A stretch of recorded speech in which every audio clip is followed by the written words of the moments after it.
The City of Boston Zoning Board of Appeal hearing for December 6th is now in session. This hearing is being conducted in accordance with the applicable provisions of the open meeting law, including the updated provisions enacted by the legislature regarding virtual hearings. The new law allows the board to continue its practice of holding virtual hearings through March of 2023. Recording stopped. Recording in progress. Okay. This hearing of the board is being held remotely via the Zoom webinar event platform. This hearing is also being live streamed. In order to ensure this hearing of the board is open to the public, members of the public may access this hearing through telephone and video conferencing. The information for connecting to this hearing is listed on today's hearing agenda, which is posted on the public notices page of the city's website, boston.gov. Members of the public will enter the virtual hearing as attendees, which means you will not see yourself on the screen, and you will be muted throughout unless administratively unmuted when asked to comment. Board members, applicants, and their attorneys or representatives will participate in the hearing as panelists, and they will appear alongside the presentation materials when speaking. Panelists are strongly encouraged to keep video on while presenting to the board. As with our in-person meetings, comments in support will be followed by comments in opposition. The order of comments is as follows: elected officials, representatives of elected officials, and members of the public. The chair may limit the number of people called upon to offer comment and the time for commenting as time constraints require. For that reason, the board prefers to hear from members of the public who are most impacted by a project, that is, those individuals who live closest to the project. If you wish to comment on an appeal, please click the raise hand button along the bottom of your screen in the Zoom webinar platform. Click it again, and your hand should go down. When the host sees your hand, you will receive a request to unmute yourself. Select yes, and you should be able to talk. If you are connected to the hearing by telephone, please press star 9 to raise and lower your hand. You must press star 6 to unmute yourself after you receive the request from the host. Those called upon to comment will be asked to state their name and address first before they provide their comment. In the interest of time and to ensure that you have enough time to do so, please raise your hand as soon as Mr. Fortune reads the address into the record. Do not raise your hand before the relevant address is called, or the meeting host will not know to call on you at the appropriate time. These instructions may be repeated throughout the hearing. Today's board consists of 7 members, a full board, although one of our board members may be leaving at noon. So now we'll take roll call attendance of the board members. Mr. Fortune? I'm here, Mr. Chair. Good morning. Morning. Ms. Dong? Good morning, Mr. Chair. Good morning, Mr. Robinson. Good morning, Mr. Chair. Good morning, Ms. Piñato. Good morning, Mr. Chair. Mr. Ruggiero, good morning. Mr. Ruggiero? Mr. Chair, this is Tom. He is logged into the hearing. I don't know if he's having, he's muted, but. Okay, Ms. Logue? I do not, this is Tom again. I don't see her in the hearing. Okay, but you do see Mr. Ruggiero? Yeah, he is logged into the hearing. I don't know if he's having some other technical issues, but he's logged in though. Okay. All right, Mr. Hampton for the BPDA, are you there? Good morning, Mr. Chairman. All right, good morning. Well, we have 5 members even without Mr. Ruggiero, who presumably is here. So let's proceed. Mr. Fortune will now begin with the call of the list. Thank you, Mr. Chair. My video is not working, so we will not have that until we can get that straightened out, but you can hear me fine. The first order of business is the approval of the hearing minutes of October 13th, 2022 and October 25th of 2022. We need a motion. So moved. Second.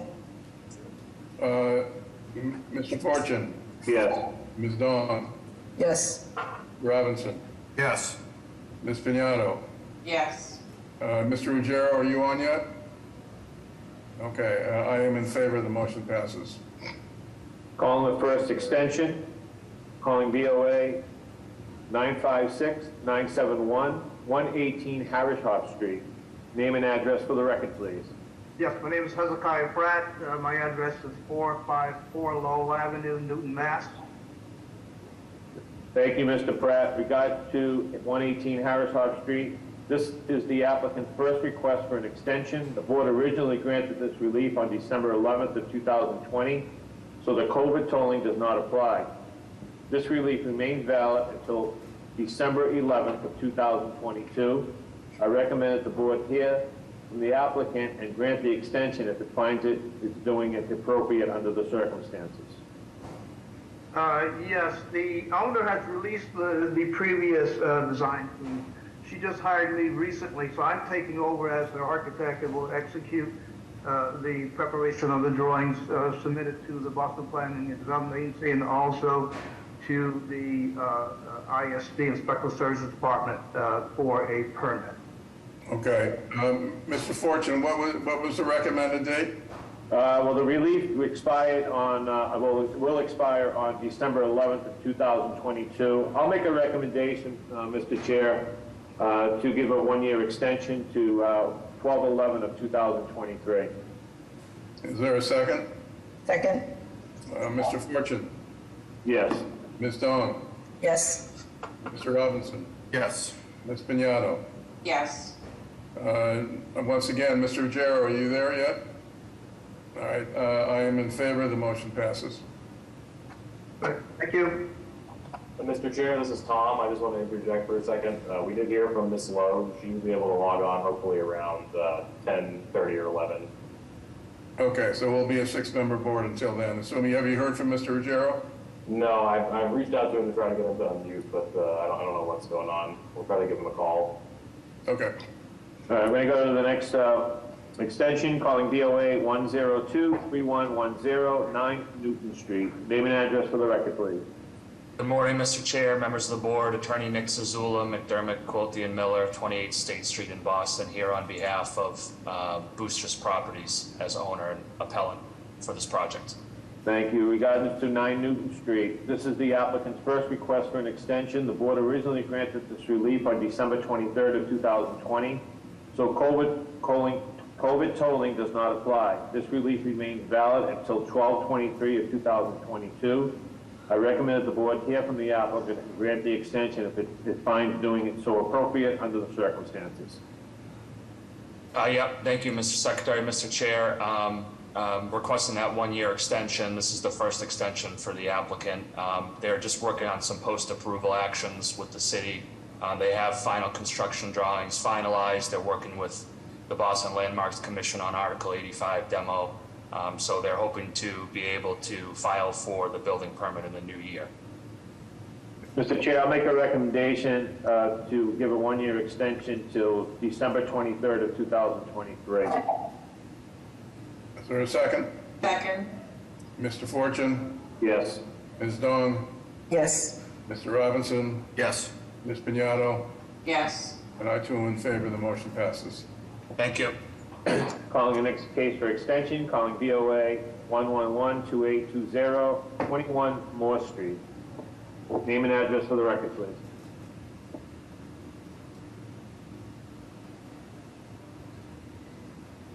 Is Mr. Sackerson on? Or anybody from 120, on regards to 21 Moore Street? In the chat, Mr. Zackerson's asking to be promoted to panelist. He says he can't speak.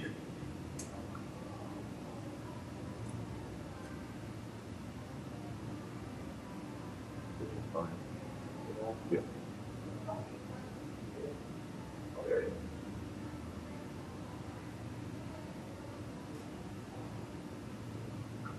Name and address for the record, please.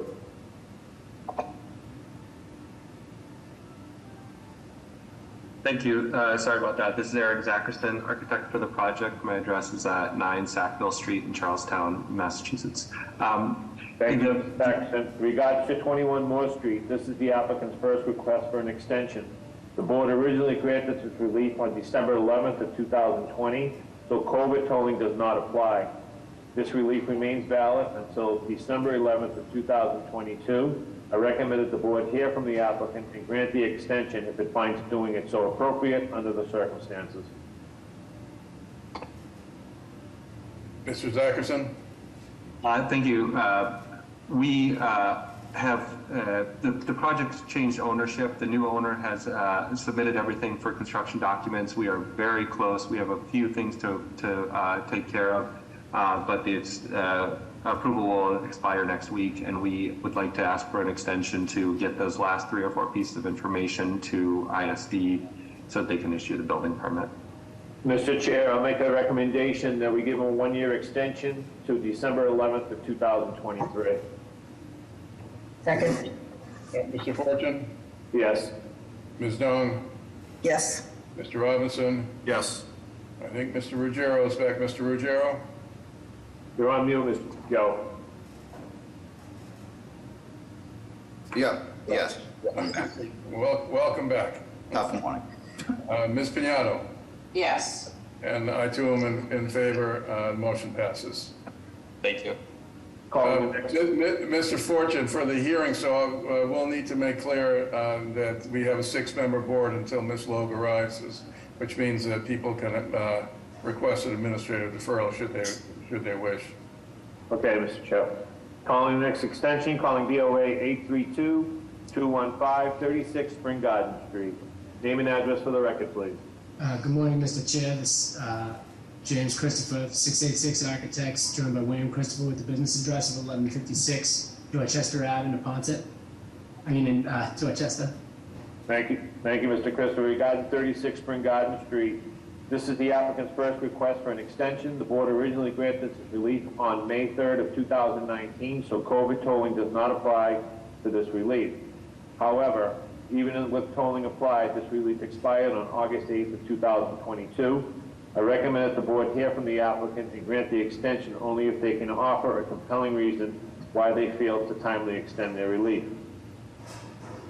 Mr. Chair, through no fault of my clients, this project hit some delays, including our civil engineer passing away, and fell through the cracks on my end. We are very close to finalizing the permit drawings. We just need water and sewer approval and intend to complete this project, and would ask for that extension in order to do so. Mr. Chair, due to the circumstances, I grant a 1-year extension from going back from August 8th of 2022 to August 8th of 2023. I'll second that. All right, Mr. Fortune? Yes. Ms. Dong? Yes. Mr. Robinson? Yes. Mr. Ruggiero? Yeah. Ms. Piñato? Yes. I too am in favor. The motion passes. Thank you. Thank you. Calling the last case for extension, calling VOA 983-485 6 Lothian Road. Name and address for the record, please. Good morning, Ryan Gosda from McDermott, Quilty & Miller, 28 State Street, Suite 802, Boston, Mass. On behalf of the applicant. Thank you, Counsel. In regards to 6 Lothian Road, this is the applicant's first request for an extension. The board originally granted this relief on October 21st of 2020, so COVID tolling does not apply. This relief expired on 10/21/2022. I recommend that the board hear from the applicant and grant the extension if it finds it doing it appropriate under the circumstances, and the applicant can satisfactorily explain why they failed to timely seek an extension. Thank you. As was mentioned, this is the first request for an extension by our client.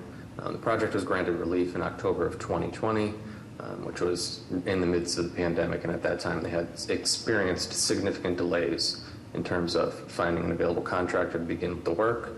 Ultimately, they ended up finding a new contractor who was able to file the paperwork and move forward with respect to the project. Unfortunately, they were relying on the previous contractor to alert them with respect to the deadlines for the extension for the relief when it would have expired. And our office, unfortunately, didn't handle the underlying appeal.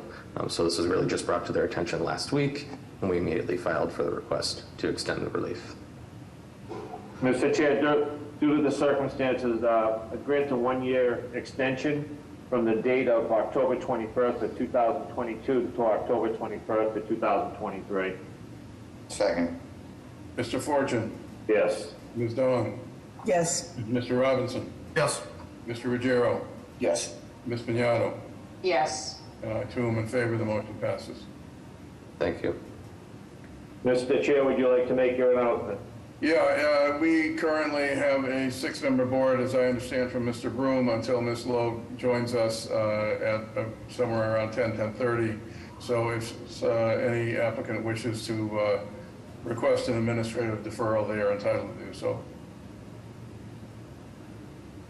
Mr. Fortune, I have... Yeah, sorry, let me just call that in and apologize. Are there any deferrals or withdrawals to the 930 cases? You can give me the address first, please. 19-23 Ashland Street, companion case 25R-31R Ashland Street. Thank you, Ms. Latash. Regarding case BOA 139-8524, 19-23 Ashland Street, and case BOA 139-8527, 25R, 31R Ashland Street. Name and address for the record, please. Good morning, Mr. Chair, members of the board. Mark Lacasse, Law, 775 Arlington Street in Boston, attorney for the proponents, at this time seeking a deferral. Can I have a motion, please? Motion to defer? Second. Mr. Fortune? Yes. Ms. Jung? Yes. Mr. Robinson? Yes. Mr. Repiro? Yeah. Ms. Piñato? Yes. Got 2 of them in favor, the motion passes. We'll have a date of February 7th at 11:30. Thank you so much. Thank you. Are there any other deferrals or withdrawals of the 930 cases? We'll give you the address first, please. Hearing none, we'll go to the first case. Calling case BOA 139-5883, 89 Marion Street. This is to extend living space into the basement for the first two floor units. The violation, Article 27T-5, East Boston iPod. Article 53, Section 52, roof structure restriction. Article 53, Section 9, the floor area ratio is excessive. Article 53, Section 9, the building height is excessive in feet. Article 53, Section 9, the side yard's insufficient. Article 53, Section 9, the rear yard's insufficient. And Article 9, Section 1, extension of a non-conforming. Name and address for the record, please. Thank you, Mr. Chairman, members of the board. Attorney Jeff Drago with Drago and Toscanato with the business address of 11 Beacon Street. Here on behalf of applicant Al McGee, we also have the architect David Choi with us as well. As was mentioned, this proposal is to extend living space for 2 units into the basement to create family room space and 1 additional bathroom.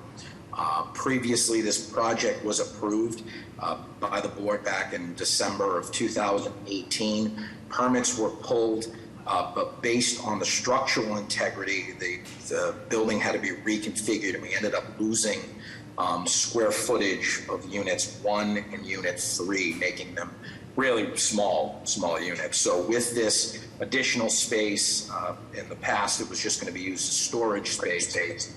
This would allow the units to gain 408 square feet and 345 square feet additionally. The ceiling height is about 8 feet in the basement area. It has 2 means of egress. It's only a family room for both, and then 1 bathroom for unit 1. All of the violations were pre-existing at our last hearing. The areas that obviously extension of non-conforming building, because we are adding space into the basement, we were cited for.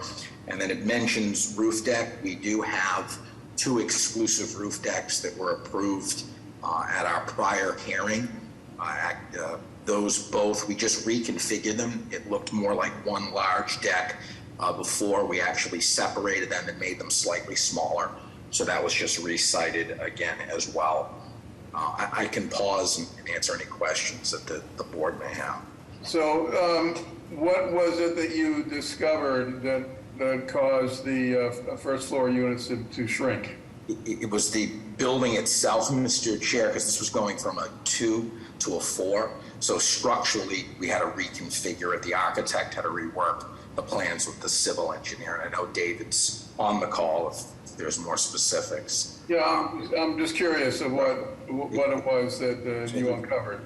Yeah, so he's muted. It just says David Choi. If Jessica, I don't know if we could raise him to a panelist. Attorney Drago, this is Tom. I will, who's the guy you need to be? Oh, it's David Choi. He just wrote into the chat. David Choi. All right. Yep. Grab him. And in this diagram here, Mr. Chair, as well, it shows the separation of the two decks as well. Yeah, and as long as we're waiting for Mr. Choi, what's the access to the decks? A hatch. Okay, that's unchanged? Correct. All right, and you said the basement ceiling height was 8 feet. How far is the floor below grade?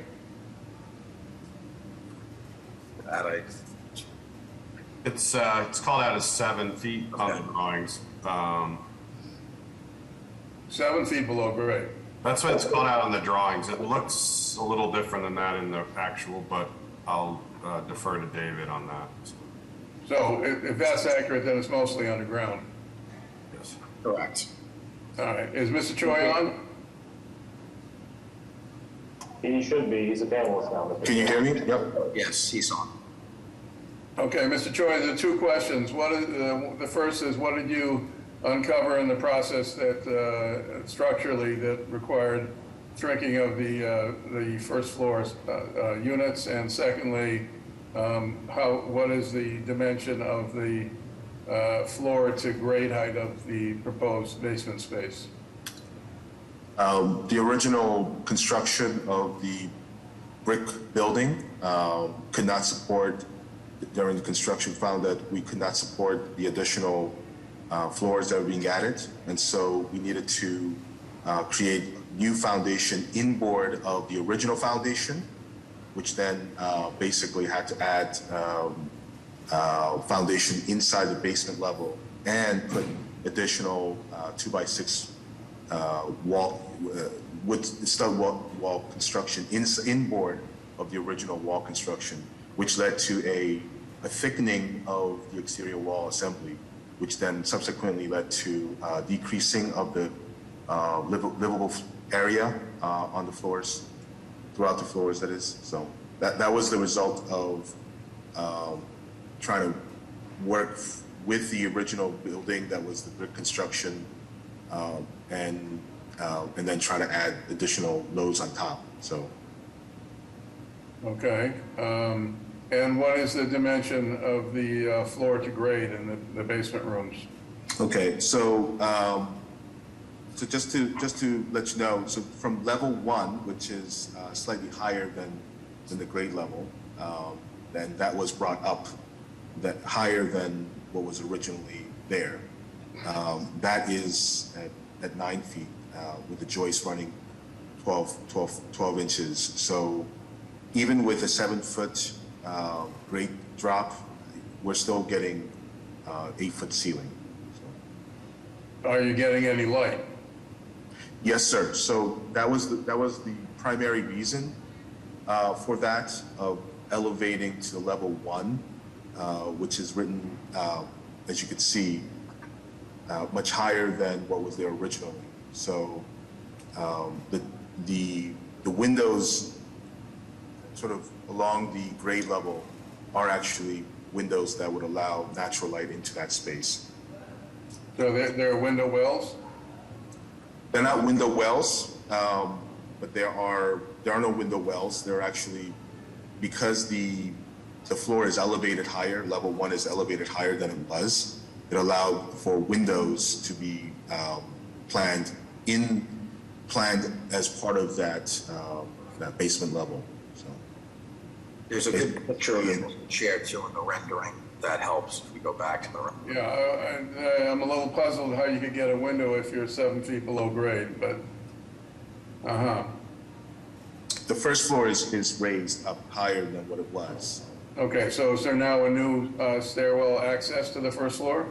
Yes, sir. Yep, from the street level. Right. Yeah.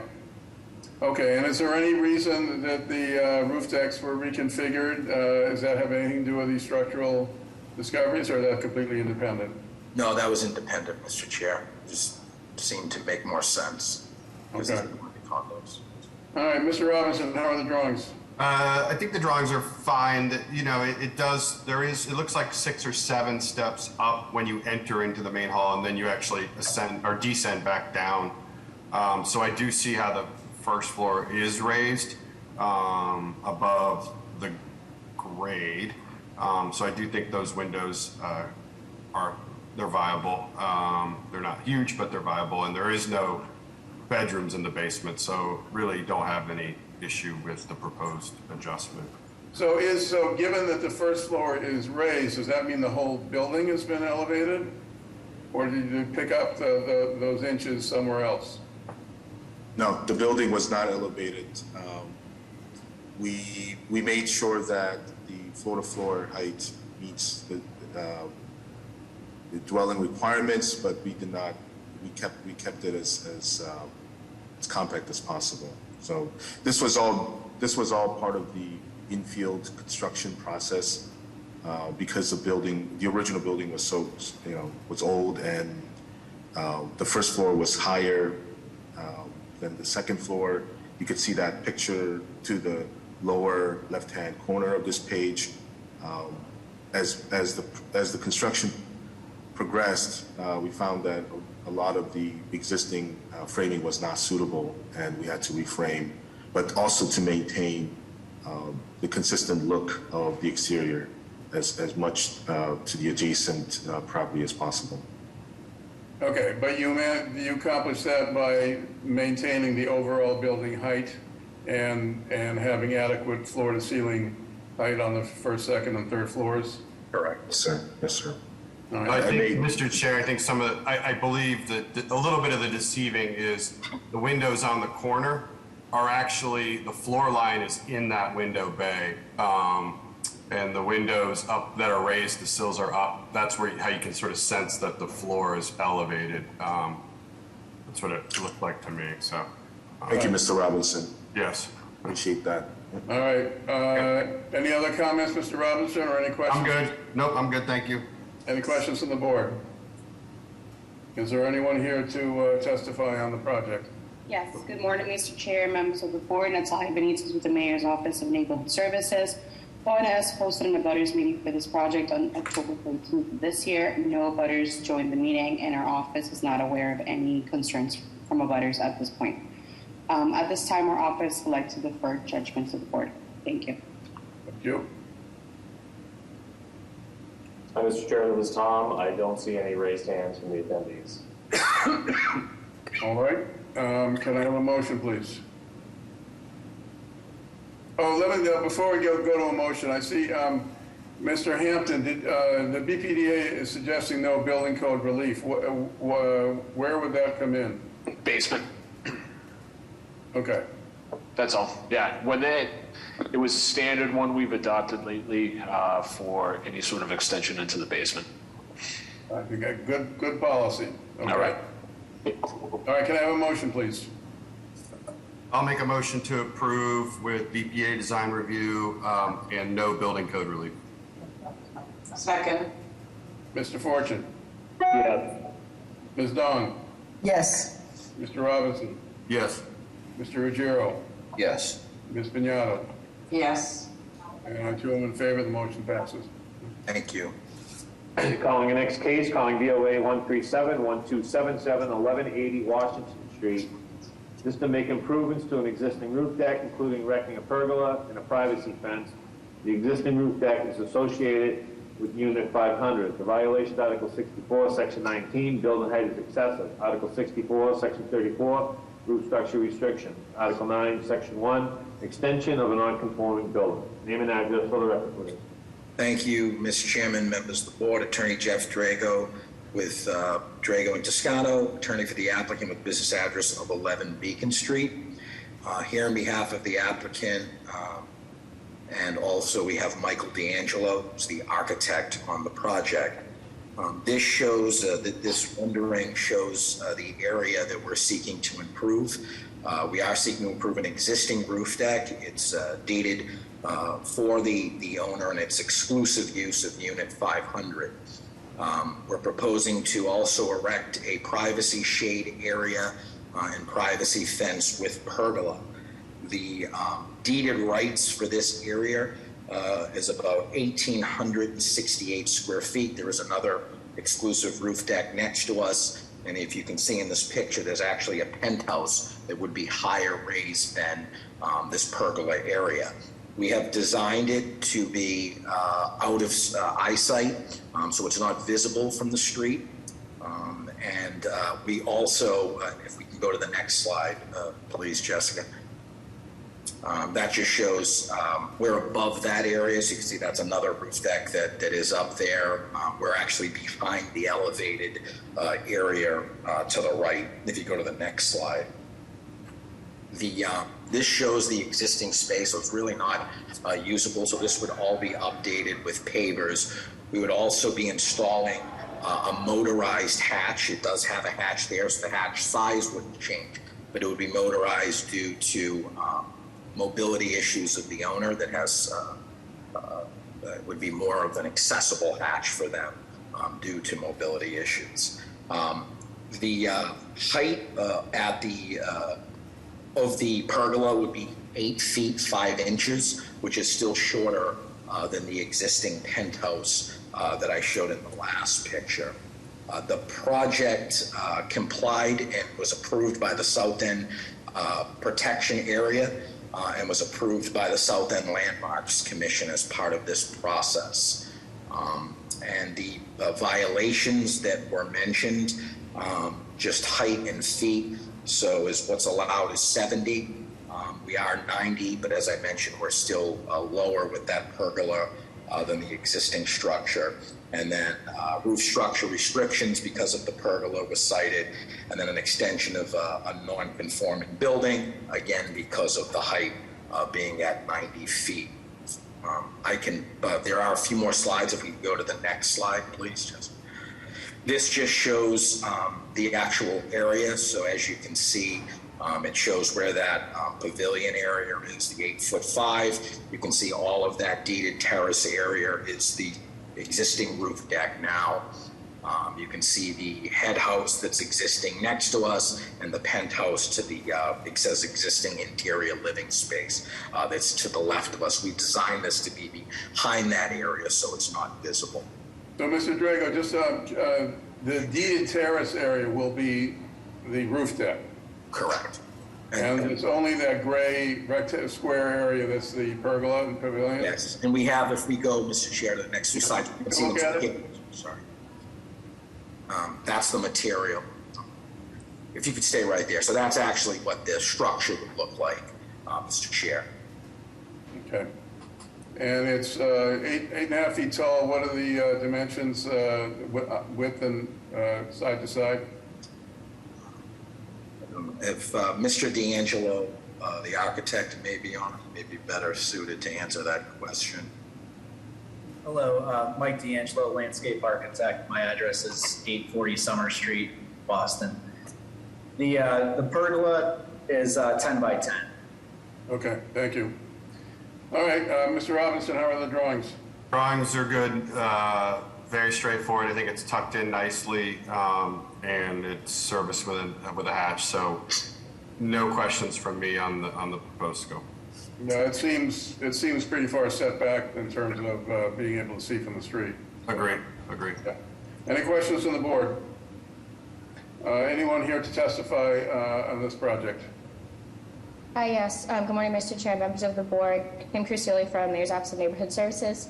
An abutters meeting was held in August of 2022 where support was shown by the abutters. They also received a letter of support from the East Berkeley Neighborhood Association. At this time, our office would like to defer to the board. Thank you. Mr. Chair, Secretary here, we do have those letters that the Mayor's Office spoke of. We do have a few opposition as well. Good morning, Mr. Chairman, members of the board. I'm a candidate of the Council President Flynn's office.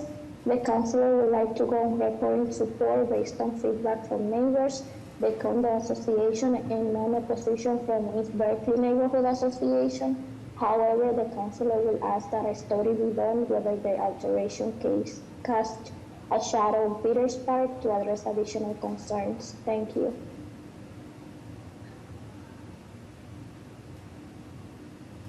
Okay. Anybody else? Yes. Can you state your name and address for the record, please? My name is Paul Lewis. My address is 35 Faith Street.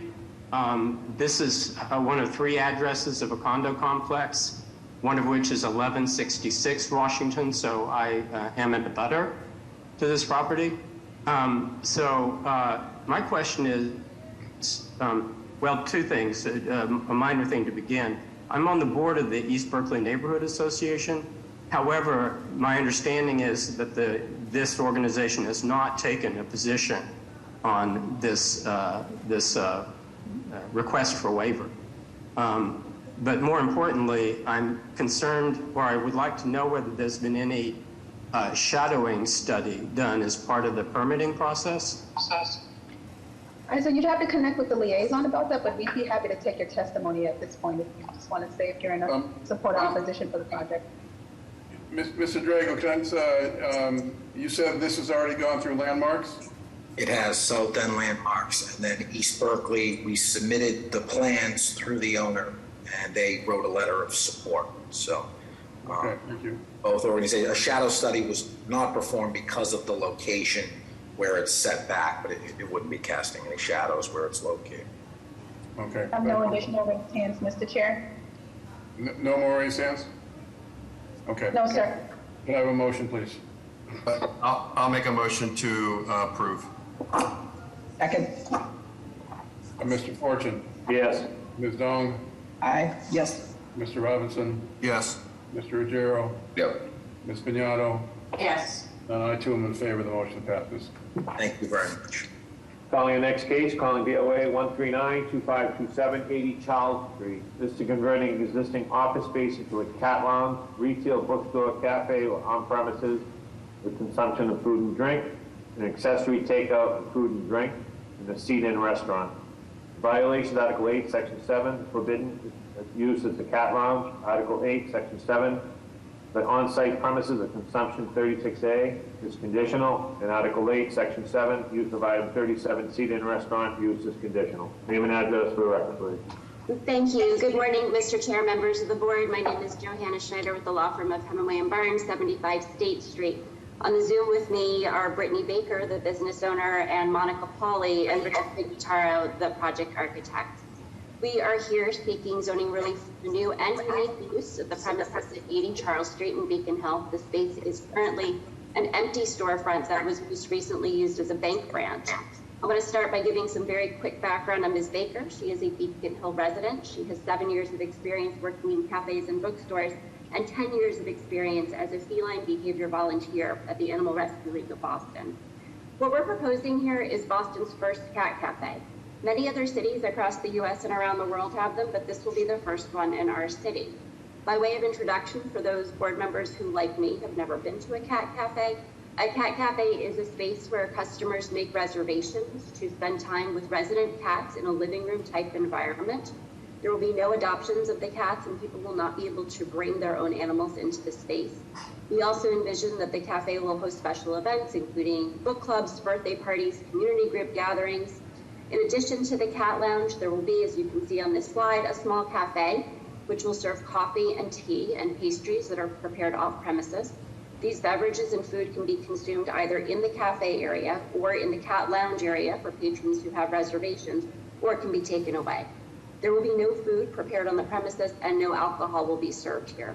There will also be, as you can see in the dark blue area on the slide, a micro bookstore with a curated selection of books on a variety of topics, not limited to cats.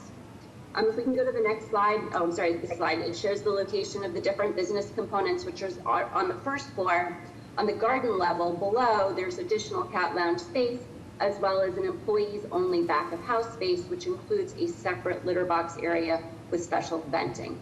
The premises has been designed to provide complete physical separation of the cafe and bookstore and the cat lounge spaces. Cats will not be permitted in either the cafe or the bookstore areas.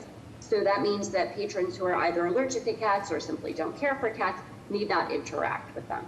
We also will be installing a new split HVAC system to prevent any transfer of air from the cat accessible areas into the cafe and bookstore. In terms of anticipated hours of operation, the cafe and bookstore are expected to operate from 9 a.m. to 7 p.m. and the cat lounge will operate from 10 a.m. to 6 p.m. and there will be no late night events here. The premises will have a maximum capacity of 49 humans. We expect that there will be 10 resident cats who will be specifically selected by Ms. Baker for compatibility with one another and also with their comfort in interacting with humans in this type of environment. The cafe itself will not use any single-use plastics. All of the products will be reusable or compostable. Trash will be picked up on a daily basis by a private hauler. Recycling and compost will be picked up twice a week. There will be no large truck deliveries of any materials for this business. We also are significantly focusing on hygiene and operations. The litter boxes, as I mentioned, will be kept in a separate area with special venting. They will be cleaned multiple times per day with complete litter replacement 2 or 3 times a week. And waste litter will be kept in sealed bins and picked up and hauled off site daily. The premises will be swept and vacuumed daily. There will be a washer and a dryer on the premises to regularly clean cloth materials that gather cat hair and dander in order to keep this a very safe, clean, and hygienic space. We really view this as a special opportunity to bring interest and vitality to a long empty storefront in a really prominent location on Charles Street. We've had a significant community process, including multiple open houses at the site, a presentation to Beacon Hill Civic, and an ONS hosted a butter meeting.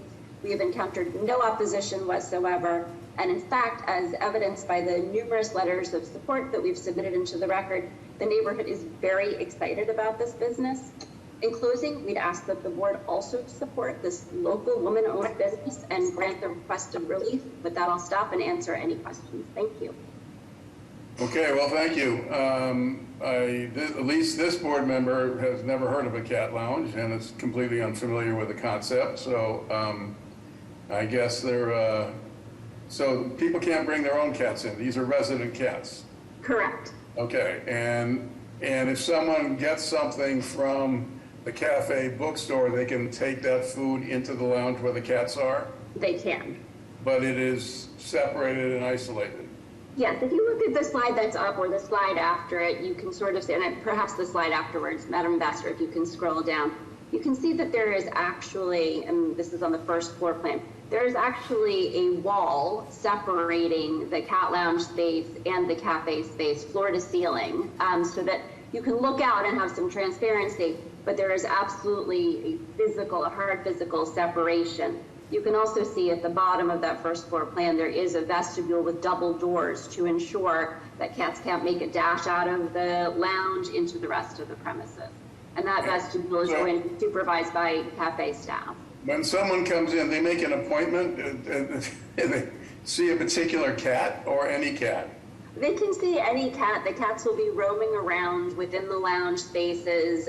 We do hope that, we will have frequent customers who have relationships with the cats, but the reservation will be just to be present in the lounge space.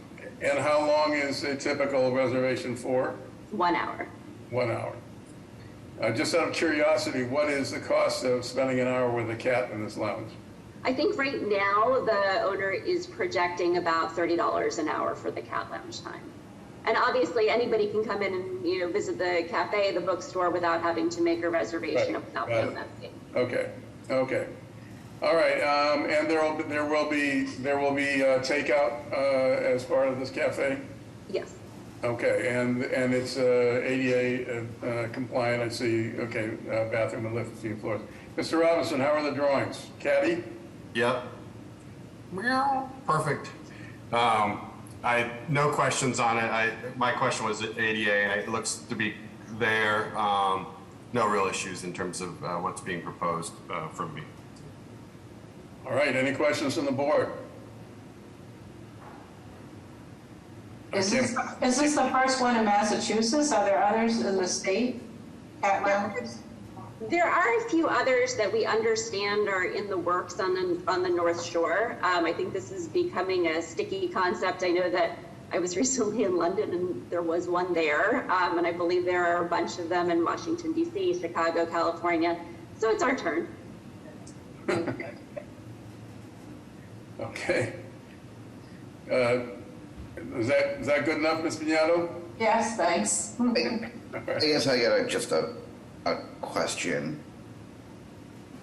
Will it be like very obvious that you're walking into a place that has cats? Like, what if someone's allergic to cats, like, will you have signs that say that coming in? Well, I think that, the cats are going to be present in the window.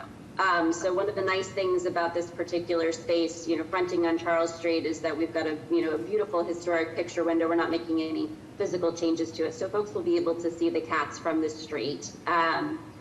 Again, one of the ways that we've really deliberately designed this space is to maintain that physical separation. If you walk in and you are not a cat person or you're allergic to cats, you don't ever have to go in that cat lounge, and you don't ever have to have anything to do with cats. You can treat this simply as a neighborhood cafe, neighborhood bookstore, and go on your way without dealing with the cats. Okay. Anyone here to testify on this project? Yes, good morning, Mr. Chair and members of the board. My name is Maggie Van Sloy. I'm with the Mayor's Office of Neighborhood Services. At this time, our office would like to defer to the judgment of the board. As mentioned, we ran an abutters meeting for this project, and this proponent met with the Beacon Hill Civic Association, who issued a letter of non-opposition, and our office is not aware of any concerns at this time. Mr. Chair, we do have letters of support. Okay, sorry about that. And Mr. Chair, I have no raised hands at the moment. Thank you. Okay. I guess then I would entertain a motion.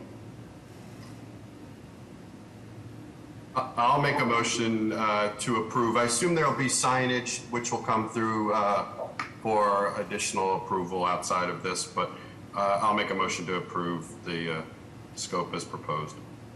I think we should include the usual takeout language for. Oh, fair point. Yep, I agree. With the typical takeout language as well. To this applicant only? To this applicant only, Thank you. do we need provisos of like only resident, like people can't bring in their own animals?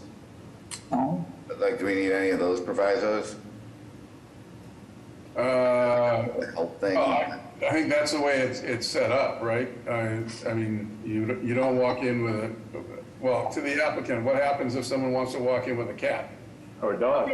Or dog. They won't be permitted to bring a pet in. That's the whole business model, but to the extent that it makes the board more comfortable to add that proviso, we're perfectly happy with it, because we have no intention of allowing off-site animals in here. Okay. So I'll make a motion to approve with the typical takeout provisos, and this applicant only, and no outside animals will be permitted. Sorry. Okay. Except one by law. Second. All right, Mr. Fortune. Yes. Ms. Dawn. Yes. Mr. Robinson. Yes. Mr. Ruggiero. Yeah. Ms. Pignatto. Yes. And I say meow, so the motion passes. Thank you very much. Calling the next case, calling DOA 140-5257, 472 West Broadway. This is a change of legal act from 1 commercial and 16 residential units and 10-car garage to 1 mortgage office first story, 1 agency professional office in the basement, and 16 residential units with 10-car garage. No work to be done under this application. The violations, Article 68, Section 8, insufficient additional lot area. Article 68, Section 8, excessive FAR. Article 68, Section 8, insufficient open space. Article 68, Section 7, professional use additional. Article 68, Section 33, off-street parking is insufficient. Article 68, Section 7, a bank mortgage lender office use is conditional. Name and address for the record, please. Good morning, Chairman, members of the board. My name is George Moranci. I'm an attorney with the business address at 350 West Broadway in South Boston. I represent Charles McCarthy and Patrick McDevitt, who erected the building at 472 West Broadway in South Boston, and currently own the ground floor commercial unit and a pertinent basement space. This application seeks to change the occupancy of the ground floor unit on the first floor only to a mortgage office, which as a type of professional office is actually, and as I comment from time to time, somewhat curiously, is not an allowed use on West Broadway, which is South Boston's main business thoroughfare. My clients have a tenant for this space, which is 1,917 square feet, but that tenant does not wish to lease the appurtenant basement space. This is not a retail tenant. Again, it's a bank mortgage office for a local lender, and they have no need for the additional 1,348 square feet in the basement. Thus, my clients seek to establish the basement unit, which meets all building code requirements, as a second office use within the building, which is also conditional, with that space most likely being targeted for them to relocate their own business office. With respect to the zoning violations, again, there are conditional uses cited both for the bank mortgage office and the agency or professional office. There's an FAR violation. The FAR here would be increasing by about 6% over existing. There is a violation for insufficient additional lot area. Of course, there's no way to add lot area to the site, as there is no ability to add parking space. So there's a violation for the off-street parking requirement. Other than that, it's a fairly simple proposition. Again, taking the basement and first floor commercial, dividing it into two units, one being the basement, one being the mortgage office, and the basement space being a simply agency or professional office. I'll pause and take any questions that members may have. So the increase in the FAR is because of the additional use in the basement? It was envisioned at the time the building was developed that the ground floor would be some sort of a retail space, and that there would need to be basement storage. So the FAR in the basement was not counted when the building was approved. As an office, obviously it does get approved, and that 1,348 square feet results in, as I said, about a 6% increase in FAR. Okay. No, I just wanted to make that clear. And it's I'm a little confused by the elevation on the left. What's on the roof there? That is a setback penthouse. And this building is already this was approved by the board approximately 2 years ago. It's already built. So that's existing? That's existing, correct. Okay, all right. It just looks shaded in a different, okay, that was why I was confused. No changes on any of the elevations. And is the basement, what's the relationship of the basement to grade in terms of how far underground it is and natural light? It's a full story below grade, but again, it's not being proposed as a residential use. And I understand. Just asking. Yeah, my client's intention is really probably to move their own offices in there so that they can lease where their current office is located, ground floor space, to a retail tenant. Okay, so it's completely underground? Correct. And what is the egress, access and egress? There's egress in the front going down, and then there is egress in the rear, which the rear, which also, so there's a separate entrance in the front from West Broadway going down to commercial unit B101, and this is on sheet AB01. And then there is in the rear, there is an egress into the elevator lobby, which can go out through the rear of the building. Okay. How are the drawings, Mr. Robinson?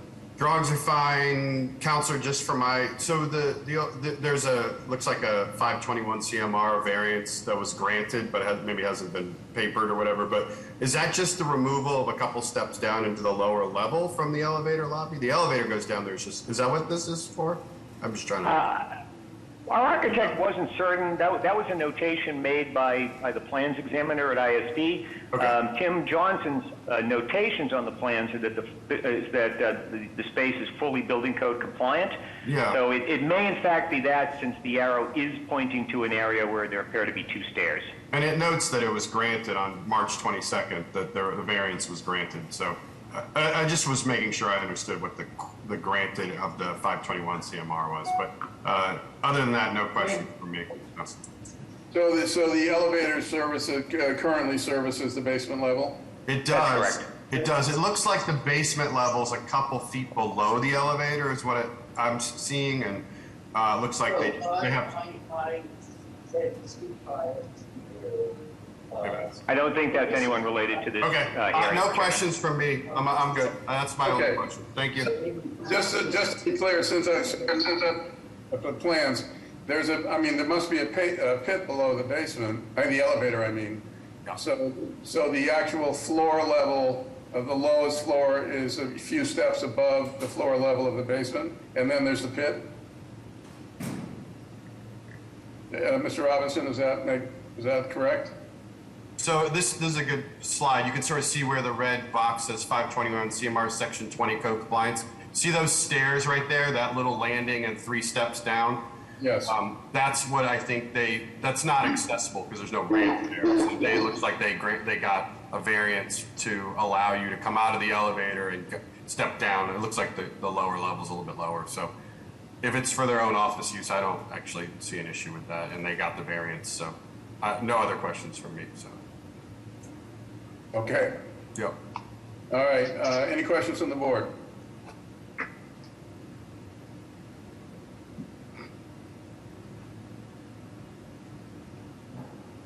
All right, and does anyone want to testify on the project? Good morning, Mr. Chair, members of the board. I'm Anna White with the Mayor's Office of Neighborhood Services. We asked the proponent to flyer every location within 300 feet of 472 West Broadway with this message. The Mayor's Office is informing you of a proposal to change the legal occupancy of the commercial part of this new building.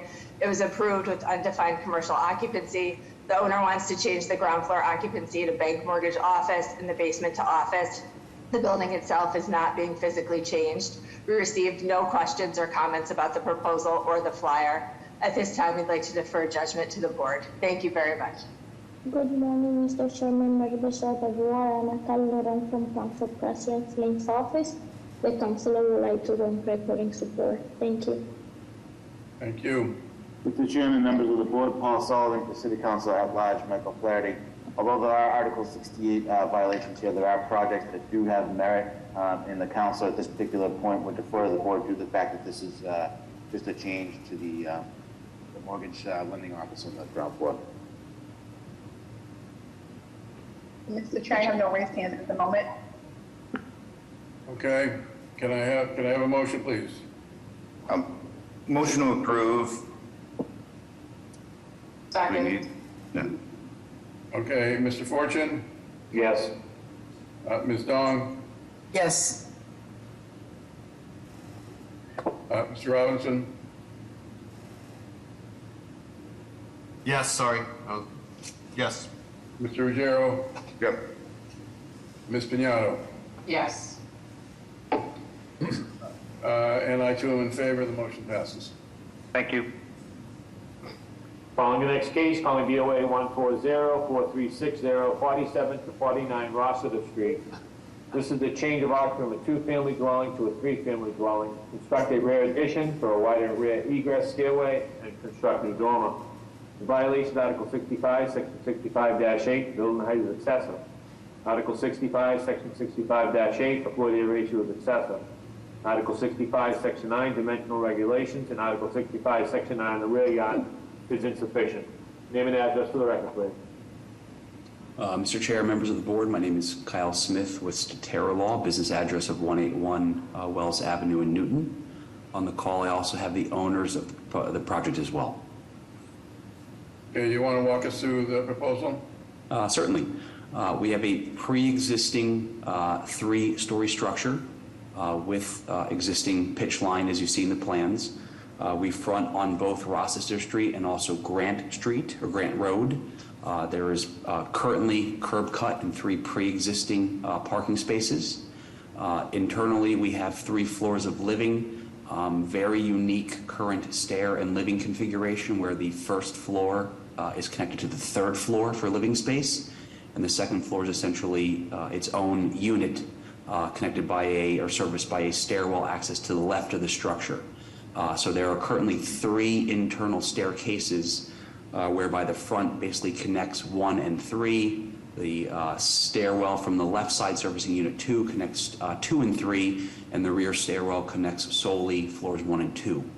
The proposal is to extend the internal front stairwell and build a dormer off the front right of the structure, and to extend the rear stairs vertically and extend the rear of the structure by approximately 2 feet, and to bring that stairwell all the way to the 3rd floor, remove the internal stairwell, reconfigure the units, and basically kind of render a more traditional stacked three-family with maintaining the 3 off-street parking spaces.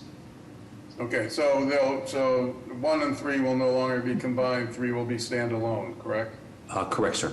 Okay, what will be the square footages of each of the units? So again, the intent is to reconfigure the internal structure of the layouts.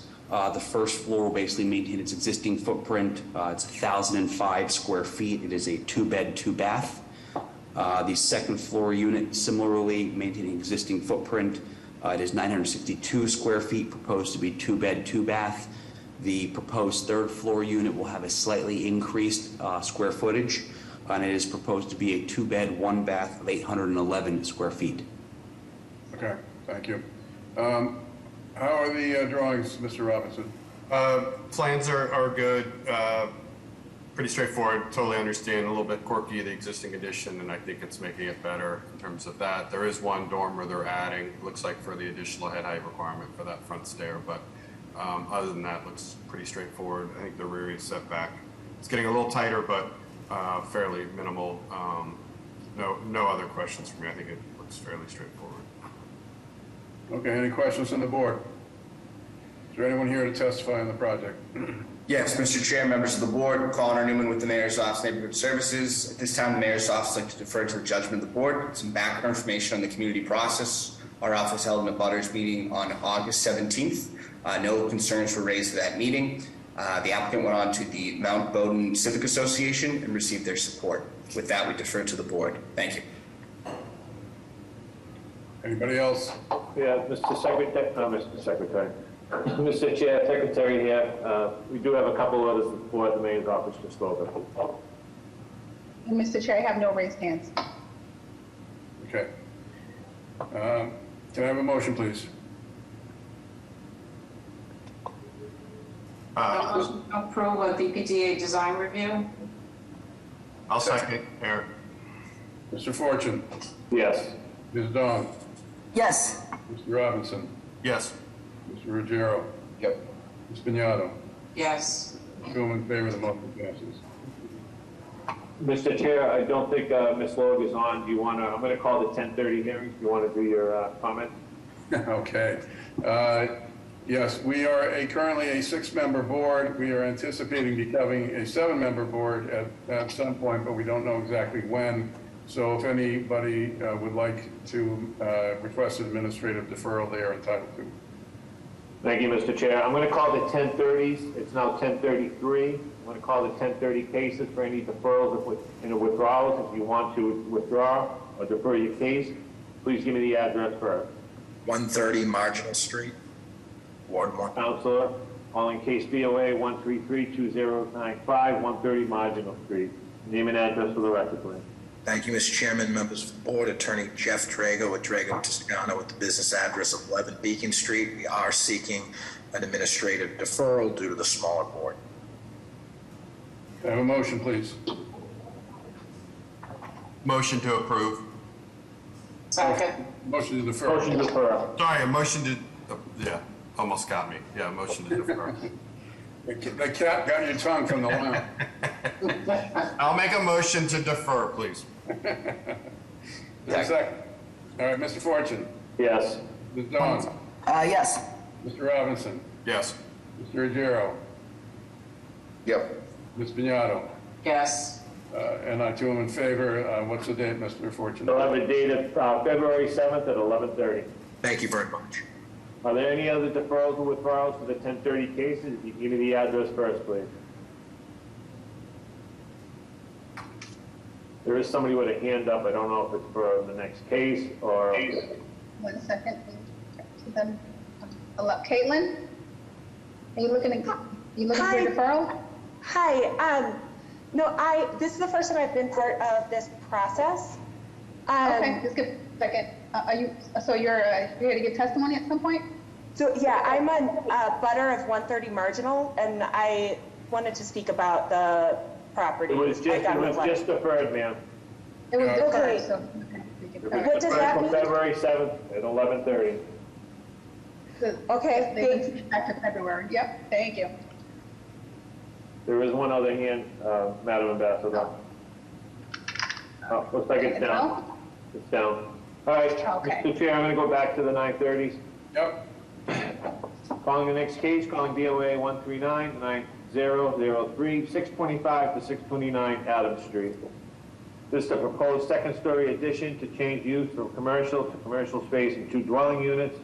The violation is Article 65, Section 41, off-street parking is insufficient. Article 65, Section 9, insufficient additional lot area. Article 65, Section 9, insufficient usable open space per unit. Article 65, Section 9, insufficient rear yard setback. Article 65, Section 9, insufficient front yard setback for models. Article 65, Section 9, insufficient side yard setback. Article 65, Section 9, insufficient lot size. And Article 65, Section 9, excessive FAR. Name and address for the record, please. Good morning, Chairman, members of the board. My name is George Moranci. I'm an attorney with the business address of 350 West Broadway in South Boston. I represent Peter Lee, who owns the building at 625-629 Adams Street at the corner of Ashmont Street in Dorchester.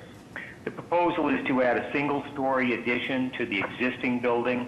The first floor would be entirely renovated as part of the project. The ground floor is 1,808 square feet and would remain a commercial use. It was last being used as a dry cleaner and tailoring shop, but is currently empty.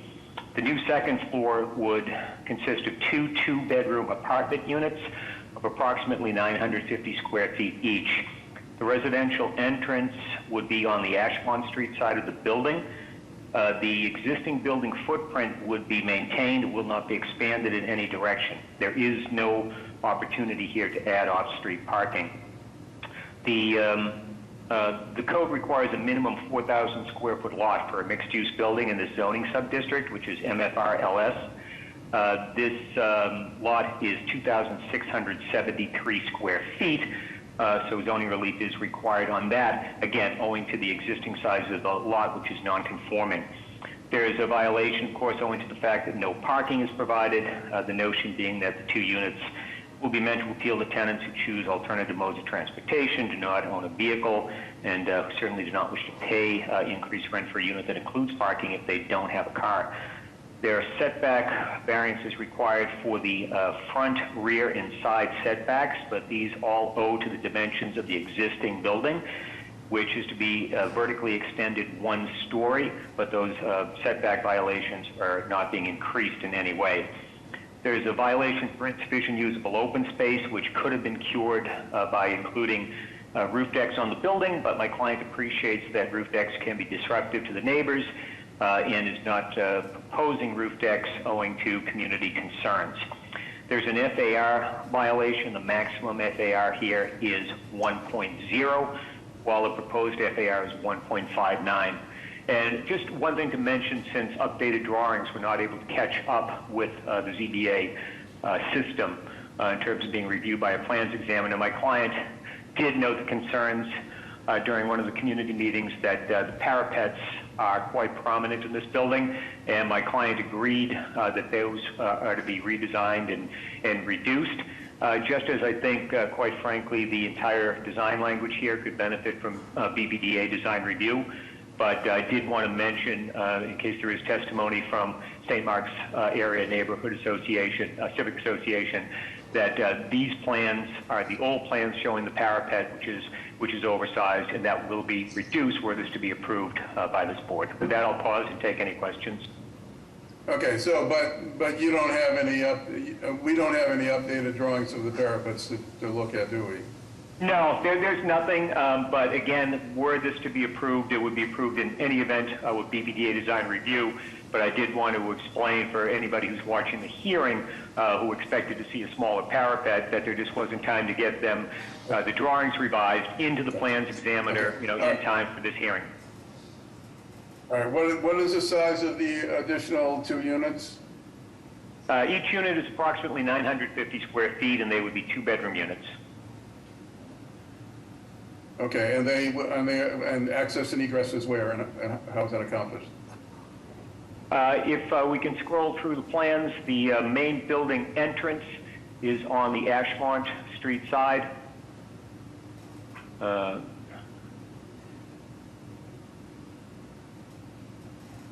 if we go to, sorry. I think we were actually kind of on it. We got go back. Right, if you go to sheet A1, which sheet A1 shows the retail entrance at the corner of Ashmont and Adams Street. It then shows the main building entry on the Ashmont Street side. Okay. Go back to that. Well, here's it in plan, but the elevation shows it on page 8 of 10. Okay. Yeah. No, I saw it as we. It was a quick pass, but yes. Yeah. Fast enough to get in and out, though. Yeah. Okay, Mr. Robinson, how are the drawings? I think the drawings are fine. I think the proposal's fine. You know, it's a prominent corner at this little intersection, and I think that you know, the height allowed is actually much taller, 9 more feet. So you know, conceivably could have another floor, but I think, as Councilor has indicated, I think architecturally it could use some help with proportions and finishes and other aspects. But really, from my point of view, no real questions on what's being proposed in terms of the zoning relief needed. And if I just may say, this is George Morency in response to Mr. Robinson. Originally, this was a proposal for a 3-story building, and we had considerable concerns among the butters owing to the 3rd floor addition, and in the spirit of compromise, my client therefore agreed to remove that floor entirely. I appreciate that. Okay. Any questions from the board? Is anyone here to speak on the project? Yes, Mr. Chair, members of the board, Connor Newman with the Mayor's Office Neighborhood Services. At this time, the Mayor's Office would like to defer to the judgment of the board. Some background information on the community process. Our office hosted an abutters meeting in June of this year. There were a few abutters on to express concerns about the height and parking. We also had a direct abutter reach out to us after the abutters meeting and submitted a letter of opposition, which I think the board should have, expressing concerns about the setback and the loss of sunlight to their 2nd floor unit. With that, we turn back to the board. Thank you. Mr. Chair, Secretary, we do have the letters that the Mayor's Office just spoke of, and we have a couple of support as well. Okay. Anybody else here to testify? Yeah, we have a few raised hands here. Start with Michael. Can you state your name and address for the record, please? It's unmuted. Hello, can you hear me? Yes. Is this for BOA 1382419? No. Okay. Sorry. All right. Zach Nichols, are you looking to give testimony on this project? Yes, I am. Thank you. Yep. What's the address? 424 Ashmont Street, Unit 2. Okay, go ahead. Hi, good morning, Mr. Chairman, members of the board. My name is Zach Nichols. I live at 424 Ashmont Street, Unit 2. I'm also a direct abutter. I live on the 2nd floor that's sunlight. This proposal, if you'll go back to the pictures, you can see there's a solid brick wall that'll be about 10 feet away from our windows and would effectively turn our condo into a kitchen. On parking. This area is not well served by on the 424 Ashmont Street building. There's 5 residents and there's 4 cars owned. So I'd assume a similar ratio for these new apartments. Also, finally, concerned about safety with regard to, our kitchen table is 10 feet away from this wall, and it'll, become a construction site effectively. And just concerned about that process, emissions, dust, fumes, the safety of ladders, bricks, and electrical wires coming in, our window next summer. We're 10 feet away. There's 0 setback. This just doesn't feel like something that can be done safely or respectfully. Thank you for your time. Thank you. Thank you. Adele, can you state your full name and address once unmuted for the record?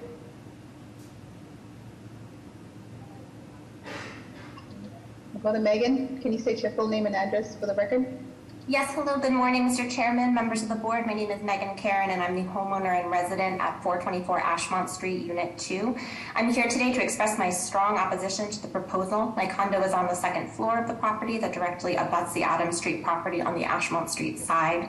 Because the Adams Street property is built directly on the property line, if those variances are granted, 5 of my windows will be covered entirely by a solid brick wall only 10 feet away, blocking nearly all of my home's access to natural light, fresh air, breeze, and the open view across Adams Street. I stand to lose tens of thousands of dollars in property value in addition to the enjoyment of my home if this proposal is approved. I'll also note that the proposed second story would not be consistent with the architectural character of the intersection, which features 1-story commercial buildings on 3 corners and an open churchyard on the 4th. The absence of 2-story buildings at the intersection gives this neighborhood a distinctive open character that is worth preserving. I have no objection to the existing Adams Street structure being used as the owner chooses, whether commercial or residential, or to a new compliant structure being built. My only objection is to expanding upward on a building that is already out of compliance with zoning regulations and much too close to my home. I've submitted a letter to the board that spells out the entirety of my objections in greater detail, covering concerns about safety, parking, community character, privacy, and substantial economic loss. If members of the board have not yet had the opportunity to review my letter in detail, I would respectfully request the board defer any grant of variances until all members have had time to consider my written objections. Thank you. Thank you. Eileen? Can you state your name and address for the record, please? Once unmuted. Hi, Eileen, are you looking to give testimony here? Okay, she's not responding, so you have no additional All raising. right, can I have a motion, please?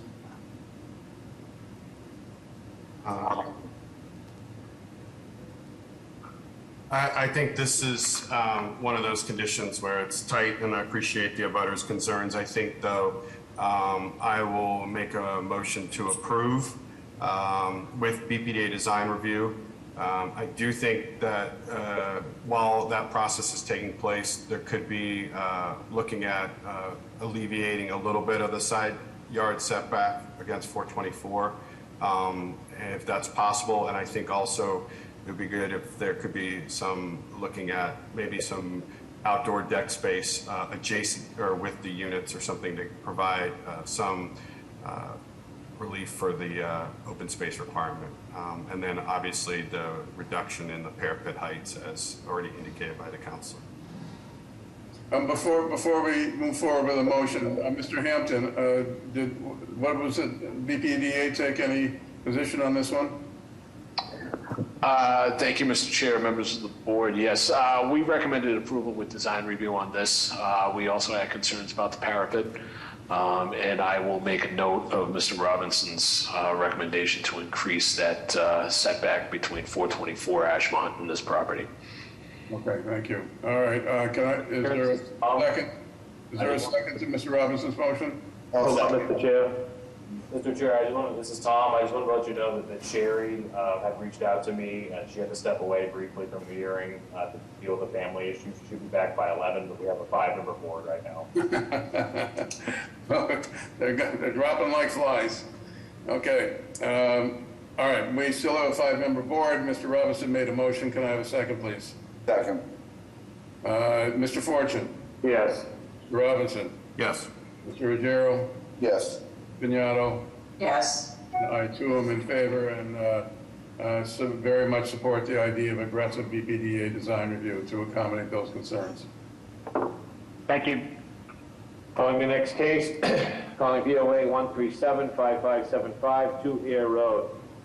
This is a ground floor renovation of existing multifamily apartment building. Redesign the existing ground floor unit layout, provide 2 new units. Group 2A, a common laundry, trash, and bike rack area. The violation is Article 51, Section 56, off-street parking is insufficient. Article 51, Section 9, the additional lot area is insufficient. Article 51, Section 9, the floor area ratio is excessive. And Article 51, Section 9, the usable open space is insufficient. Name and address for the record, please. Yep. Good morning, Mr. Chair, members of the board, Attorney Nick Zazula, McDermott, Quilty, and Miller, 28 State Street in Boston. With me today is the property owner, David Lapidus from Tula Corporation, who has owned this subject building. You can see here now it's an existing building since 1993, so almost 30 years. I also have Anat Beck Naptidal and Derek Rubinoff from Derek Rubinoff Architects on the call with us. Mr. Chair, this property, as you can see here, it's located on the corner of Ayer Road and Orkney Road in Brighton off of Beacon Street. It's an existing 21-unit multifamily residential building. What the proposal here is to renovate and redesign portions of the ground floor of this existing building to add 2 additional new units. Both of these units will be Group 2A accessible units directly accessed from the ground floor courtyard. We'd also be adding new common laundry, trash room, and new bicycle storage area for residents, along with improvements to an existing interior courtyard, which you'll see on one of the next slides. This would help improve and upgrade accessibility for the building, and there would be no expansion to the existing building envelope. So all of these changes would be within the building itself the way it is now. This is space that has been in this building since the 1920s when it was originally built. What's down there now is storage as well as a 2-bedroom unit actually on that ground floor. And a lot of the space in a lot of these old buildings is just not necessary anymore for the operation of the building. So we're looking to repurpose it within that space and within the existing building to provide for 2 additional new units. Both of these units would be, again, Group 2A accessible units, and they would both be 1-bed units, 760 square feet and 632 square feet. So what would be down there on that ground floor would now be 3 1-bed units, a 760 square foot 1-bed, an 845 square foot 1-bed, and a 632 square foot 1-bed. So we'd be repurposing this kind of existing and underutilized space in the building where there's already living space and adding some new residential units.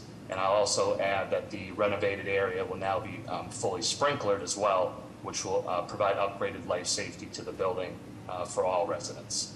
I'm happy to go into some more details if you'd like, Mr. Chair, or pause for questions. I also will just quickly note in the zoning relief that was read into the record by Mr. Fortune, all of the zoning relief, they're all existing nonconformities. So the 4 sets, the lot area, floor area ratio, usable open space, and off-street parking are all existing nonconformities for the building in its current iteration.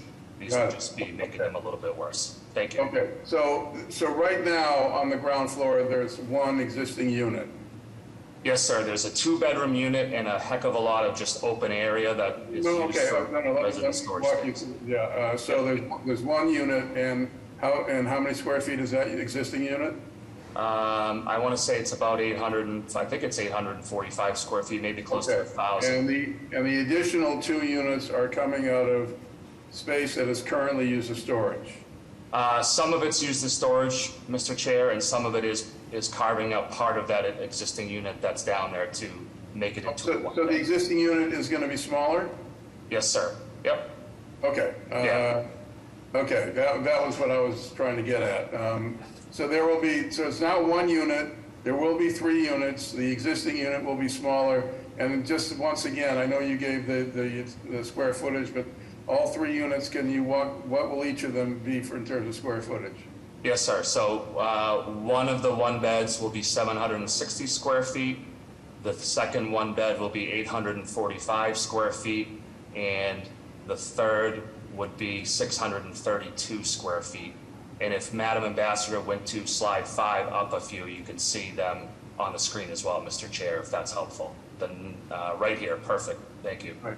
So you got the green, the yellow, and the blue will be the units. Got it. Correct. Yes, sir.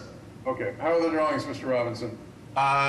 Drawings are good. I think this is interesting find of some space. Just one question on, I think it's Oakney Road, the one side part.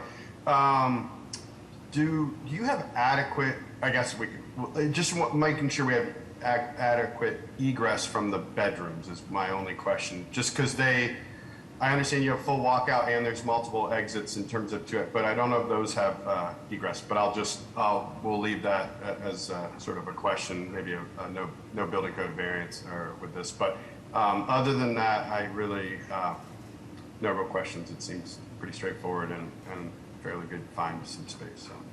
Yeah, Mr. Chair, I can respond briefly. Mr. Robinson, yeah, I believe we do have the egress on Orkney Road. We also will have egress and circulation out of the ground floor into the existing courtyard that's there now. Yep. So there would be two means of egress from these units, and those are existing. So they would be, improved and made better as part of this project, which will improve that interior courtyard. Yep. But there would be two means of egress. Yes. Okay. No further questions, thanks. Any questions from the board? Mr. Hampton? I'm just curious about how are mechanical systems handled for this building? Yeah, thank you. Derek or Anat, do you want to answer that? I don't believe we're moving any mechanicals from this space as a result of the project, but I'll defer to the architects. Right, so actually where it says utilities, this is where all the utilities are. So we're not changing them. Where it says utilities? I don't think it's on this screen, and I don't know Actually, if there's another slide. Oh, right there. Pointed out utilities. That's okay. For mechanical thank you. utilities. All right, yeah, I didn't see that. Thank you. Sorry, Ms. Pinedo. Yeah, I didn't see that either. Thank you. All right, Mr. Hampton? Thank you, Mr. Chair, members of the board. We recommended approval with proviso. Any exterior changes we'd like to see. Also, when you have a building like this and you're adding units, we would like to see some sort of increase in usable open space. I don't know if that's something that's possible with that courtyard. I mean, yeah, but that is something that we would recommend if there were any sort of opportunity to improve usable open space. It's Derek Rubinoff here. Down a couple of pages, we have some illustrations of improvements to the courtyard. Yeah, so this courtyard, Mr. Hampton, is just a brick, interior courtyard with nothing, no open space. And you can see the next slide down even, what's being proposed is really to spruce that interior courtyard up to add some permeable repaved pavers. Really, the space now is not used, and the hope is that this could then be used and actually provide a little private open space off the road. And accessible to all the units. So we are looking at that, and it is in the plans. Great, thank you. Is anyone here to testify on the project? Good morning, Mr. Chair, members of the board. Frank Mendoza here, Mayor's Office of Neighborhood Services, Austin Brighton liaison. We had an abutters meeting, which wasn't particularly well attended, on September the 6th, followed by the civic group meeting a month later. One of the abutters had a concern about the trash room size being insufficient, which the applicant then addressed. At this time, not aware of any other significant opposition from the community and deferring to the judgment of the board. Thank you. Good morning. This is Maura McCrae from Councilor Braden's office. The councilor would like to go on record in support of the project. She believes that the project will improve the property, particularly with the improvements to the interior courtyard. Thank you. Thank you. Anybody else? Chair, members of the board, Annabelle Gomes from the Brighton Austin Improvement Association. We'd like to go on record in support. We feel that this is an improvement to the property and that the units are not below ground, so we feel confident in supporting it. Thank you. Okay, thank you. Eileen, I see your hand is raised. Go ahead, can you? Oh, I'm sorry, I also have Councilor David from Councilor Murphy's office. Go ahead, get to you first. Hi, thanks very much. Apologies for Councilor Murphy. She did want to speak to this directly. She ran into the hearing. We are in support of this project, received constituents and letters, and appreciated the stages of working together on it. Okay. And then Dan Nee, I see your hand is raised. Are you looking to give testimony here? If not, I'll go to Eileen. If you're looking to give testimony as well, I sent a request to unmute you. You can. Be having some issues there. Otherwise, I have no additional raised hands. Okay, can I have a motion, please? I'll make a motion to approve with BPA design review for any exterior changes, and I think taking a look at the courtyard space to make sure that works for the units, as well as I think just no building code relief being granted with this approval. Second. Mr. Fortune? Yes. Mr. Robinson? Yes. Mr. Ruggiero? Yes. Ms. Vignano? Yes. Ms. Dong is not back, I gather? She should be back in a couple of minutes, but she's not back yet. All right, so I'm in favor, and the motion passes. Thank you. Thank you. Going to call the last case for 9:30. On case BOA 138-2419, 49 Bennett Street. This is new construction of a synagogue. The project will include one apartment, a sanctuary, a social hall, a ritual bath, and auxiliary spaces. The violation, Article 51, Section 23, off-street parking is insufficient. Parking required for community use is 14 spaces. The proposed total is 5 spaces. Article 51, Section 57.2, the existing building alignment conformity. Article 51, Section 9, the floor area ratio is excessive. Article 51, Section 9, the front yard is insufficient. And Article 51, Section 9, the rear yard is insufficient. Name and address for the record, please. Good morning, Mr. Secretary, Mr. Chair, members of the board, Attorney Joe Hanley, McDermott, Colte and Miller, 28 State Street in Boston, here representing the appellant, KTY Orthodox Jewish Synagogue. Also with me is Rabbi Shlomo Halpern from the synagogue, as well as David Eason, who is our project architect. Just to take you through the background here in the project, Mr. Chair, quickly. The appellant, KTY, is a Brighton-based Orthodox Jewish congregation that has been serving the Brighton community since 2016, currently operates in a very small area, shoal at 53 Parsons Street, which is at the rabbi's home. They have found a property site directly kitty corner across the intersection of Parsons and Bennett Street at 49 Parsons Street, which they propose to build a new permanent home for a place of worship for the synagogue. You'll see in this slide here we put together, and you'll probably hear people in the comment period, but KTY represents approximately 40 to 50 families, all of whom that live in the Brighton area, and you'll see here the homes within and around the site, both abutting and nearby. And it amounts to about 200 congregants, which includes children and adults. So the proposal relates to the size of the lot with respect to the zoning. So if you look at the next photo, it'll show you some of the site context. That photo at the top is, that's the existing shoal in the basement of the rabbi's home. If you go further down, you will see the proposed site. At the far right is vast amount of lot area at the rear. Towards the middle and the front, you'll see the existing non-conforming two-family. This is a double-sized lot. It's an oversized lot in the 1F 5000 zone. It's about 12,883 square feet of lot. There is a vast remaining of lot area on the side and the back.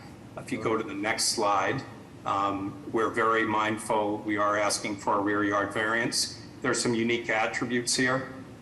Seeing in the upper left, the back of this site abuts a dead end of Arlington Court, which used to be city property, is now privately owned. And there is a non-conforming home in the back with respect to the side yard at the far edge. And we're very mindful and respectful of that. You'll see in the way we've designed this. On the upper left, you can see the existing non-conforming structure and the change in grade. The history of the site, next slide please, will show you that for 70 years, I'm sorry, would be the next one, but for 70 years, there was a large barn that existed at the rear lot line. You'll see it in the circular in red, and you'll see the T beneath it, which is Arlington Court. And in the far corner edge at the side yard is that existing abutting structure, which I had mentioned. And so for 70 years, there was a large barn there. It was taken down in approximately 1969. The zoning for the project, if you go back, we are again in a 1F 5000 zone. This project is the third iteration of, as a result of over a year of outreach and input and changes made. It is proposing a 2-story structure in a zone that allows for 2.5 stories and 35 feet. Our height is 29 feet. We are also complying with the 12-foot setbacks on each side, and we require relief for the alignment of the building at the front. This lot is about twice the lot width of what is required. It's almost 100 feet across. There's a little bit of incongruity along the street, so our building at the front is in general alignment, if you will, and you'll see that in the plans. The specific number is 18, for the front yard is 18.8 feet, and what is required is 20. Again, the side yards comply, and with respect to the rear yard, 40 feet is required. We are approximately 19.5 feet, and that's at the eastern rear edge. So the building is cut in to set back and respect that non-conforming structure to our rear. The final dimensional constraint is the FAR. 0.5 is required, and we are asking for an FAR 1.08 for a synagogue FAR, our floor area of 14,070 square feet. One thing to note, which you'll see in the plans, is approximately a third of the FAR is at or below grade and carved into the site by virtue of the grade. The next slide will show you how this, and that's the history slide. The next slide will show you how this fits architecturally within the community. One of the things we talked with the neighbors about extensively was, this is an allowed use, a place of worship, synagogue. It has one rabbi's unit, single families are allowed.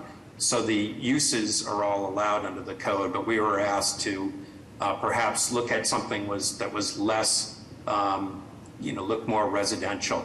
And this was the final result. You see the slope roofs here, not as contemporary and made to fit in with the context of the area. The next slide is to show you how that view works from around Bennett Street.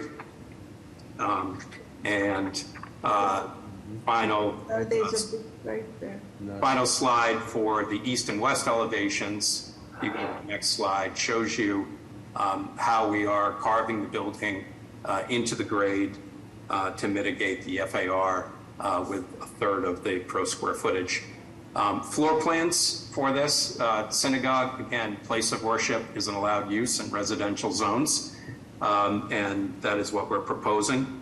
On the lower at grade level, below grade level, which you'll see is a space for Kiddush, for after service refreshments. There's about 14 tables down there and a very small kitchen prep area, as well as a ritual bathhouse, a mikvah, which is a pretty standard and accessory item for a place of worship. As you go up to the main level, there's a sanctuary with 104 seats and an additional 40 seats in the gallery level above it, capacity for about 190 people, which represents the service of congregants in the immediate area at this location in Brighton. You'll also see some of the things that we did to accommodate the neighborhood process with respect to the site. Madam Chair, if you were able to go to slides 14 and 15 very quickly, it will help illustrate that with respect to the rear yard variance that we're requesting. So there you have it.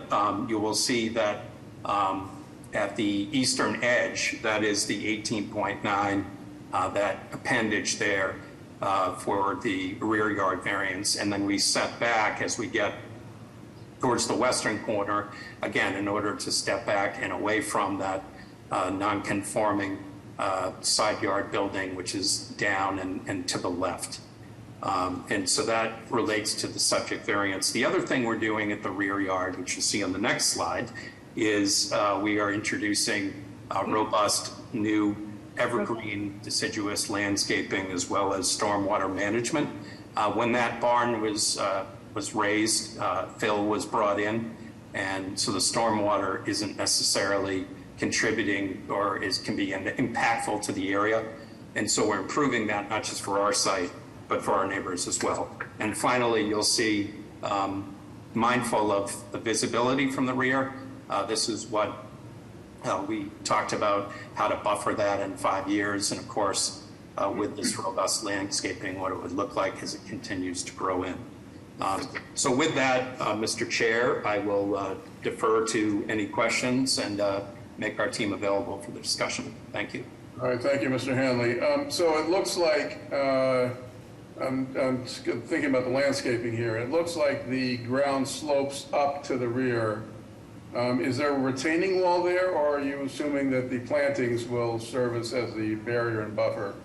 So we had a landscape architect look at this, and I don't think, David Eason, maybe you can speak to this. I don't think a retaining wall was necessary because it actually sort of undulates a little bit. But David, is there something you can add to that? Yeah, we're working with our geotechnical engineer, structural engineer, and civil engineer to see if it's advantageous to have a retaining wall. I mean, ultimately, this will look like this. It will cover up whether it's a retaining wall or a deck with a screen below it. It won't impact this view, but it's a work in progress as we dig into the engineering requirements. Yeah, and one thing I may say, Mr. Chair, obviously this would be subject to design review. We are happy to continue to work on that. We've shared the stormwater management study and plan. That's fine.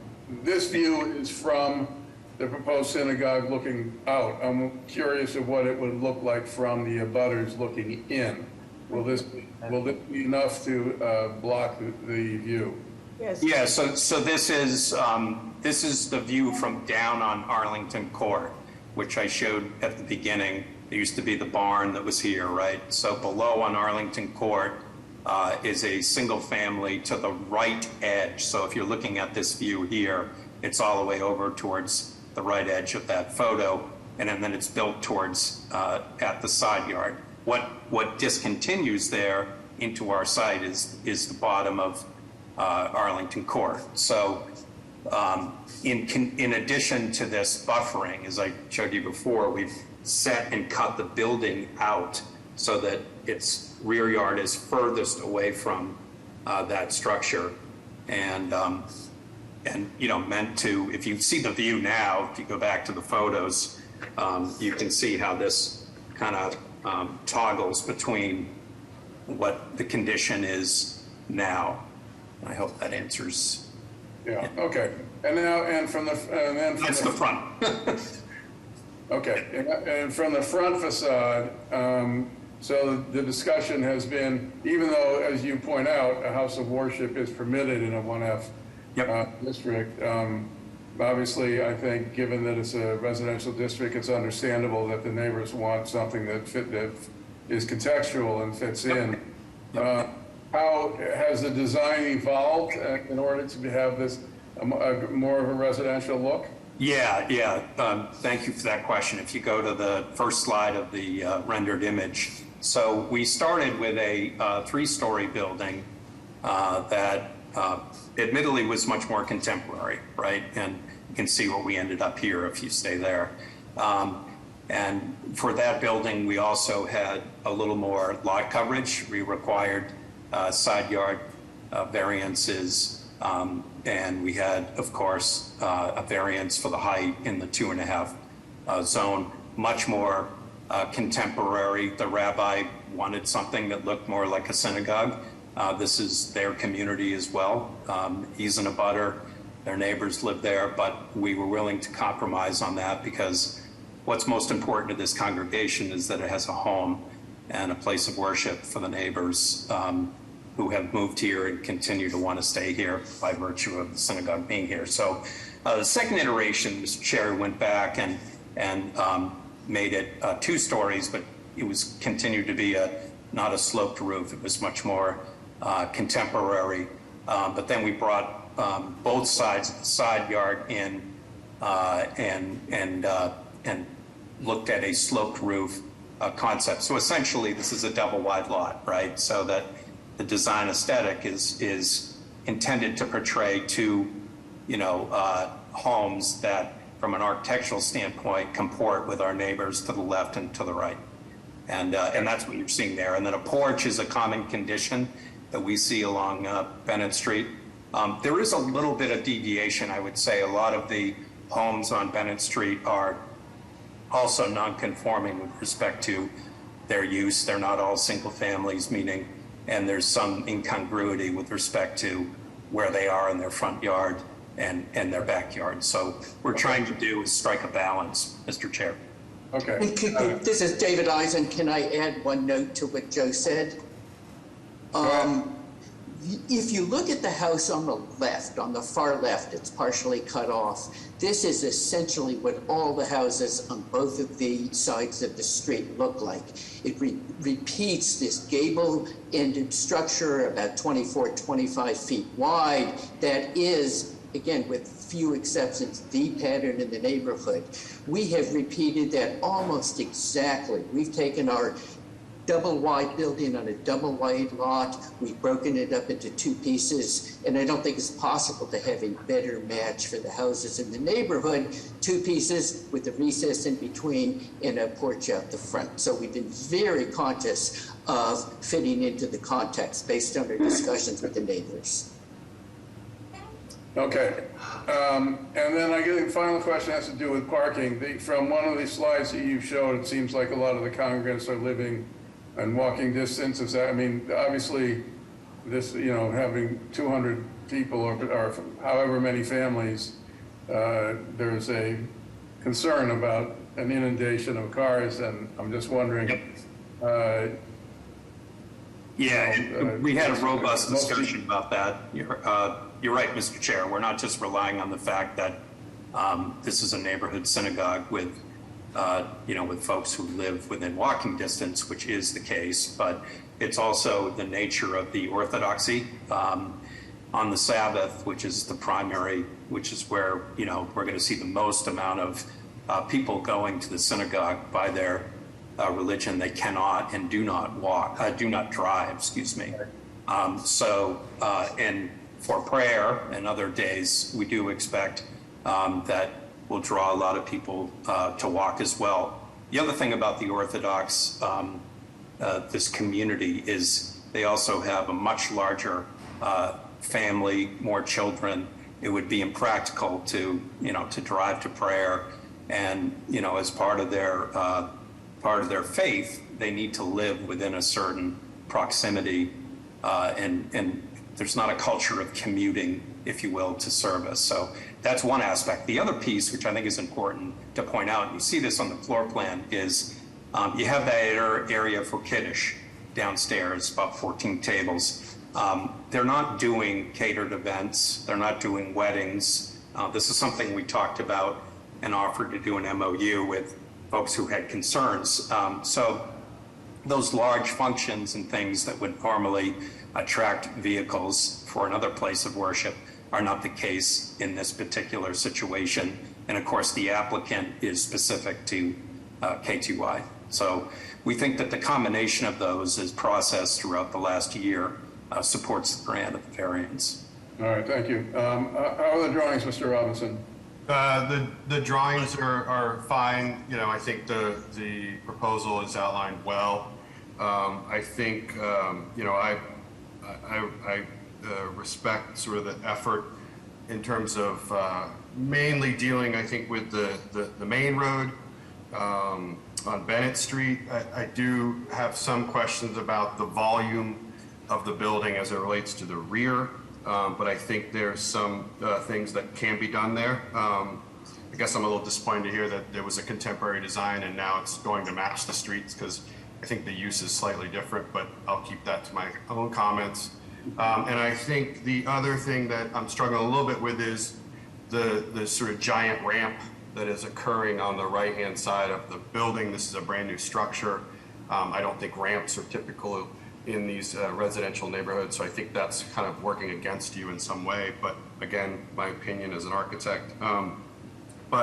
The modal front yard, I think, is good. I think the side yards are good. The height is obviously meets the sort of height. So, I think really the rear could use a little more help. But other than that, I really don't have any questions about the proposed project from a zoning standpoint. Thank you. Any questions from the board? Mr. Hampton, you want to weigh in from the BPDA? Yes, thank you, Mr. Chair, members of the board. Jeff Hampton, BPDA. We recommended approval with proviso that we have design review on this. We actually, I'm sorry, Mr. Robinson, actually like the design so that it's contextual with the neighborhood. And I think the board has seen this in the recommendation that the main entrance be accessible. That's our concern, but we are on record approving with design review. Thank you. All right, thank you. Okay, let's move to testimony. I know there's a high degree of interest in this project. I'd like to start with elected officials or representatives of elected officials, and then I think we'll have a limited number of people both for and against. But let's start with elected officials. Good morning, Mr. Chair. Excuse me. Yes, good morning, Mr. Chair. Frank Mendoza, Mayor's Office of Neighborhood Services here. Just coming in to say that as far as community engagement, we had an abutters meeting on September the 20th. Very well attended, 100 abutters present. There were previous abutters meetings, as the applicant noted, held outside of the purview of the Mayor's Office, not facilitated by ONS, but in our ONS facilitated abutters meeting. We had some direct abutters opposed on the grounds of setback and green space, concerns about parking and traffic, the overall size of the building, the density of the usage, the building's character relative to the character of the neighborhood, as well as some concerns about privacy. We had abutters who were in support on the grounds of the, they wanted a congregation whose size was more appropriate to their needs. As well as, adding to the vibrancy of the neighborhood. We did also see that the Brighton Allston Improvement Association voted to support this project. There were, in terms of letters of support, about 800 letters of support, which the board should have on file, most of which are from the Brighton area, and a number of which were from closer abutters within 300 feet. There was a petition of opposition on the basis of institutional use on the street, which was circulated on change.org. That petition had about 500 signees, but unfortunately not able to tell, actually 600 signees, but not able to get addresses from all 600. I am also aware, our office is also aware that a number of city councilors have weighed in on the project, and most recently, I believe, the office of Congresswoman Ayanna Pressley sent in a letter of support. With that said, we defer to the judgment of the board, and thank you very much. Thank you. Other elected officials? Good morning, Mr. Chair. Thank you, and thank you, members of the board. My name is Liz Braden. I'm the City Councillor for District 9. I support the KTY congregation in its application for construction of a synagogue, which will serve as a religious home for many of the Allston Brighton Orthodox Jewish residents. I've arrived at this position after very careful consideration of the proposed project's plans and ongoing conversations with the neighbourhood residents. As District 9 City Councillor, I am proud to represent all 77,000 residents of Allston Brighton, and under the zoning board code, the religious uses are permitted in this space, and places of worship such as this reflect the diversity of our neighbourhood. We have mosques, we have churches, and we have synagogues, and they're an essential part of the fabric that reflects our diverse community. As Allston Brighton grows, I'm confident that we will continue to build a neighbourhood that is welcoming to all. During the conversation with the neighbourhood, there's many concerns about traffic, and these concerns predate this application, and I'm making a commitment to work with the neighbours and to work with the Boston Transportation Department to try and alleviate the concerns about traffic and to improve traffic flow in this vicinity. Thank you. Thank you, Councillor. Any other elected officials? Mr. Chairman, Oh, go ahead. sorry, Mr. Chairman, members of the board, Paul Sullivan, City Council at Large, Michael Flaherty.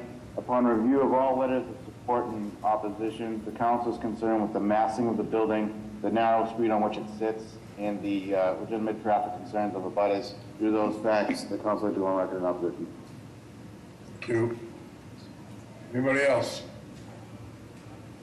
Can we hear from the... Good morning, Chair and the board. This is David from Councilor Murphy's office.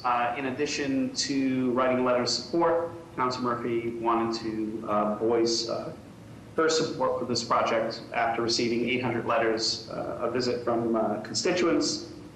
We are on record as supporting this. Cindy? Yes, good morning. The Councilor Region also wants to go on record and support this project. Thank you. All right. Mr. Chair, Secretary here, we do have the letters that the mayor's office spoke of as well. Okay, thank you. Can we hear from the Brighton Olsen Improvement Association? Annabella?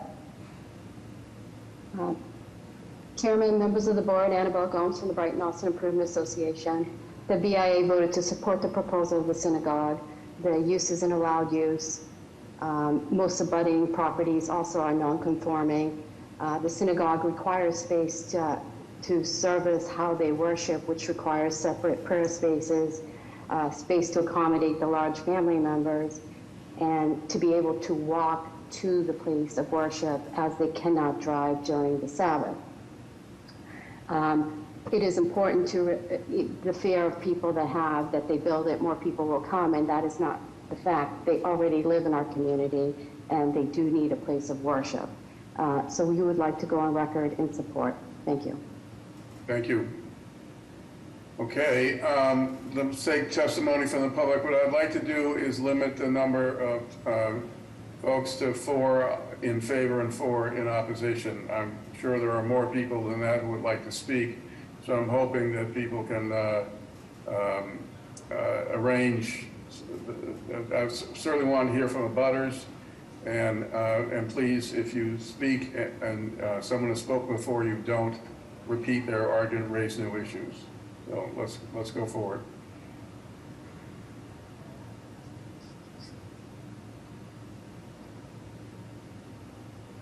Madam Ambassador, are there a lot of raised hands? I actually can't. Oh, yeah, I'm sorry. I was on mute while I was talking. I apologize. I'll start with Michael.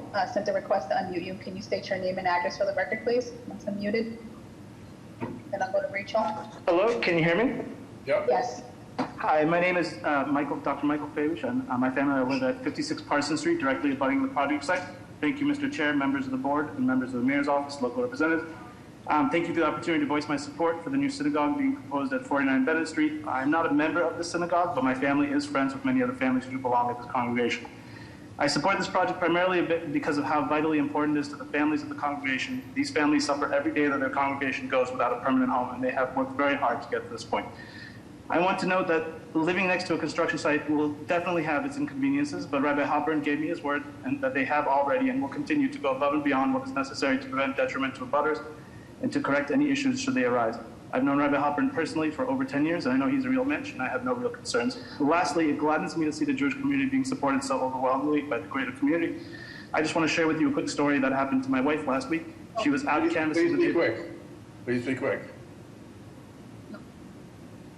Okay, Rachel, go ahead. Can you state your name and address for the record, please?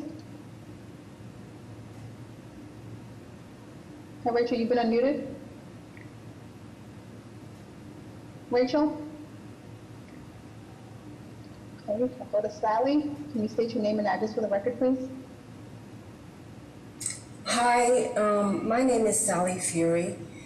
My address is 53 Bennett Street. I'm a direct abutter. I am strongly opposed to this project because, firstly, this massive proposal will increase the usable square footage of the property by 500%, essentially wiping out 10,000 square foot of current green space.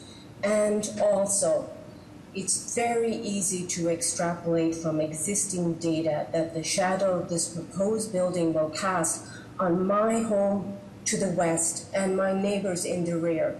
It will block out all natural light coming into our homes, pretty much putting us in darkness all year round. We have sent pictures in of our home, so I hope the ZBA has a chance to look at them before they make any decision. This building is way too large and way too close to our property lines. And also, I'm not an engineer, but I would like to comment on a few things related to engineering type stuff. Drainage. There is not enough land to deal with this much roof for drainage. And we already experienced damp basements after it rains. And we are downhill on the rear Arlington Court, are downhill from this proposal, and our house to the west, we're also downhill. Okay. And all right. You. Dan, I believe you're unmuted. Can you state your name and address for the record, please? Hi, can you hear me? Yes. Yes. Hi, good morning, Mr. Chair, ladies and gentlemen of the board. My name is Daniel Mee. I live at 52 Parsons Street. I'm directly across the street from the current temple, and because I'm on the corner, I'm directly across the street from the proposed. One of our biggest concerns, ladies and gentlemen, is that the proponent has stated that they don't need any parking for this because they don't drive, they don't park. First of all, you need to understand this is a very, very active place. They have 2 and 3 sessions a day. There are people coming and going all the time, and they drive and they park. In your packets, we've provided a number of pictures. There are literally hundreds of pictures of people coming to this property for different events and driving and parking. So for the proponent to tell you that they don't, this is completely untrue. I encourage you, I ask you to please look at this presentation we made and see it for what it is. The other thing that I think is missing from what you've heard today is the fact that the abutters oppose this. There are 80 houses inside the 300-foot circumference, and 55 have said, no, this makes no sense. 4 have said yes. So when you talk about impact to direct abutters, this is nonsense. It is 235 seats with no parking. All right, thank you. I think, okay, so in terms of the opposition, we heard it's too big, it's too dense, it blocks parking issues, traffic, and abutter opposition. I would ask that people, if they're going to raise issues, raise new ones, and same for the people speaking in favor. Okay. We're 1 in favor and 2 in opposition, so let's keep going. Okay. Ralph, you vote? Yes, thank you. Can you hear me? Yes.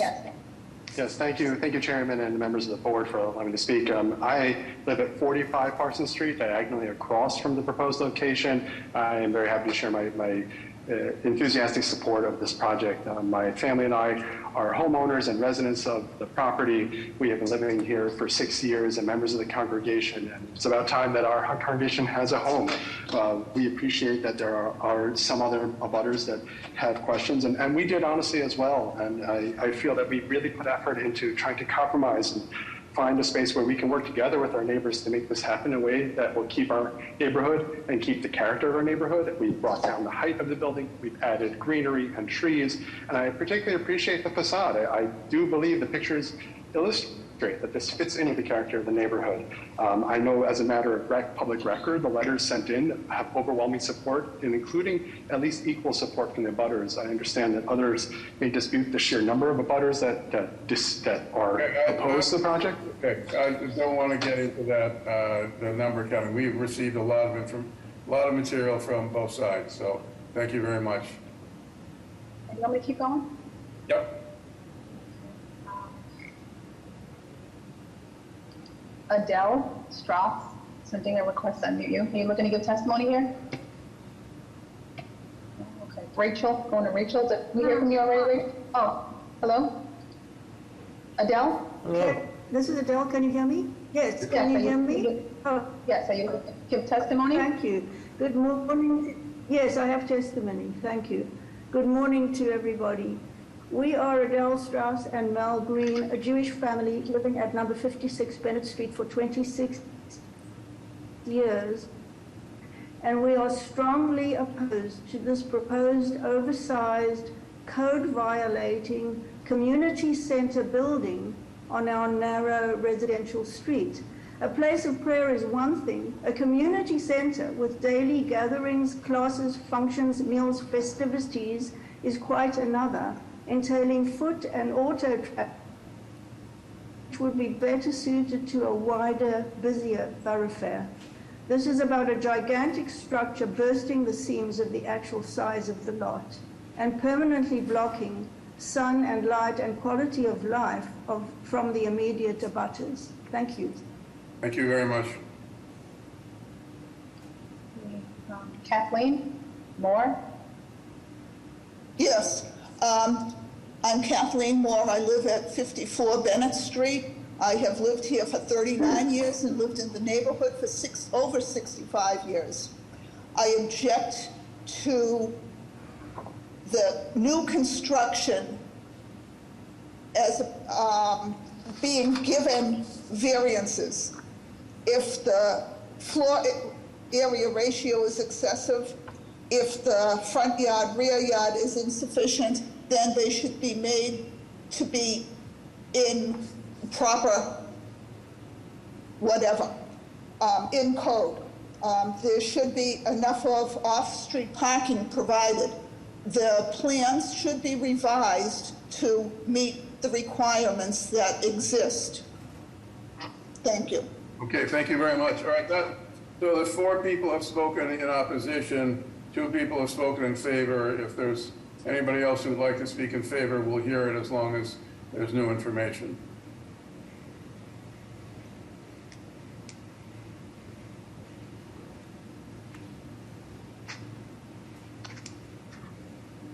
Madam Ambassador, I think we've got some people in chat. Okay, I'm sorry, but Ariella, can you? Thank you. State your name and address? Yep. Yes, my name is Ariella Hellman, and our business address is 63 Leamington Road. Good morning, Mr. Chair. What's your residential address? We only want to hear from abutters. So I'm speaking on behalf of the Orthodox Jewish community through Agudath Israel of New England, representing the community at large. Okay, please be quick. Thank you. Thank you.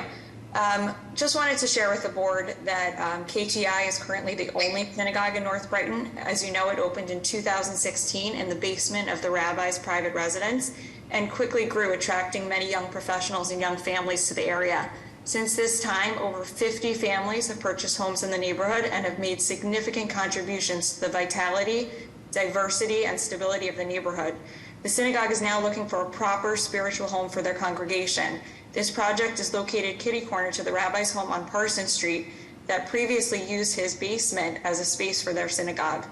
They've engaged in significant community outreach, as you've heard, and they've modified their plans many times. What I think is important to note is that the community is already there.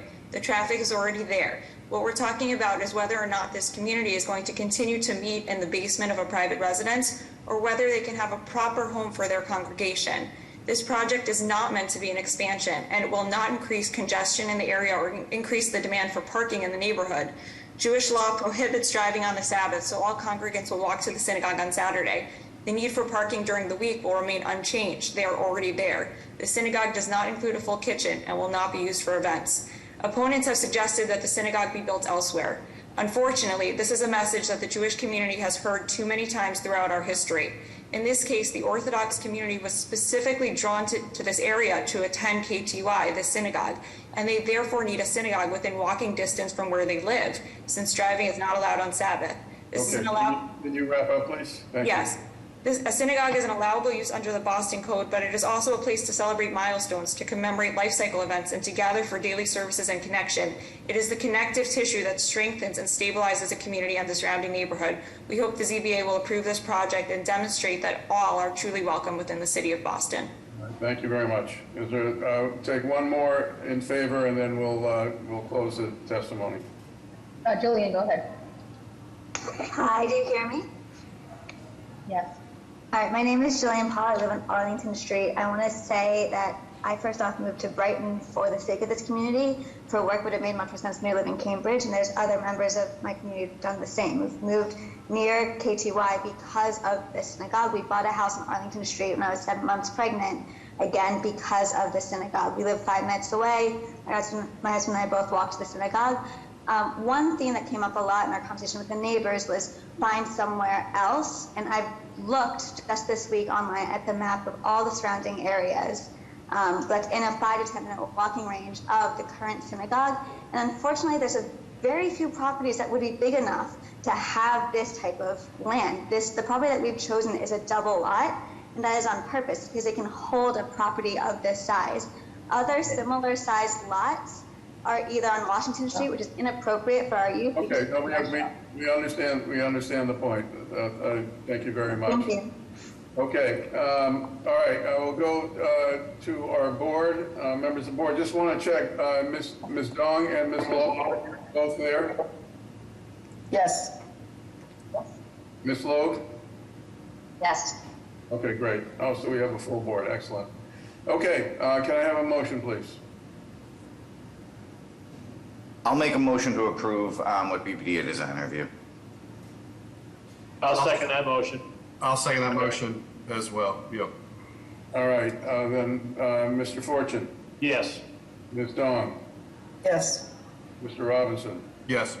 Mr. Ruggiero? Yes. Ms. Pignatto? Yes. Ms. Loeb? Yes. And I too am in favor. The motion passes. Thank you.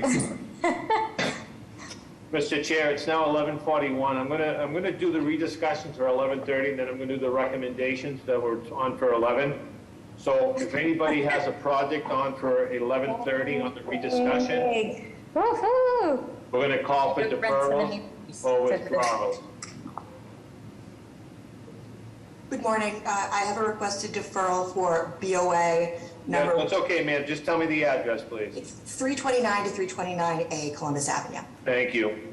Calling case BOA 1383661, 329 to 329A Columbus Avenue. Name and address for the record, please.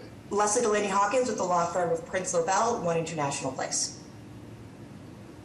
We would respectfully request a deferral to continue our communications with the community as we move forward with this process.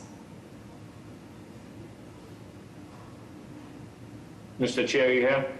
Yeah. Okay. Yeah. Motion to defer. I'll second that, Eric. Okay, Mr. Fortune? Yes. Ms. Dong? Yes. Mr. Robinson? Yes. Mr. Ruggiero? Yep. Ms. Pignatto? Yes. Ms. Loeb? Yes. And I too am in favor. What's the date? We have a date of February 7th at 11:30. Thank you very much. Are there any other deferrals or withdrawals to the 11:30 cases? You can give me the address first, please. Hi, Brian, I see your hand is raised. Are you looking to request a deferral? Yes. My name is Brian Forsyth. I am the owner of units number 2, 4, and 5 at 329 Columbus, which directly abuts the proposed cannabis establishment. Hold on a second, sir. These are for deferrals or withdrawals only. Oh, okay. All right, Eileen, you looking to request a deferral? I see your hand has been raised. Or Elizabeth? No? Okay. Can you lower your hands if you're not looking for a deferral? Thank you, Okay, Madam Eileen. Ambassador. Let me just try her again. I'm trying to unmute you, Eileen. I'm not sure if you're looking to request a deferral, but when I try to unmute you, it's not working. So I'm not sure if you're having connectivity issues, but you can send me a message in the chat. Other than that, I'm all set. Okay, thank you, Madam Ambassador. I'm going to do the recommendations, Mr. Chair. Yep.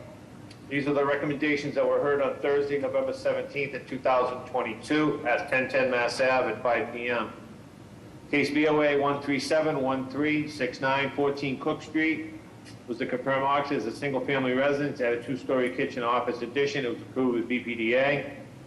Case BOA 130765433 Russell Street was conversion of a single-family to a 2-family. It was approved with BPDA. Case BOA 1359438 22 Hanover Avenue was a renovation of a single-family townhouse. It was deferred to today at 11:30 for full board review. Case BOA 1310472 702 East 5th Street was a replacing existing roof deck. It was approved. Case BOA 1335230 510 East 8th Street was deferred to the 11923 5 p.m. board subcommittee. Case BOA 1343962 690 East 8th Street it was installed a new curb cut. It was denied. Case BOA 1338514 6 Thwing Street was deferred to the January 19th subcommittee at 5 p.m. Case BOA 1371101 2 Carlisle Street will be heard today at 11:30. Case BOA 1368923 37 Blakefield Street will be heard today at 11:30. And case BOA 1368532 60 Chesterfield Street was deferred to the subcommittee on 1/19/2023 for 5 p.m. That concludes the subcommittee's report. We need a motion. Motion to accept the recommendations of the subcommittee. Second. Mr. Fortune. Yes. Ms. Dong. Yes. Mr. Robinson. Yes. Mr. Ruggiero. Yes. Ms. Piñato. Yes. Ms. Loeb. Yes. And I too am in favor, so the motion passes. I believe we are going to lose Mr. Ruggiero at noon, so what I would suggest is we keep plugging along and then probably take a break when Mr. Ruggiero has to leave. So let's We'll do, Mr. Chair. Calling the 1030 cases, calling VOA 140-3378, 68 Liverpool Street. This is erect a 5-story, 6-unit residential dwelling with roof deck. Violations, Article 32, Section 4. This is G-card applicability. Article 53, Section 53-57. Application of the dimensional requirement, a shallow lot, insufficient rear yard setback. Article 53, Section 54, screening and buffering. Article 53, Section 56, off-street parking is insufficient. Article 27T-5, which is an East Boston iPod. Article 53, Section 15, first floor residential use is conditional.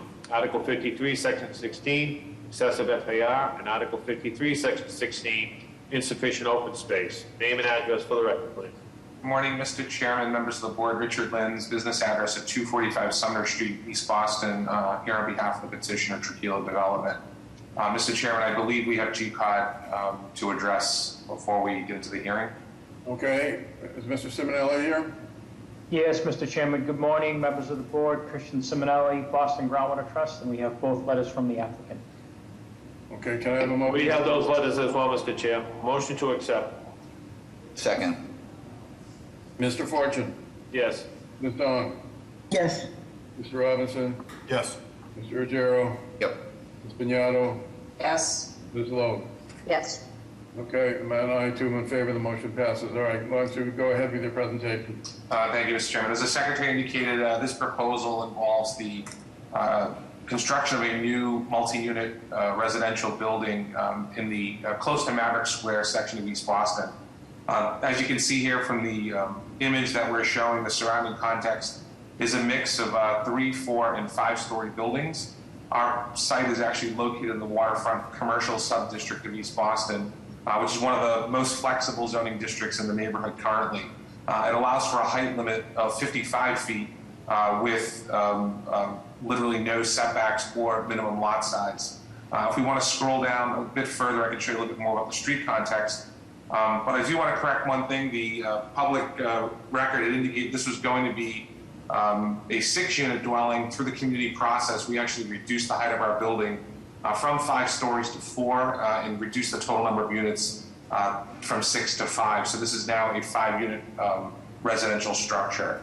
And again, as you can see here, we're looking towards what is the newly constructed Coppersmith Village. It's a relatively larger scale mixed-use property that stands at a height of 5 stories off to the rear.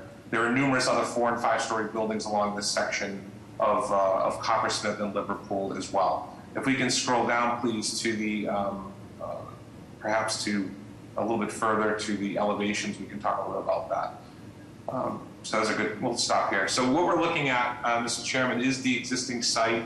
It is a separately assessed and owned parcel. It is not affiliated with any of the parcels immediately surrounding it. It is used for what I refer to as convenience off-street parking. It's not really zoned for that particular use.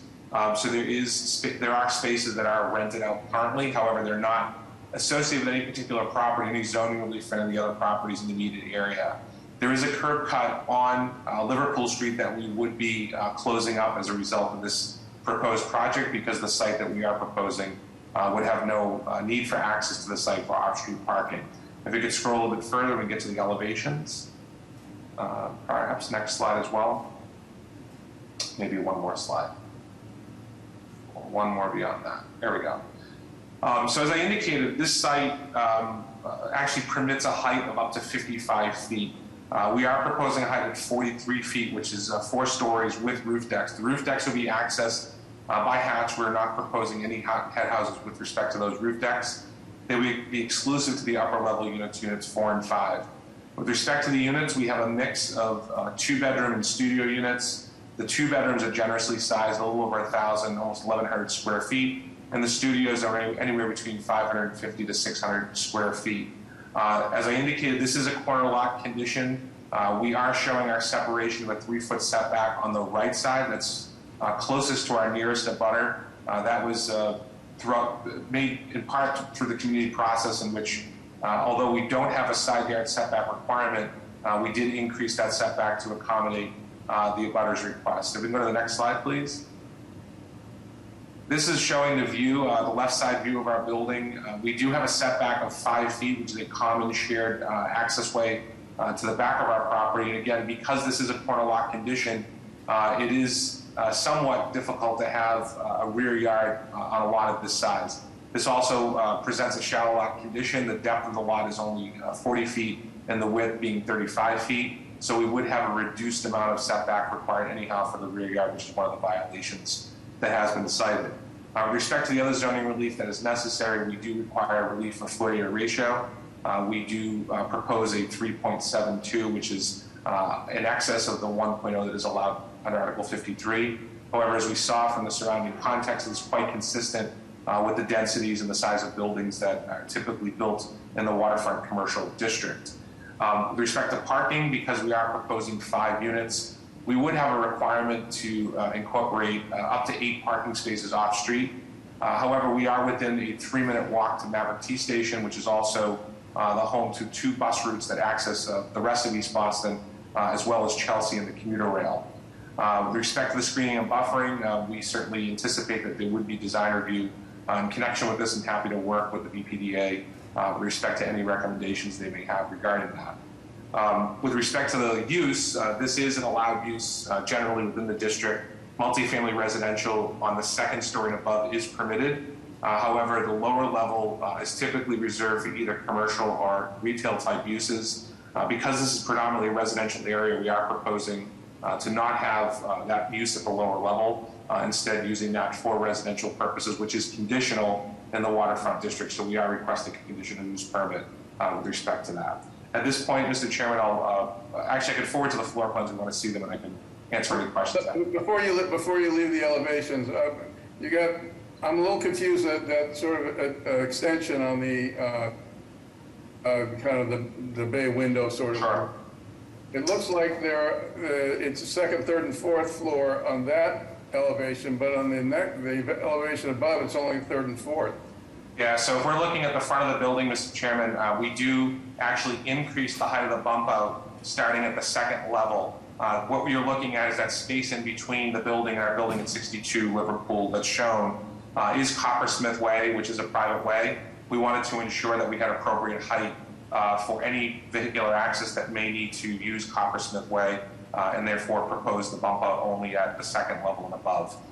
It is proposed at the third level and above, and we do propose at the second level for the frontage along Liverpool Street. Oh, okay, that was what all right. Okay. All right, yeah, let's look at the floor plans. If you could just tell us the size of the units, please. Yeah, so as I said, we have a mix of 3 2-bedrooms and 2 studios. We start at the ground level with a 2-bedroom, and as we move up, we have smaller units at the second, along the second level. The third and fourth levels are bi-level units with units 4 and 5 that you access at the third level and have internal stairwell to get up to living area up on the fourth level. And then, of course, the roof deck that would be accessed internally from hatch for both the fourth and the fifth levels. I mean, fourth and fifth units, I apologize. So is this in the floodplain? It is not. Is there a basement? We're proposing this to be, Eric, I believe Eric Zackerson's on it. I believe this is slab on grade. Yes, correct. There's no basement proposed. Okay. All right. Well, that solves that potential problem. All right, Mr. Robinson, how are the drawings?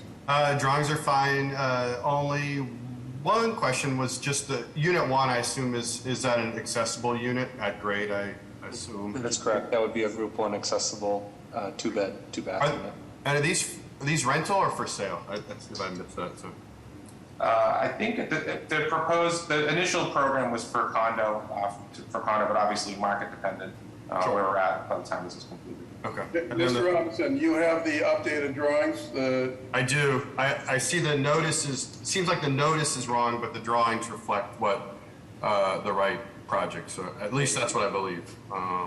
Yep. And my only other question was against the right of butter. But I see they have some windows, but you're setting back on your property the 3.5 feet to provide a little bit of relief to those windows, I guess, because they're right on their property line. Is that right? That is correct, Mr. Robinson. Through the community process, we did identify that they are on their property line with unprotected openings. We wanted to obviously provide them with the ability to maintain those openings, so we did set back at 3 feet. Yep. No other questions from me. Thank you. All right, any questions on the board? Is there anyone here to testify on the project? Yes, good afternoon, Mr. Chair, members of the board. This is Natalia Benitez with the Mayor's Office of Neighborhood Services. ONS hosted an abutters meeting for this project on March 8th of 2022. Abutters expressed some concerns regarding density and height of the building, for which the applicant worked diligently with the community to address. Abutters also stated that they liked the design of the building. The applicant also met with the Maverick Central Neighborhood Association on 2 different occasions. The group voted in support of the project, and our office has received 15 letters in support. At this time, our office would like to defer judgment to the board. Thank you. Mr. Chair, Secretary Reverend the Mayor's office spoke up. Okay. 2 raised hands. I'll start with Tyler. Can you give your name and full address for the record? Hey everyone, my name is Tyler Toyer. I represent the ownership at 56 Liverpool Street, and I just wanted to go on the record to say that I'm in support of this project. Okay, thank you. Okay, Julius? Good morning, Julius Sokol, butter at 147 Maverick Street, and I want to go on the record in support of this project. Thank you. Sean Sorrentino? Hello, my name is Sean Sorrentino. I just want to say I'm in support. I live at 52 Liverpool Street. Thank you very much. I have no additional raised hands. Okay, can I have a motion, please? Motion to approve a BPDA design review. Second. Mr. Fortune? Yes. Ms. Dong? Yes. Mr. Robinson? Yes. Mr. Rivero? Yep. Ms. Pignatto? Yes. Ms. Loeb? And I too am in favor. The motion passes. Thank you very much. Joe, how much longer can you stay with us? I mean, I really got to get out of here. What's the next piece on the agenda? It's a short one, Mr. Ruggiero. Hopefully you can stay for this one. Can I ask, I need to recuse myself from 748 East Broadway. Maybe Mr. Ruggiero, can you stick around and do that one, just because we'll be one short anyway? I lost the agenda on my screen. When's that coming up? 2 more cases. We can go out of order. It's Okay. screen in advance, but. Yeah, if we can go out of order, I'll stand for that case, yeah. Okay, all right. Mr. Fortune, can you call that one in? Yes, we can do that. Hold on 2 seconds here. 748, 750. Calling BOA 139-6214, 748 to 750 East Broadway. This is construct a new 4-story building with 9 residential units, retail, space at the first floor, combined lots at 748 East Broadway, 750 East Broadway, 65 L Street and L Street.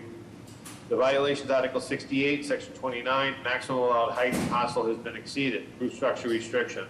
Article 68, Section 8, building height is excessive in the sub-district. Article 68, Section 8, excessive FAR. Article 68, Section 8, insufficient usable open space per unit. Article 68, Section 8, insufficient front yard setback, corner lot. Article 68, Section 8, insufficient side yard setback. Article 68, Section 8, insufficient rear yard setback. Article 68, Section 8, insufficient minimal lot size. Article 68, Section 8, insufficient additional lot area per unit. Article 68, Section 34, traffic visibility across the corner lot is obstructed. Article 68, Section 33, sufficient parking. Name and address for the record, please. Just for the record, this is Eric Robinson. I'll be recusing myself. Okay, thank you. Good afternoon, Chairman, members of the board. My name is George Moranci. I'm an attorney with the business address at 350 West Broadway in South Boston. Dennis Greenwood from Sousa Design Architects is also here in the hearing with us. Being proposed is a 4-story apartment building containing 9 apartment units with ground floor local retail unit located at 748-750 East Broadway, a 4,500 square foot lot located at the corner of L Street in an MFRLS multifamily sub-district under South Boston's Article 68. Both proposed uses, the multifamily and the local retail, are allowed uses. The first floor of the building would be that commercial unit with 3 stories of residential above. The 3 floors would contain 3 units each, with 5 one-bedroom units and 4 two-bedroom units, ranging from 970 to 1,054 square feet. The retail unit on the ground floor would be approximately 2,980 square feet. The application was cited for lot size insufficiency, but the proposed condition is consistent with lot sizes and densities in the surrounding East Broadway neighborhood. The maximum height in the MFR-LS is 35 feet, which is actually less than the neighboring MFR subdistrict, where the maximum height limit is 40 feet. The proposed building height is 42 feet 11 inches, which again is consistent both with recently approved new development on East Broadway and on L Street, and with unofficial BPDA planning indicators for East Broadway in general. The proposed FAR here is 3.62. The maximum FAR in MFR-LS is 1.5. Again, as a multifamily local service area, for some reason, the FAR is at 1.5 is less than 2, which is for the strictly residential neighborhood, somewhat curiously. There's a cited open space violation, as my client agreed early on in the community process that there would be no roof decks or balconies owing to noise disruption concerns. There are cited setbacks for both front and side yard violations, whereas the actual setbacks are existing modal alignment, essentially, for both Broadway and for L Street. The required rear yard setback here is 20 feet, but as this is a corner lot and consistent with urban planning preferences for street wall continuity, the provided rear setback is 5 feet, since the rear setback of this building can also be looked at as actually a side yard setback on the L Street side, since most of the buildings by far length in presence occur on the L Street side of the lot, which is also where the residential entrance is to be located. The entrance on L Street was itself cited as a violation of the main entrance, for the main entrance to the building not being located on the street of address. So you have a retail a retail entrance on the East Broadway side. The residential entrance is on the L Street side, and that gives rise to a violation. Both the size and the location of the site at the busy intersection of East Broadway and L Street preclude the ability to introduce off-street parking, which creates another violation. There will be secured bicycle storage in compliance with the city's bike policy, and the site is directly served by 3 bus routes which provide quick connections to the MBTA's Broadway, Andrew, and South stations. Owing to concerns that he might seek to come back with the change of the ground floor use to a restaurant, my client has made it clear that he has given his word that the ground floor commercial unit will be a local retail use allowed by zoning. It will not be a restaurant or bar, which would require additional relief from this board in any case, but my client has made it clear that this is going to be a local retail use which conforms with zoning. Finally, just to point out that my client has agreed to provide a voluntary IDP unit, which will be Unit 2 on the 2nd floor. While this was originally planned as a 1-bedroom unit, my client has agreed to build this out as a 970 square foot 2-bedroom unit, which will be offered to the BBDA as a 110% AMI unit at a maximum rent under current guidelines, $2,679. With that, I'll pause and take any questions that members may have. Okay, thank you, Mr. Moranci. You mentioned that with respect to the citation on height, that it was lower than the neighboring MFR district, but I want to know what it is in relation to the district it's in. Correct. So it's 30. The height limit here is 35 feet in MFRLS. That's the maximum height. And I just pointed out that I find it, and many people find it curious. Okay, well, I get that, but what is it, and what is it in this district? What's the maximum height? The maximum height here is 35 feet, and the proposed height is 42 feet 11 inches. Okay, that's what I want to know. Now, looking at the rendering that's on the drawing now, it looks to be higher than the buildings to the left, but is that the same height as the one in the rear on the right? The building in the rear, yes. I don't make a long answer. The answer is yes, and the reason I know is that building in the right rear is 57 L Street, which was approved some years ago by the board. I'm just trying to figure out how it fits in to the facades on both sides, on both Broadway and L Street, line up with the facades. Yes, that's correct. Okay, all right. That's what I want to know. Ms. Pignano, how are the drawings? The drawings are adequate. I'm curious about the trees. I see a big tree appearing behind this building. Is that on your lot? Is that something you're preserving, or? No, Ms. Pignano, there's nothing. The site now is actually vacant. It's the couple of buildings that were there in very poor condition have been demolished, and I'm not aware of any tree removal. It's currently a vacant lot that was done just within the past few months. Okay. So the tree in the rendering, where does that come from? I'm sorry, are we speaking about street trees? No, the tree behind your building. One seems to come up from the top of the building. Oh, that's in a lot well to the left and rear, and also the one. The answer is no. Those were not on the site. I'm sorry, those were not on the site. And was this ever a 5-story building? There's some question about that this remained a 4-story building. Was that ever in question? No, I think this project has been back to the board a couple of times, but it was never proposed to the board as a 4-story. I think initial conversations a couple of years ago may have conceived of a 5th story, but it's always gone through community process as a 4-story building. The height, if you're referring to letters which say that my client made concessions with respect to height, the building was higher as a 4-story building initially, because again, this building was at the board and it was denied with the proposed restaurant use on the ground floor. So even though it was a 4-story building at that time, owing to a proposed restaurant use, it was a higher building. There was most of the concern about this building was that proposed ground floor use. My client is committed to this being a retail use. With changing it from a hotel at very initial stages to a retail use, the height of the building was able to come down just owing to the fact that retail doesn't need as much ceiling height as a restaurant would. Okay, thank you. The plans are adequate. Okay, any questions from the board? Mr. Hampton, any thoughts on this one? Thank you, Mr. Chairman, members of the board. We actually recommended approval with design review on this, so pretty straightforward from our point of view.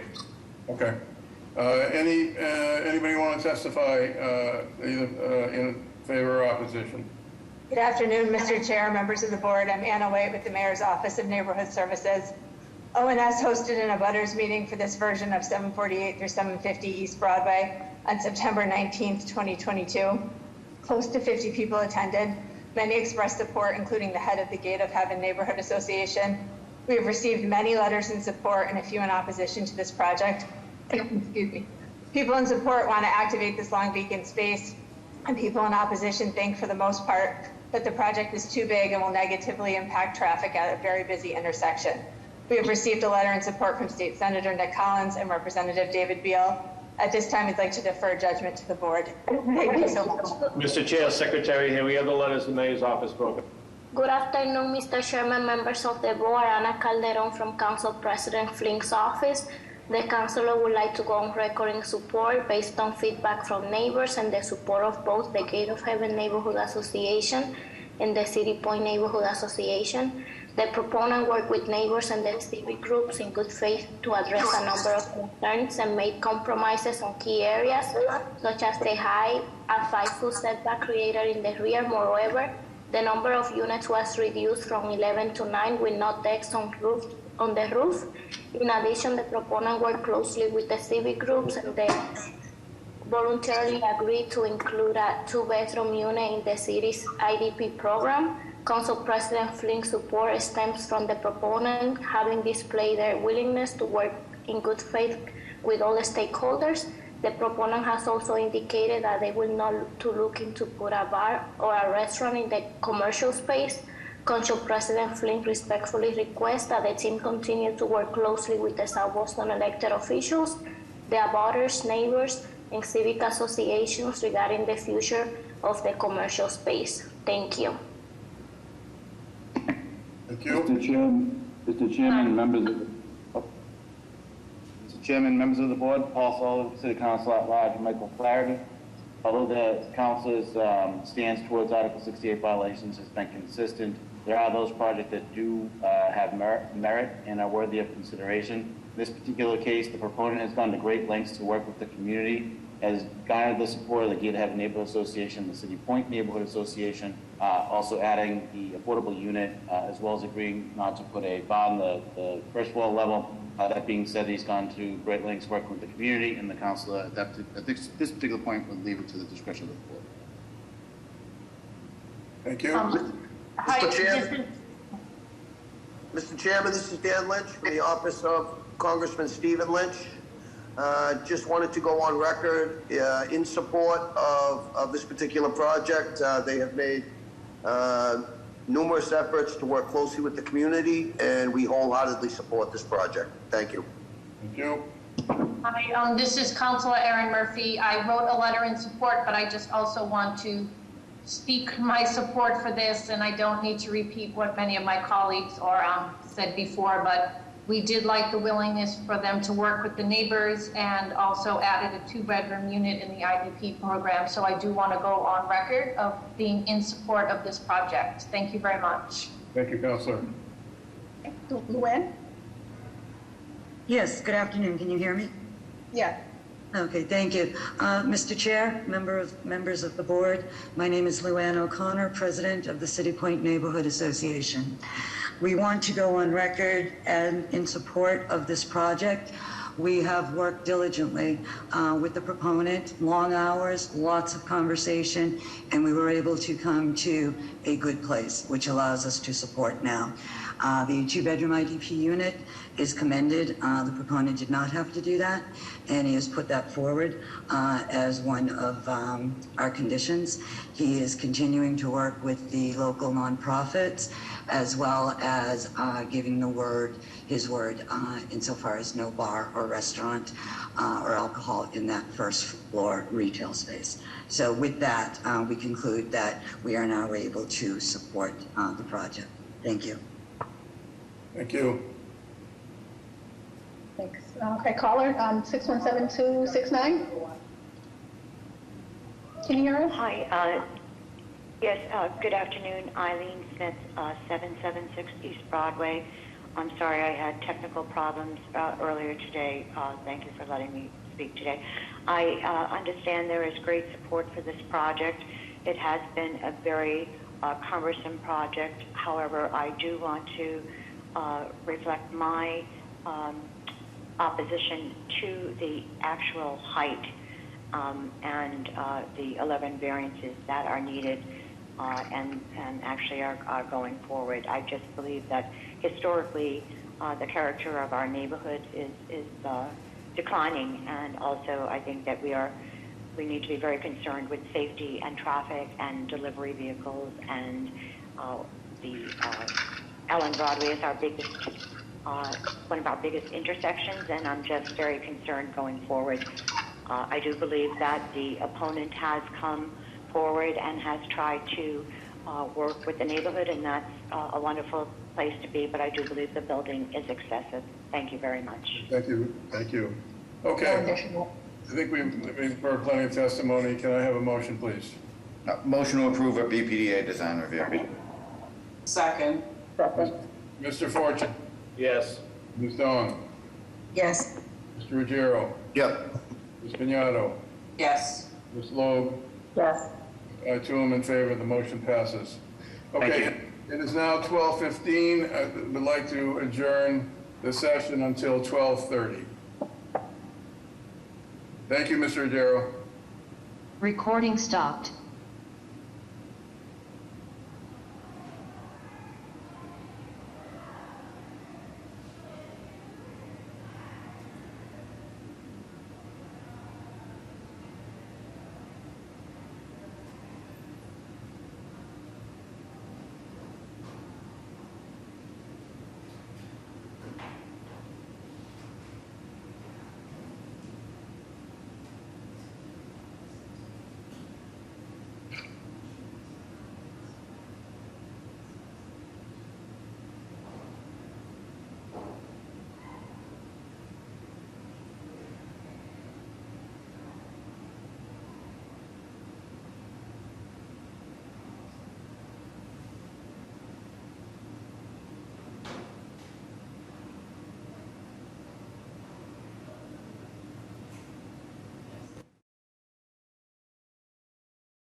Okay, the December 6th ZBA meeting is back in session, and we'd like to remind all applicants we now, given Mr. Ruggiero's absence, we now are a 6-member board, which means that you are entitled to a administrative deferral should you so choose. So, Mr. Fortune, let's keep going. Mr. Chair, Mr. Robinson's not back on yet, so I don't see him on. I don't know if you want to give him an, yep, he's back. There you go. I'm going to call the next case. Calling BOA 138-7449, 210 to 214 Newbury Street. This is the change of use to include live entertainment, use item 38, and the Lululemon store. The violations, Article 8, Section 7, live entertainment use is conditional. Name and address for the record, please. Good morning, Mr. Chair, members of the board. Attorney Ryan Gazda from McDermott Quilty Miller on behalf of the applicant, 28 State Street, Suite 802, Boston, Mass. With me this afternoon is Carolina Amarim, who is the program manager for Lululemon as well.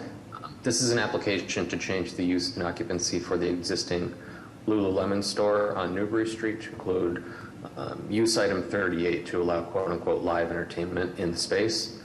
Currently, the property is zoned for retail use, office space, cafe, and yoga. We're seeking to update that to include the live entertainment designation to allow them to obtain an annual license for various types of events that they have going on in the yoga space on the 2nd floor.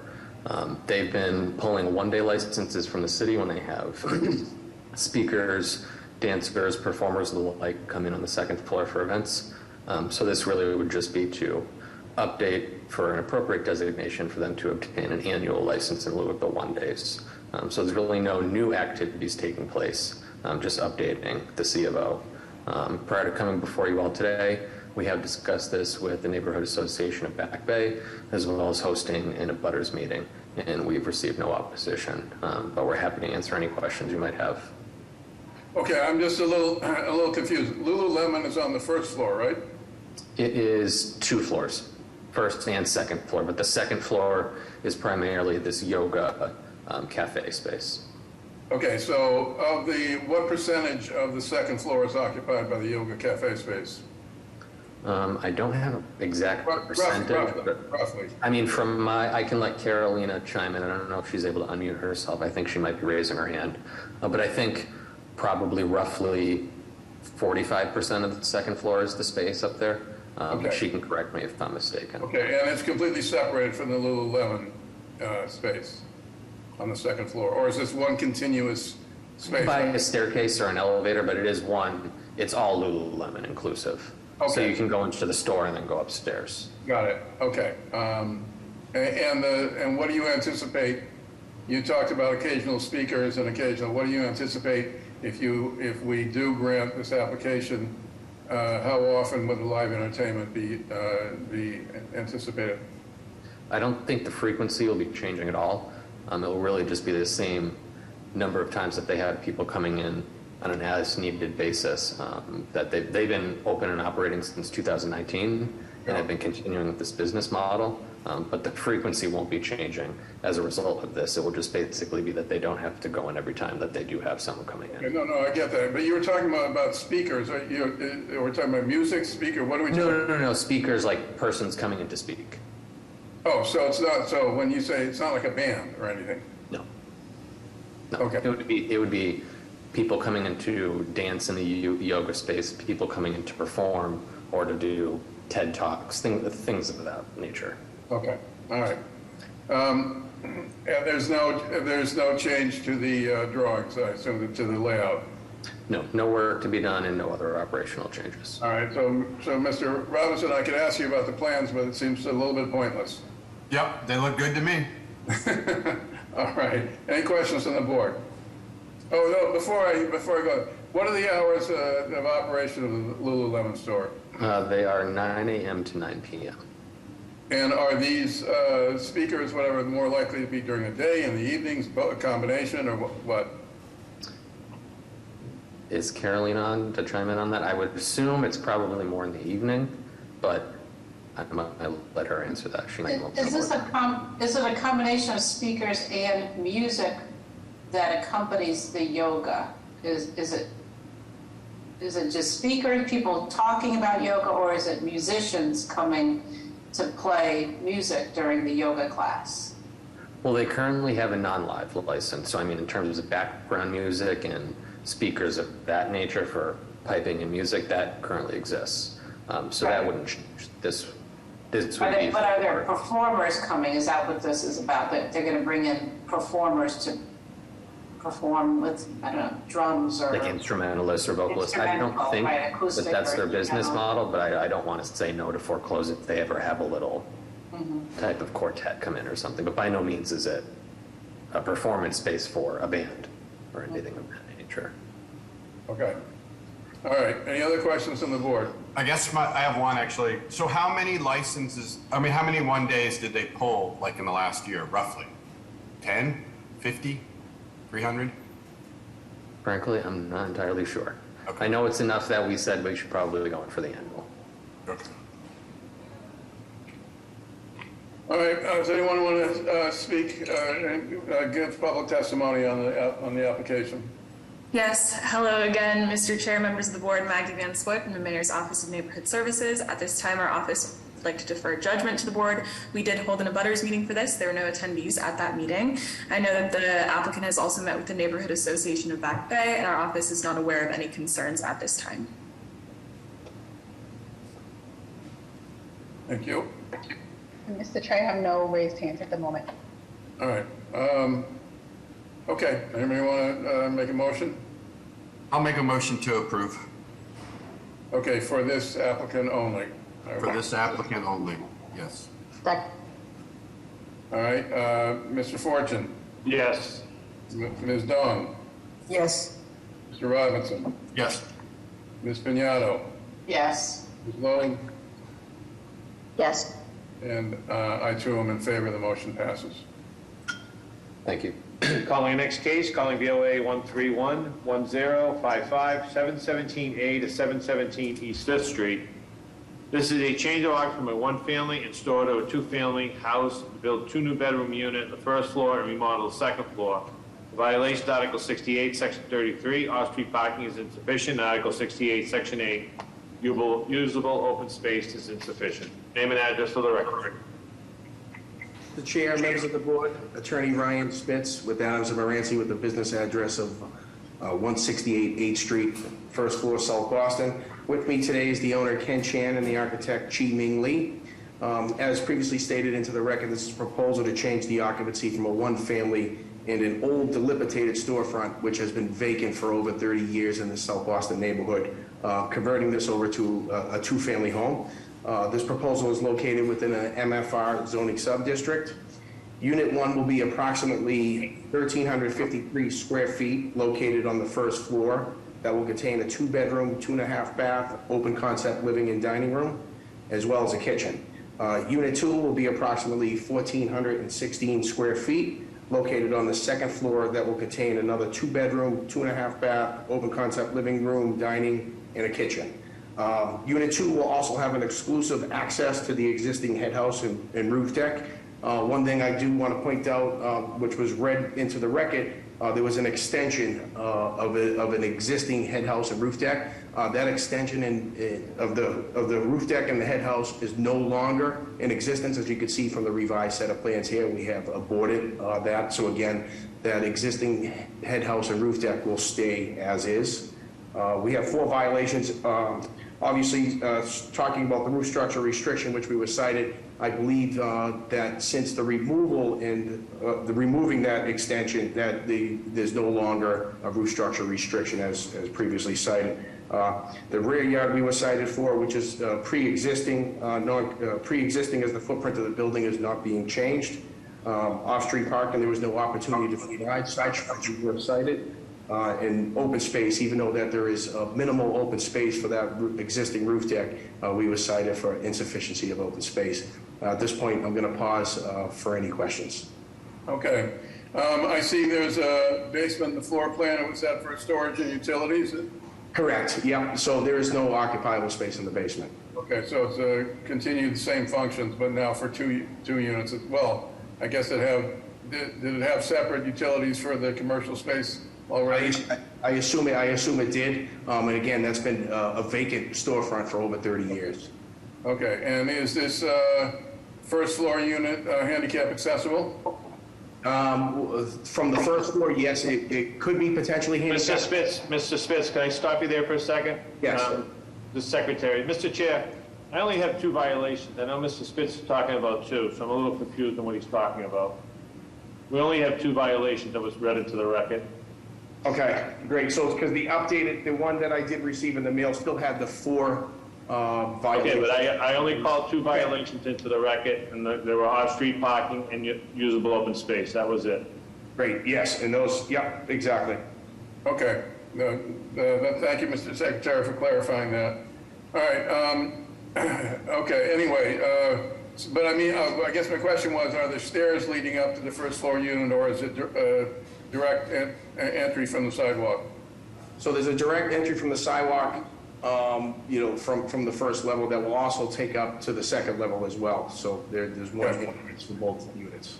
Okay, very good. All right, Mr. Robinson, how are the plans? Plans are good, very straightforward, no questions from me, all good. Any questions on the board? Mr. Hampton, any comments from the BPDA on this one? Straightforward, we're asking for design review, just a little bit of consistency with the exterior materials, that's all. Okay, well, what did you mean by that? Whatever the original building siding is, we'd like to keep consistent. Okay. Thank you. Any public testimony? Good afternoon, Mr. Chair, members of the board. I'm Anna White with the Mayor's Office of Neighborhood Services. ONS hosted a butters meetings for 717 East 5th Street on June 25th and October 6th of 2022. The proponent made significant changes to the project between meetings because they listened to feedback from the abutters who attended the first meeting. At this time, we'd like to defer judgment to the board. Thank you. Anybody else? Do you have a raised hand here? Good afternoon, Mr. Chairman, members of the board. Ana Calderon from Council President Flink's office. The councilor would like to go on record in support based on a good community process with good faith compromises on both sides and feedback from neighbors. The proponent has agreed to no longer extend the roof deck and work on additional quality of life concerns regarding the internal placement of rooms and windows, as well as lowering the bedroom count. These changes have resulted in support of the abutters, along with the City Point Neighborhood Association, informing us that they are taking no position due to the alterations to the plan. Thank you. Thank you. Okay, Luann, go ahead. Hi, Luann O'Connor, President, City Point Neighborhood Association. We actually voted to not bring the proponent in to present before us, but to pass them straight to ZBA based on the 2 abutters meetings that myself and other board members attended. It was a good community process. Changes were made, 2 meetings were held, and right now it is at a good place with the abutters and the neighbors. Thank you. Thank you. Mr. Chairman, members of the board, Paul Sullivan for City Council at Large, Michael Flaherty, echoing the sentiments of Councilor Flynn's office, as well as recognizing that the councilor can't support Article 68 violations. However, there are projects that do have merit. The council would leave it to the board's discretion. Thank you. Thank you. I have no additional raised hands. All right, can I have a motion, please? I'll make a motion to approve Mr. Hampton. I'll give it to you with BPDA design review to make sure the siding is correct. Thank you. He wants material consistency. All right, Mr. Fortune. Yes. Ms. Dawn. Yes. Mr. Robinson. Yes. Ms. Pignatto. Yes. Ms. Logue. Yes. I 2 am in favor. The motion passes. Great, thank you. Calling the next case, calling BOA 140-3829, 354 East Street. This is confirmed as a church and changed to 35 dwelling units. Erect a 2 4-story rear addition and 1 6-story rear addition and an interior garage park. The violations, Article 68, Section 29, reconfiguration of existing roof profile. Article 68, Section 29, the maximum allowed height as the parcel has been exceeded. Article 68, Section 29, the proposed roof decks on lower roofs. Article 68, Section 8, excessive FAR. Article 68, Section 8, extension of the rear yard. Article 68, Section 8, insufficient rear yard setback. Article 68, Section 8, maximum allowed height has been exceeded. Article 68, Section 33, insufficient parking. Article 9, Section 1, reconstruction, extension of a non-conforming building. Article 68, Section 33, off-street parking, maneuvering. And Article 68, Section 33, off-street loading. Name and address for the record, please. Good afternoon, Chairman, members of the board. My name is George Moranci. I'm an attorney with the business address of 350 West Broadway in South Boston. I represent Cedarwood Development, who are David Winnick and David Mateo. Shane Losey from Chu & Associates, project architect, is also here. The site is 354 E Street in South Boston, which is a single parcel of land bounded by Bolton Street, West 3rd Street, E Street, and Buckley Playground, which is a City of Boston Parks and Recreation playground. The size of the site is approximately 16,653 square feet, and it is located within an MFR multifamily residential zoning sub-district under Article 68.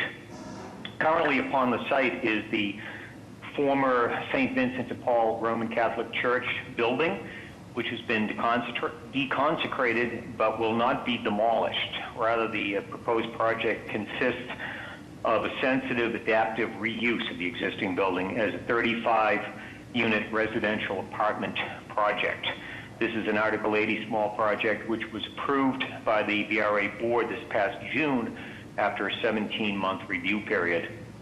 The new building would contain 2 one-bedroom units of 760 square feet and 33 two-bedroom units ranging from 889 to 1,494 square feet, with an average unit size of 993 square feet. There will be 6 IDP units, all of them being two-bedroom units renting for $1,597 per month under current requirements. The building's ground floor contains an at-grade 35-space parking garage, which is served by a single standard width curb cut on Bolton Street, where approximately 80 feet of curb cut will be restored on that Bolton Street side of the building, along with the new widened accessible sidewalk. The ground floor will also include the main building entrance on E Street, a community room that will be made available for local community groups to meet in, and a spacious bike room as well on that first floor. Floors 2 through 4 will each contain 9 units, with 8 bi-level units being located on the 5th floor and the upper mezzanine eve space. Owing to concerns expressed during community process, my clients are providing limited deck or terrace space. This includes 2 private terraces on the 3rd floor, and on the 5th floor, 2 terraces which would be accessed by 2 common amenity rooms. So those 2 5th floor terraces would be common outdoor space for all unit owners. With respect to zoning, the zoning refusal letter cites a height violation directly 2 times. The first citation refers to Article 68, Section 29, which establishes a maximum building height for a parcel in Article 68, South Boston, as the present height of any structure existing on the parcel upon the partial or total demolition of that building. So while this is cited, I don't believe it's correct, since this building is not being either totally or partially demolished.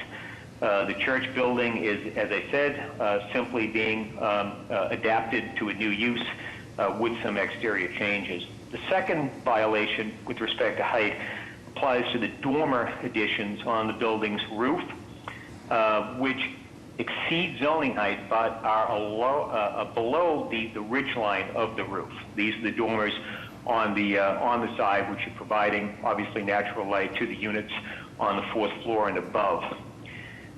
This also applies to the small side additions in the rear of the building, which reach a maximum height of 41.5 feet, which is 1.5 feet above the 40 feet allowed by code.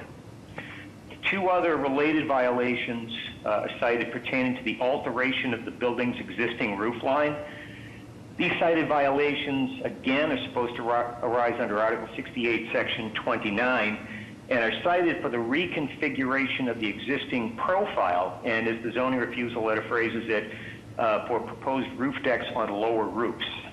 This code section, by its terms, applies to roofed structures erected or enlarged on the roof of an existing building. It is, I contend, something that I believe is consistently misapplied by examiners at ISD, and I think inapplicable to this application.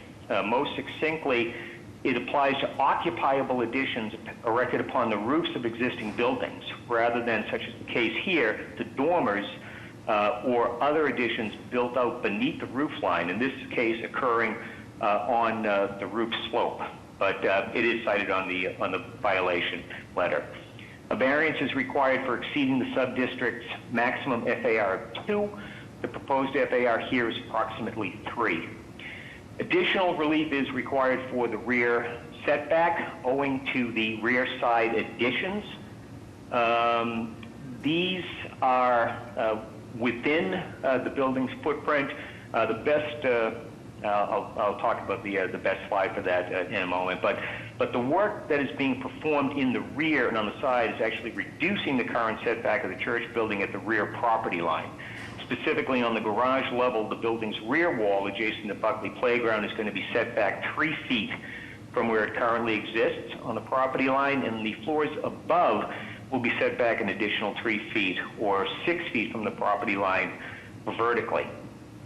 Finally, relief is required for the unit to parking ratio, which is less than required by code, 35 parking spaces, 35 units, and this was adjudged by city planners as the optimum level for the site and location.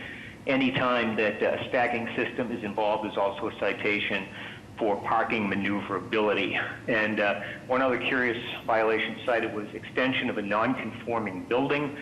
The occupancy here is being changed. The existing occupancy is church, which is actually conforming, but the occupancy is being changed to multifamily, which is also conforming. So once again, that's a violation that I don't understand and I think is frankly misapplied. With that, I'll pause and I'll take any questions that the board members may have. So in the parking, one side of the parking is surface and the other side is stacker? That's correct, and the current sheet ground floor plan shows that. So there are 10 surface spots and then obviously the stacker system on the adjacent side of the building. Okay. And how many affordable units are involved? There are going to be 6 IDP units here, which comes out to just about 17%. Okay. All right. Mr. Robinson, how are the drawings?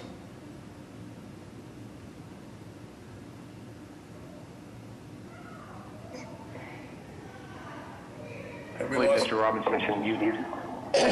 Thank you. I was talking to myself, so appreciate it. So I'm glad you didn't hear that comment, actually. That was, are you removing the roof and changing the pitch of the roof?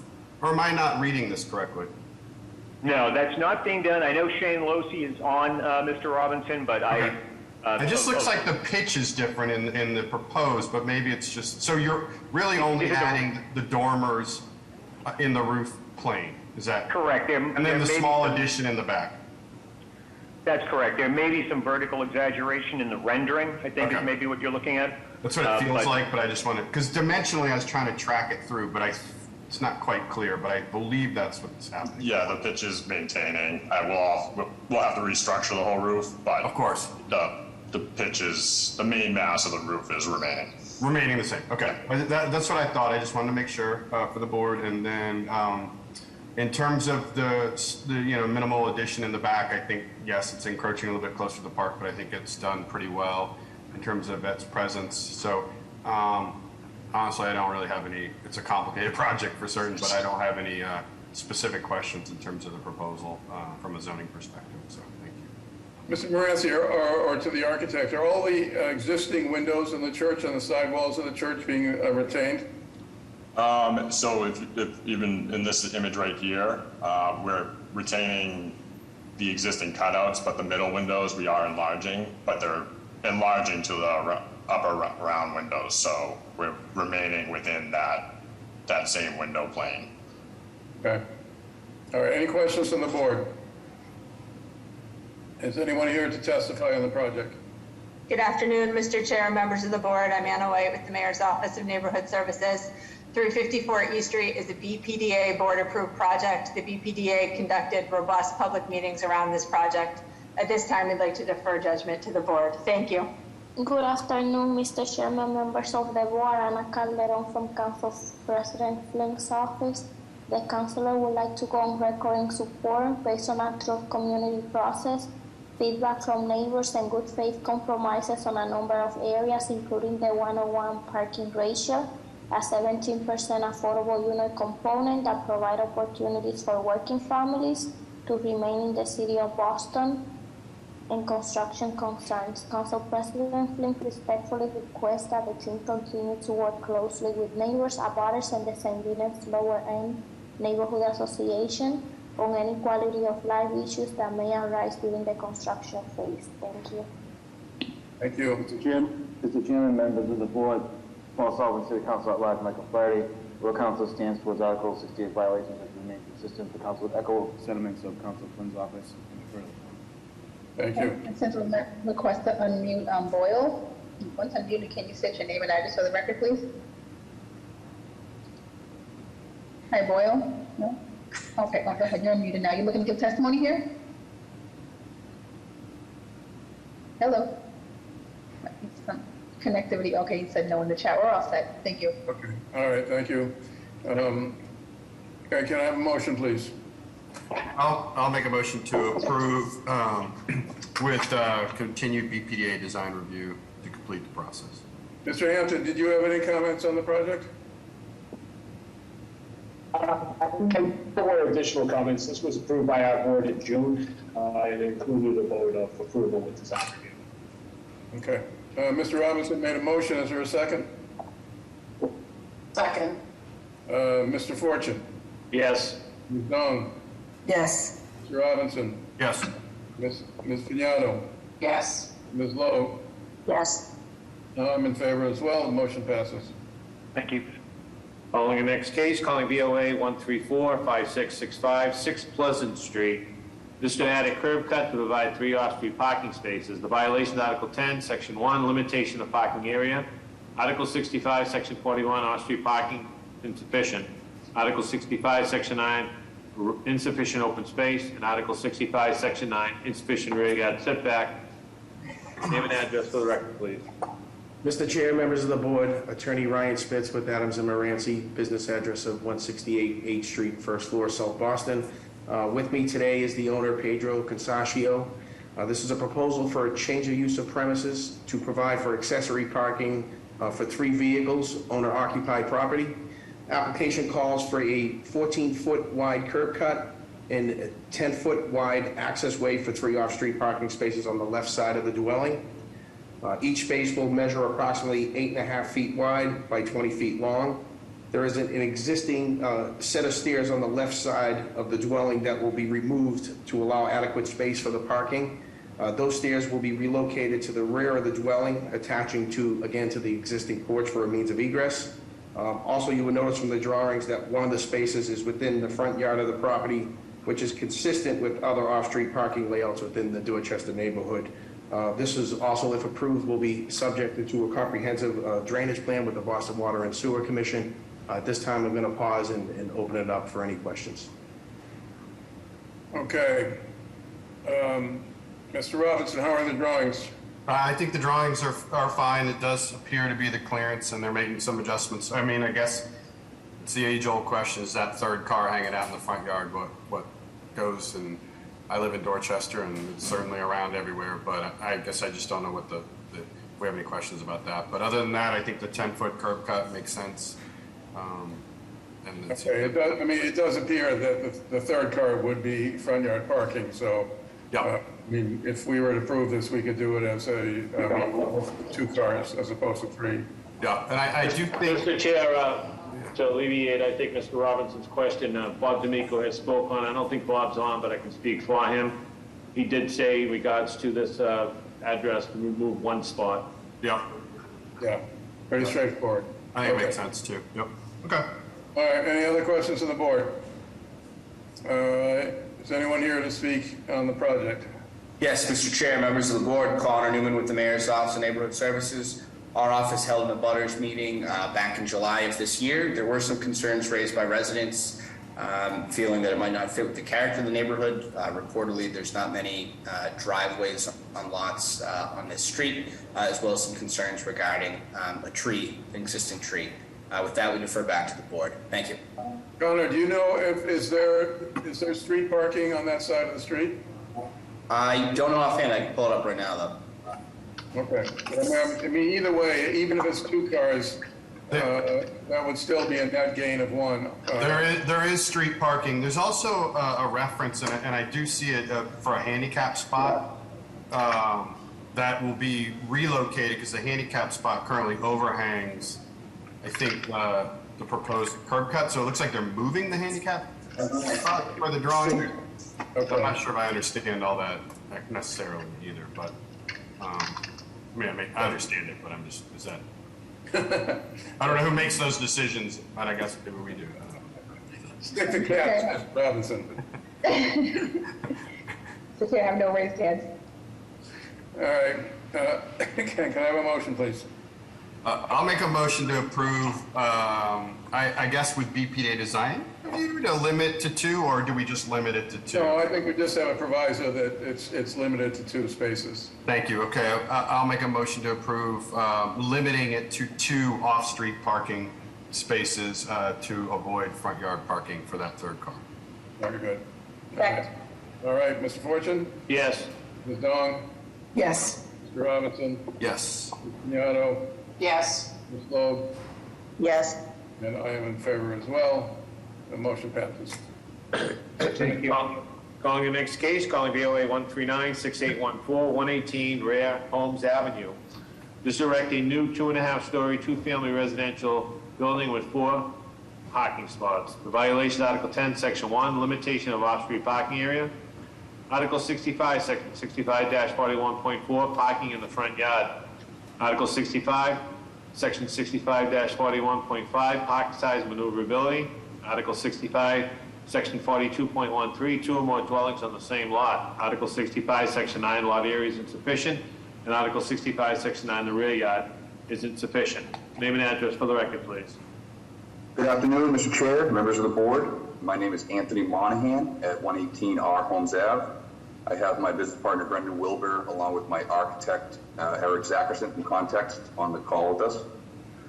We own this lot on Holmes Ave that is approximately 4,491 square feet. Currently has a large 800 square foot 3-car garage on it. This lot is accessed via an easement and passageway that was put in place back when they created these lots roughly 100 years ago.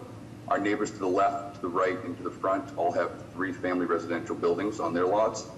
After working with the city and the neighborhood for the last 2 years roughly, we are proposing a 2-family residential home on this lot. We feel it's a very fair project. We are in a 2F5000 zoning district. We are seeking a variance for lot area. Our lot is 4,491 square feet, so we're just short of the 500 square feet. We are seeking a variance for rear yard setback. We currently have 16.5 feet to the building, 13.5 feet to the rear stair. The setback should be 30. We are seeking a variance for parking on the side yard, which, if you can see in the plan, the driveway is set to the side of the house like most other buildings. We are seeking a variance to have a dwelling behind another dwelling. But again, we do not subdivide these lots. These lots have been this way since long time. We're seeking a parking maneuverability variance. We have presented this was triggered by the fire truck access to the rear. We have presented the fire truck access plan to the ISD and to the fire marshal. They have tentatively approved this, but we will need to ensure fire truck access complies with fire code during the permitting process, and that's as far as they got with us. They told us they would review this later.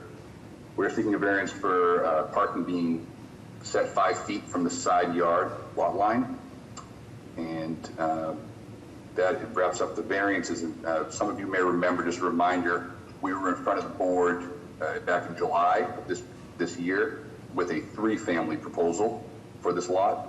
We had 3 units, 6 parking spots, and a roof deck.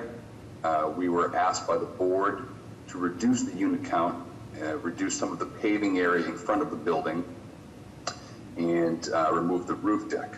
We were able to remove the unit, so now we have 2, remove the roof deck, and remove 2 parking spaces and add more green space to the front of the building. And we were able to pull the building off the rear lot a few feet as well. I'll pause here for questions. Okay, can you tell us about the number of units and unit sizes? Sure, we have 2 residential units, both flats, one on top of each other there. The one at the top is roughly just over 1,000 square feet. It's a 3-bedroom unit. And the first floor unit is roughly 945 square feet. It's a 2-bed unit. Are these for sale or rental? The plan was going to be for sale. Okay. Can you go back to the slides with showing the plot plan? Okay, right there. Whoa. There we go. So on the bottom right, you're coming in the driveway from Holmes Avenue, correct? And then on the front building, you're curving around, and there are 3 parking spots there. 3 parking spots and a grass area to the left of the 3rd parking spot. Right. And then there's a fence there. And then if you go straight, there shows 4, but I thought you said there were 2 spots there. No, 2 units with 4 parking spots. I apologize. 4 parking. Okay. All right. I think that may be a little bit of a bone of contention, but is that 7 units with 5 units with 7 parking spots? Is that correct? Yes, they could fit tandem parking spots in the front building as well. They have plenty of room. Right now they have 3 units. They each have 1 spot, and there's a grassed area to the left, which they could definitely fit a 4th spot to the left. They just decided to leave it all grass. Okay, so what you're calling the grass, where it says lawn area, that's grass, right? And the cross. To the right of that, you see the 3 parking spots, and then right to the left of that it looks like another parking spot, but that's all grass in there as well. Okay, so the cross-hatched area is a combination of paving and grass? Yep, that is exactly. That is their lot in the front. If you see the driveway comes in, it turns into the 3 spots. Right to the edge of that last spot on the left, it turns to grass. Okay, but if you're going straight through to 118R, it remains paved, I assume. It remains paved, yes. Okay, all right. Mr. Chair, Mr. D'Amico has spoken this one as well. Would you like his comments? Yeah, go ahead. Okay. Regarding 118R Rear Avenue, access and egress are 9 feet, but since it's a residential request, he has no problem with this case. Okay. Mr. Hampton had to leave, but the BPDA recommendation is interesting. It says call for an approval with design review, but removal of 2 parking spaces, which I assume is 2 of the 4 that are tandem set up for the 118R, and minimizing paved area as well as preservation of existing trees. So, the BPDA is looking to have just 2 spaces over there with 118R, and to have as much landscaped area and as little as possible paved area. But anyway, so Mr. Robinson, what's your read on the plans? I think the plans are good. I actually would agree with the BPDA on this in terms of I would reduce the amount of parking and reduce the amount of paving to its minimal. I mean, these are supposed to be, rear, if they're going to be a rear unit, they were barns or garages, and I think they were intended to be more in the landscape instead of in a parking area. So I would agree with that if this proceeds forward. I think that's something I'd like to see if we can look at. So no real other questions besides that in terms of the proposal. Okay, thank you. Any questions from the board? Does anyone want to testify on the project? Yes, Mr. Chair, members of the board, Connor Newman with the Mayor's Office of Neighborhood Services. This time, the mayor's office would like to defer to the judgment of the board. Some background information on the community process. Our liaison was unaware of any neighborhood concerns. This applicant did go before the Greater Bowdoin Geneva Neighborhood Association and receive their support. With that, we defer to the board. Thank you. So it was kindergarten, first grade. Mr. Chairman, members of the board, Joe McEachran, City Councilor Frank Baker's office would like to go on record in support of the project. Thank you. Thank you. Okay, and I do have two raised hands here. I'll start with Lee and Susan. Can you state your name and address for the record, please? Yes, I'm Leicester McKenzie. I'm a director. I'm connected right to the building, a butter. And Mr. Chairman, and also those of the board, last time that we met, everything was too small. They had 6 violations. Those still exist, and we're wondering why should this go ahead with all those different things, because the condominiums in the front, the parking for them, they had to extend it to make sure that they had their parking. So when they put the new one in, they're reducing the amount of parking that they have.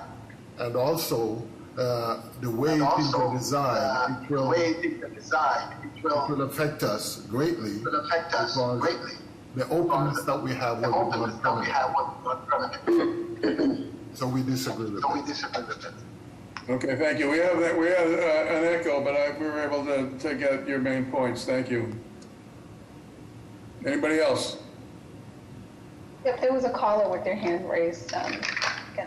Okay, yep, you've been unmuted. 617-288. Can you hear me? You looking to give testimony here? Okay, can you state your name and address for the record, please? Yes, can you state your name and address for the record? So good afternoon, Mr. Chairman and board members. My name is Jean Washington, and I live at 108 Holmes Avenue in Dorchester. And my husband, William, and I have been living here for 34 years. And we are in opposition of this project. We feel the violations alone should disqualify the project from approval. It appears that the violations are the same violations that existed when we met previously during the summer. And just, you know, the natural light in this community for decades, it's supported and it sustained the growth of plant life on our premises and those of our neighbors. And, you know, we have concerns about this structure being built. So thank you. Okay, thank you very much. No additional raised hands. All right, can I have a motion, please? So I appreciate the comments of the abutters. I do think there is a way to make this be successful and not have an adverse impact on them. I don't think there'll be a shadowing issue. It's a fairly low-rise structure in the rear. I do want to echo the BPDA. I think if we can figure out and how to maintain the tree line in the rear, I think that's very important, as well as I would propose the reduction to 2 cars in the back, 1 for each unit, to minimize the amount of paving and work with the BPDA on proper screening and buffering for the entire car area. Okay, is there a second? Second. Mr. Fortune? Yes. Ms. Dong? Yes. Mr. Robinson? Yes. Ms. Piñato? Yes. Ms. Logue? Yes. I am in agreement. The motion passes. Thank you very much for your time. Calling the next case, calling BOA 137-4702, 110R Lighton Road. This erected prefab garage, violations Article 69, Section 30.7. Rear yard is insufficient. Article 69, Section 30.7, front yard is insufficient. Article 69, Section 30.7, the building is in excess of 15 feet in height. Name and address for the record, please.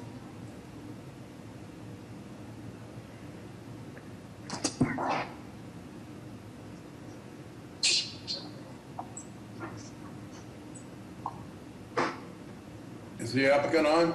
Yeah, they're on. Hello. Elizabeth Sanchez. Yes, hi. My name is Elizabeth Sanchez, 110 Lincoln Road in Hyde Park. And good evening, all member of the board. Okay, Madam Sanchez, can you tell us what you're proposing? Okay, my proposal is that we're building a garage, and they said one of the, that my house is not even that long, 65. I don't have that, my land doesn't have that space.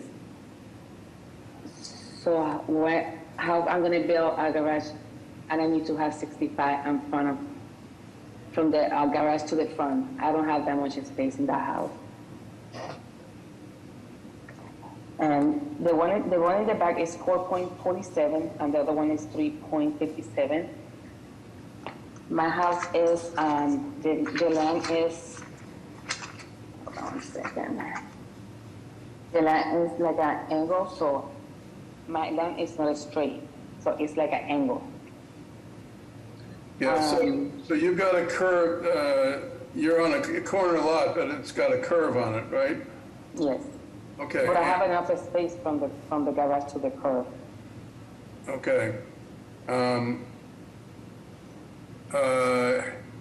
you've got the drawing is showing an asphalt driveway leading up to this new prefab garage, is that correct?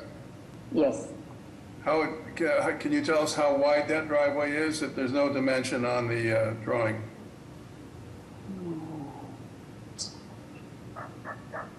Yeah, hold on, let me go through my, I mean, it looks, the garage is? looks roughly 20 feet.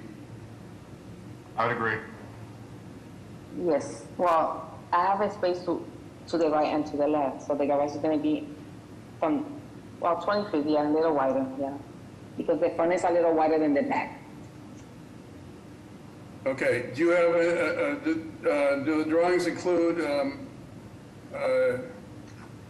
any elevations or plans for the garage itself, the prefab? Yes, you guys got everything, I sent everything there. Page 8, there, this is, I think this is them. It's a little hard to tell exactly if this is specific to this proposal or not, but it seems to be a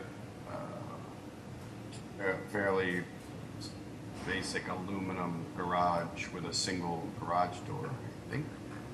Yes. Yeah. Okay, well, there's certainly no reason for a 20-foot wide driveway. Well, that is, and I'm not sure either why it's pushed so far back toward the abutting. I mean, I guess maybe to increase the amount of driveway, but there is a small curb cut. So the residential size curb cut is small, and then the driveway flares quite a bit out. So, I mean, where is the curb cut? The curb cut's to the left-hand side of the driveway if you're looking at it from the street. Okay. Yeah. So, but it won't bother any vision, so you can see it. Mr. Robinson, what's the height of the prefabricated structure? It's very hard to read. It looks like it says 6 feet typical right to the bottom of the eave line, and then the slope is low slope, so it's probably, I would say, let's say 7.5 feet, 8 feet. It's not very tall, if that's specific to this one. So, I think we probably will need, if this goes forward, we'll need the BPA to, there you can sort of see the 6 foot typical dimension right there, and it's like up a little bit higher, so maybe 8 feet tall. I mean, okay. This is a little, can we go back to the plot plan?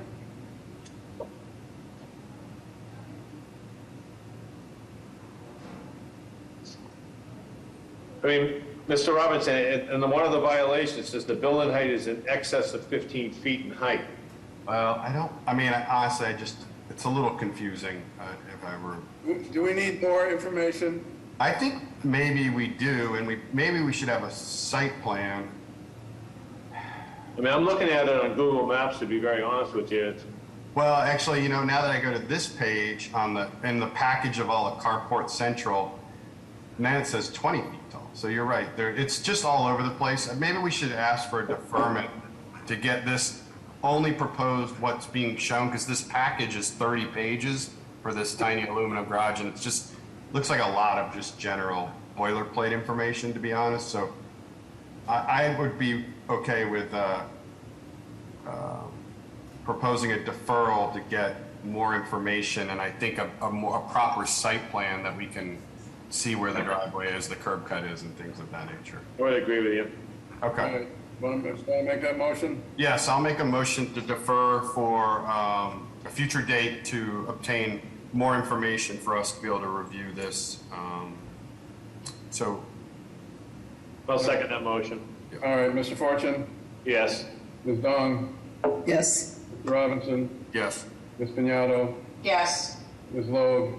Yes. I too am in favor. So Ms. Sanchez, what we need, we don't need a generic material about these prefab garages in general. We need exactly what you're proposing to use with the exact dimensions. And we also need a plot plan that shows where the existing curb cut is and where your proposed curb cut would be for the driveway, because we are not in the habit of granting 20-foot wide curb cuts. So we need a little bit more information. You've got a lot of pages there, but actually we need less pages and more specific information about exactly what you're proposing. So do you have a date? Yes, we have a date of February 7th at 11:30. All right. All right. Thank you. Thank you. Calling the next case, calling BOA 140-6172, 48 Waterman Road. This is a renovation of an existing structure, converting the structure from a 1.5-story cape to a 2-story colonial style. The violations, Article 55, Section 9, front yard is insufficient. Article 55, Section 9, the side yard is insufficient. Name and address for the record, please.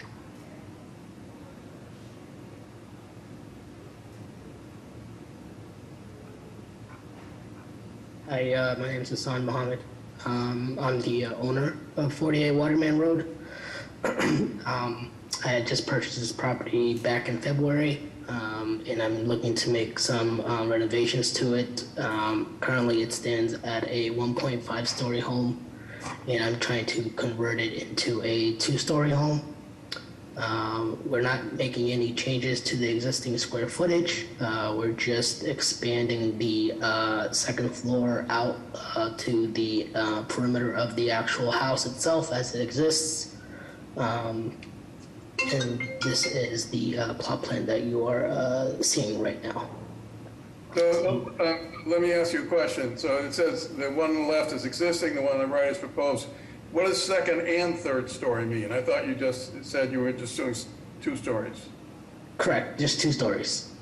Yeah, it's not. There's no 3 stories. I saw that too earlier when I was reviewing. Okay, it's only a second floor. It's got a pitched roof, but the pitch is so low. There's no way to have even an attic space. So I think it's. Okay. That's something. I think that's just a misnomer or mislabel. Okay. So can we go through the rest of the drawings and see? Oh, that's a little hat over the roof. Correct. So we're just expanding that second floor out to be a full second floor. And that's literally it. So we have the violation of the side yard and the front, which is already in existence. Yeah, that's pre-existing, right. Yeah, so it's already in existence. We're just, because of that violation, we're just building it up, and we need some relief from the zoning board for that.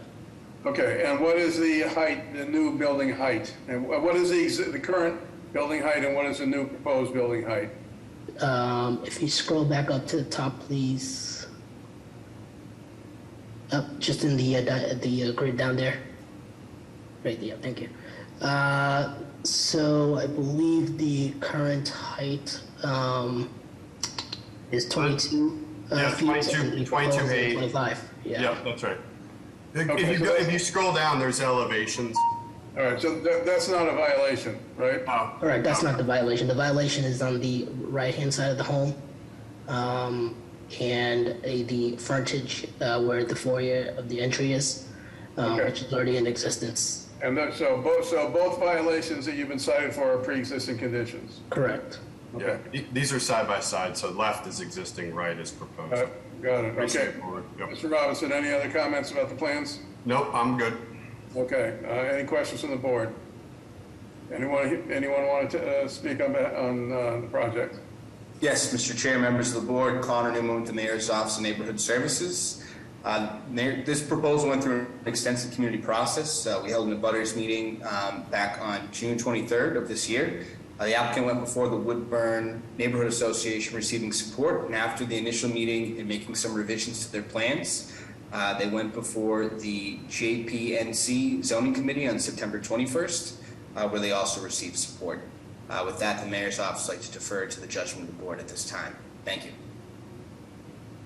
Anybody else? Can I have a motion, please?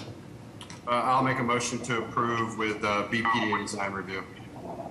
Second. All right, Mr. Fortune? Yes. Mrs. Owen?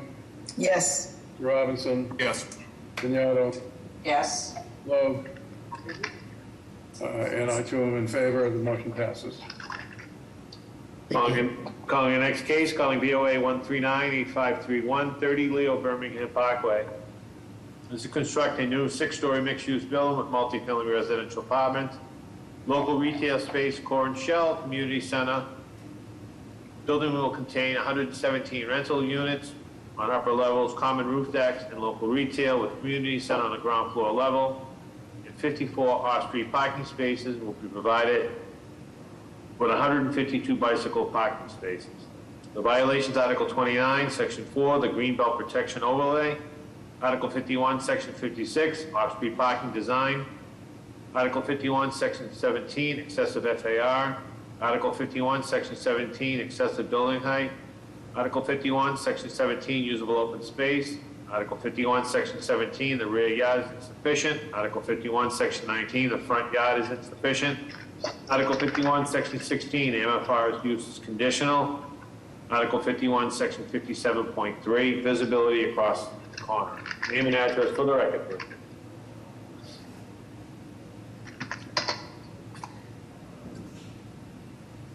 Well, Mark Eclipse with PCA Architects, 221 Antler Street.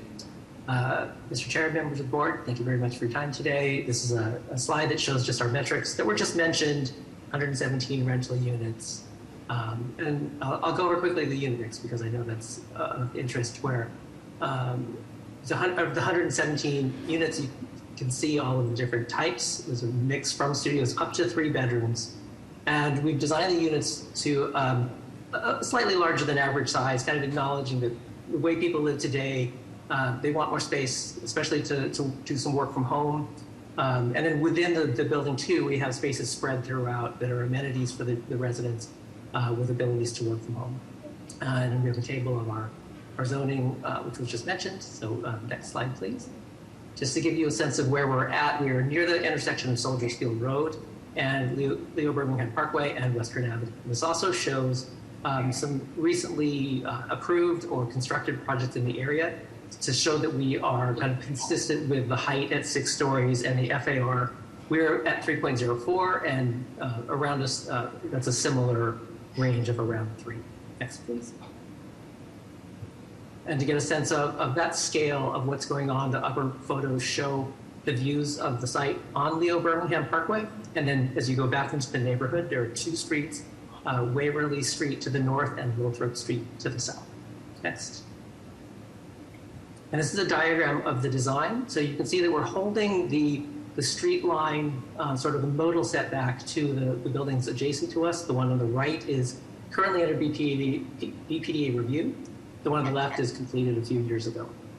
And so we have a 6-story mass with brick facade facing the street. If you go back into the neighborhood, the building sets back on each side from the 2 streets. And also on the right side is a C shape. So above the first floor, it sets back even further. Below, you can kind of get a sense of what those setbacks are. And again, you can see that we push the building back so that we can have increased open space as you get back into the neighborhood. Yes, please. And on the first floor, starting from the right side, consistent with the plan for the city that the city has for the street, we're adding a floating bus stop, and a raised bike lane, and additional landscaping on the sidewalk, and then active spaces of lobby and an office space for the developer actually on the first floor. And as you go back into the site, you can kind of see where the building program ends sort of vertically, and then the building steps back from the north side, we've added green space for a dog run for the residents. On the south side, we've added a publicly accessible park with a lot of green space and some usable hardscape space adjacent to a community center that you can see there, sort of a gray-green, that will be, again, accessible to residents of the community. The parking, as you heard, we believe for the maneuvering clearances for the a lot of it is in standard parking so that we can, I can hear an echo, I'm sorry. So that we can serve the needs of the residents, but also keep that parking footprint as compact as possible so that we can have the green space. One other thing to note is the entry exit you can see on the north side off of Waverly Street. We worked with BTD to determine that we can make that part of Waverly Street a two-way so that residents who come to the parking area will have a left turn only so that they don't go into the neighborhood. So they go, so that the traffic from this project will minimize the impact on the neighborhood, and traffic comes in and out only on Waverly to get to Leo Birmingham Parkway. Next. Again, you can see the proposed unit mix and the average size of the units. The units basically stack all the way up. But this gives you a better sense in the upper right corner of the shape of the building. That you can see in white, the first floor is a little bit wider, but as you go up, we set back even further, especially on that south side from Northrop Street. And then as you go up to the 6th floor, which is the bottom left-hand corner, the building sets back a little bit more on the corners and also sets back from Birmingham to provide an open space and an amenity space for the residents on that floor.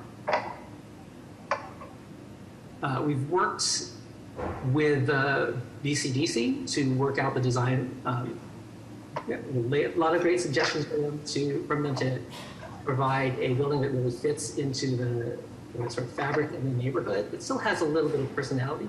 So you can see it's 6 stories. That gray piece at the top where the curving roof is 6 stories, but there's a 5-story brick facade below that. And then in the upper right, you can see how the building sets back, but has a little bit of a articulation of a roof deck there. And then if you go to the next page.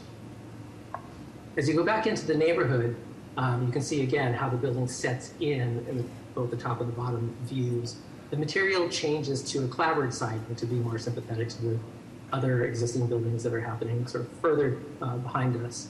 The lower right shows the actual view you will have coming up Lothrop Street because there are some existing mature trees. On the right, lower right, we took those trees away just so you could see how the building just presents its 2 short faces onto Lothrop Street and then is that C shape and actually sets back even further in the middle.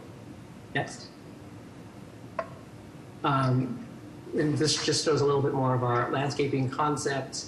Again, on the upper sort of far left of that image, you can see the floating bus stop. Above that floating bus stop, we have a little bit of a pull-off for Uber pickups and for package drop-offs. We know that's becoming a pretty big issue in the city.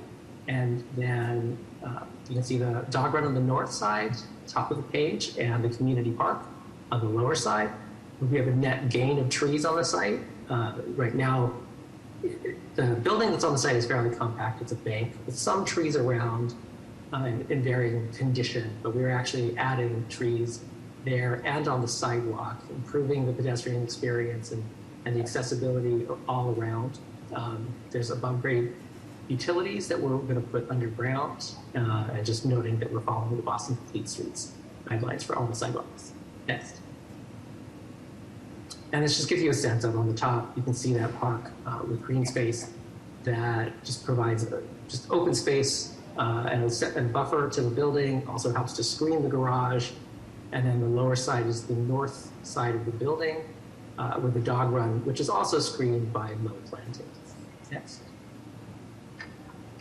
And then just talking a little bit again about the traffic, we worked extensively with BTD and the neighbors to hear some of their concerns, especially about traffic into the neighborhood. And so we have that in-out on Waverly Street and the left turn only, which will be signed and actually also have a security camera to make sure that the residents are compliant.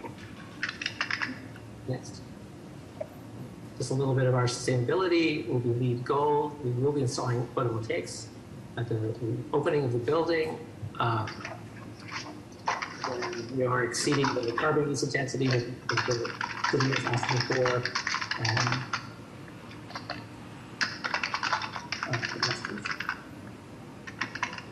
And then our affordability, again, is 17%.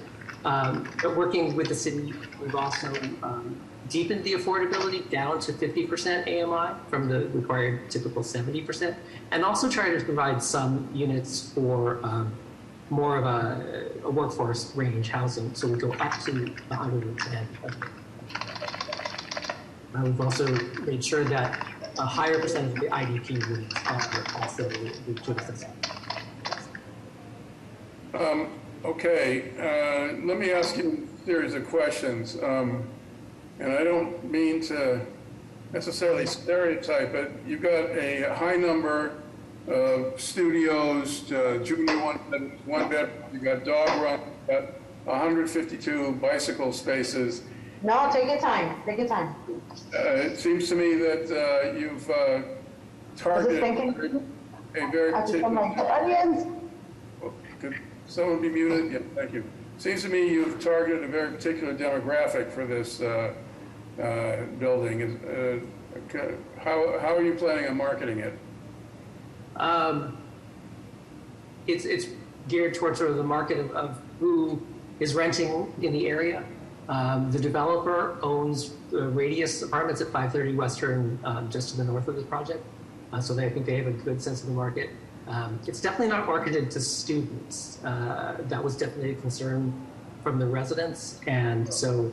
Well, I don't know. It seems like it's marketed for a high degree of churn. I can speak to that. I'm Eric Shinark, the Mount Vernon company, the developer. As Mark alluded to, we developed the property adjacent the Radius Apartments at 530 Western Ave, as well as more recently 37 North Beacon Street in Alston. We also built Alston Green District, a few hundred units there. In all those cases, the units that leased the quickest were these small, junior one beds and one beds. So that's what we've seen the highest demand from in the neighborhood. And Mark was correct, we do not rent throughout our portfolio in the city to any undergraduate students. Yeah, no, I'm familiar with Mount Vernon and know what you do. Okay, well, that's good to hear, because I'm sure that was a concern that was raised in the community process. Okay. All right. And can you talk about the amenity space on the roof? I mean, is it a roof deck or is it something more? It's both. There's an indoor amenity space with lounge and kitchen, and then there's a roof deck outside as well. And that's available to everybody in the building? Yes. Okay, thank you. All right, how are the drawings, Mr. Robinson? The drawings are good. My only probably is, I love the existing bank building, but I assume that's not staying. I'm probably the only one in the city of Boston who likes that building. But I think my only real, question is kind of the rear yard setback. I think the edge conditions on Waverly and Lothrop are nice, I think, gestures. You're right up against the rear, which is a parking lot. Whose parking lot is that? Is that the rear building back there's parking? Yeah, there's a two-story residential, I think it's a condominium building. Yeah. And we're about 80 feet away from the actual building, and between the building and our building is a parking lot. So it seems to be that, I guess it's a little hard to see in kind of Google Maps and things, but there is quite a bit of trees along that edge, and you're using it for your egress, I can see, and yes, I understand you're putting in a small bank of something that looks like evergreens, but I guess I just wondered if there's any potential to increase that rear yard setback more, not for the setback's sake, just to be able to create an additional buffer, but that would kind of be my only real question in terms of to the development group, but that's something that could be talked through with the BPDA later. But no real other questions for me, but. I just wanted to address that for a quick second. Thank you, Mr. Robinson. It's Paul Rufo, Smith, Doug, and Buell and Rufo. I apologize, I had trouble getting on earlier. But on the setback, we were in the CC1 zone, but it abuts the 3F 4,000 zone. Yep. So that triggers that section that says you need to sort of match up. But this is a unique kind of lot because we have streets on 3 sides of it. So what represents our rear yard is actually their side yard. That is the condo's side yard. So it's kind of an interesting question. And if this were our side yard, we would be, and we were butting a 3F4000, it would be a 10-foot side yard. We've provided 6 feet. But I think, as Mark addressed it, because we're approximately 80 feet away, building to building, I felt that was, a significant buffer. If I've described I'm not that worried about the building to building buffer. I think it's fine. Yeah. It was more just this sort of notion of providing a little bit of relief, green space between what will be a hard parking lot in the back of your building, which is right on, basically on the property line with egress paths. So, no further questions about the proposal from me. Thanks. Thank you. Any questions on the board? Is anyone here to testify on the project? Yes, good afternoon, Mr. Chair, members of the board. Frank Mendoza here. Just wanted to testify to the community engagement for this project. The applicant appeared before the BAIA, I believe also the ACA, garnered support if contingent on commitment to more landscaping on Waverly side and dense landscaping on the other side so that people cannot gather except right outside of community space access from inside. I believe both those community leaders are on the Zoom call today, though, so I'll defer to them for further details. As usual, our office will defer to the zoning board to the judgment of the zoning board. Thank you.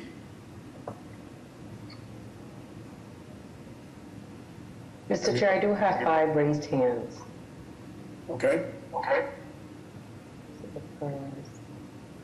Paul, you've been unmuted. If you could state your name and address for the record, please. Yes, can you hear me? Yes, we can. Yes, my name's Paul Adams. I live at 7 Lothrop Street. I'm a direct abutter to this project. I'm strongly opposed to it. I've been to every one of the meetings here. My family's been living in our owner-occupied house right across from this for 44 years, 3 generations of family. I mean, this project wants to double the height allowed to 6 stories, put up a public park in front of our house. There's a park right behind the house. It's Murray's Park. There's no need for a park in front of my house. It would just attract more noise gathering. I mean, we deserve peace and quiet. Right now we can see a partial view of the Charles River. If they put up 6 stories, we're not going to see anything but a big building. I'm sick to my stomach with this. I'm just telling you guys. It's going to ruin our way of life. I mean, my whole family's way of life. I mean, he's put, like the chairman said, all the, 1 bedrooms and everything. They're not looking to put families there. And it's apartments. At least the stuff that just went up on Leo is all condos and it's home ownership. It would be nicer if they put nice townhouses out there. And with Mr. Robinson, I love the bank too. I wish the bank building would stay there. They shouldn't get to double the size. They're proposing 56 parking spaces for 117 apartments. Obviously not enough. There's not going to be any parking for the construction workers. We've had all kinds of problems with all the construction workers around here now. It'd be nice, if they could abide by the law. Please wrap it up. But we get your sentiments, and I thank you very much for what you said.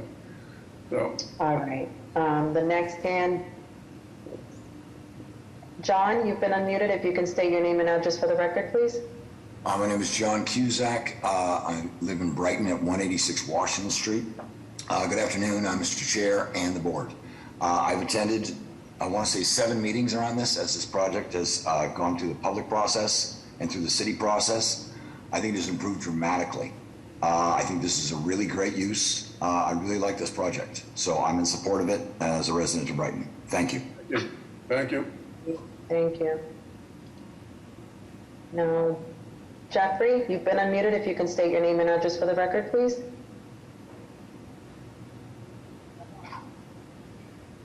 Jeffrey? All right. Let's see. Noel, you've been unmuted. If you can state your name and address for the record, please. Hi, my name is Noelle. I live at 33 Montcalm Avenue in Brighton. I just want to say quickly that I support this project because it creates much needed housing in this area. I love that it includes the 20 affordable units. Mount Vernon has a long positive track record in Allston Brighton, and this project is going to further benefit the community by creating the park, the bike share station. I think the bank is an eyesore, so I'm excited about a beautiful new building with commercial space. So I just wanted to say that I hope this project moves forward. Thank you very much. Thank you. Jeffrey, are you there? Okay. Malad, if you can state your name and address for the record, please. Hi, my name is Milad Farahani at 523 Cambridge Street in Allston. I've been a resident here for 15 years and I'd like to support the project. Mount Vernon has a great record. They've done at least 2 or 3 projects right on North Beacon, which is a neighboring street on where I live. Pretty happy with all their projects, so I'm in support of this project as well. Thank you very much, Milan. Thank you.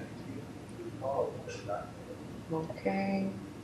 Ervis, you've been unmuted. If you can state your name and address for the record, please.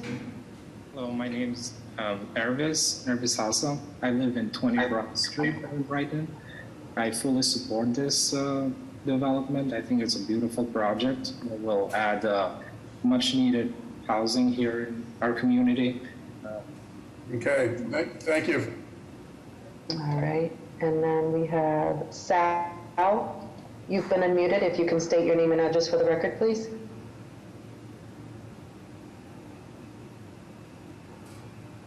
Sal? Okay, must be having issues. Jeffrey, you've been unmuted. If you can state your name and address for the record, please.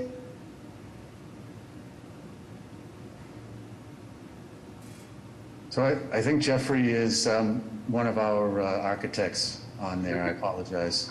I assume he's in favor. Yeah. Okay. Yes, he's done an excellent job. Sorry for the confusion. No, that's okay. I do have 2 from the panelists. I'm not sure. Yeah, I think we've heard the testimony we need. I think that the leaders both have their hands raised. Yeah, we do have people from the BAIA and Oh, I would like to hear from the BAI and the ACA if they're okay. Perfect. Thank you. All right. Annabella, you've been unmuted. State your name and address for the record, please. Apologies. Annabella? Yep, can you hear me? I think you're muted. Okay. Chairman, members of the board, Annabella Gomes from the Brighton Allston Improvement Association. We'd like to go on record and support. We've gone through a few different renditions from the project. We did ask for special care on landscaping as it goes into the neighborhood on Waverly Street, that it covers the dog area and everything, and it has a nice clean look presentation going into the residential. And on the other side, we ask that there not be a park and that it be dense green so that people don't gather in front of anybody's residential homes there. And I believe that they had agreed to that, so we'd like to go on record and support. And I'm also on the IAG for this project, and the majority of the IAG members have supported this project. Thank you. Thanks, Annabelle. All right, I have one more person. Anthony, you've been unmuted. If you can state your name and address for the record, please. Yes, good afternoon, Mr. Chairman, members of the board. Tony Disadoro, representing the Allston Civic Association. Actually, the ACA members voted to oppose this proposal. The issues that they cited was concerns about density and scale, the lack of off-street parking and open space, and serious concerns about the local traffic flow and public safety. A few members mentioned the fact that there's been a tremendous concentration of new development in a very limited area, whether it's been completed or in the pipeline or under community review right now, that would simply, this project they feel would compound the mobility issues in the area. So the Alston Civic Association would like to go in opposition to this proposal. Thank you. Thank you.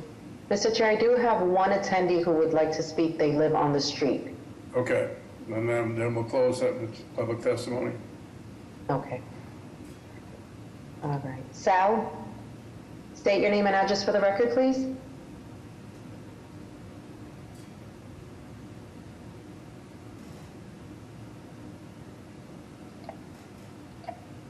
Sal?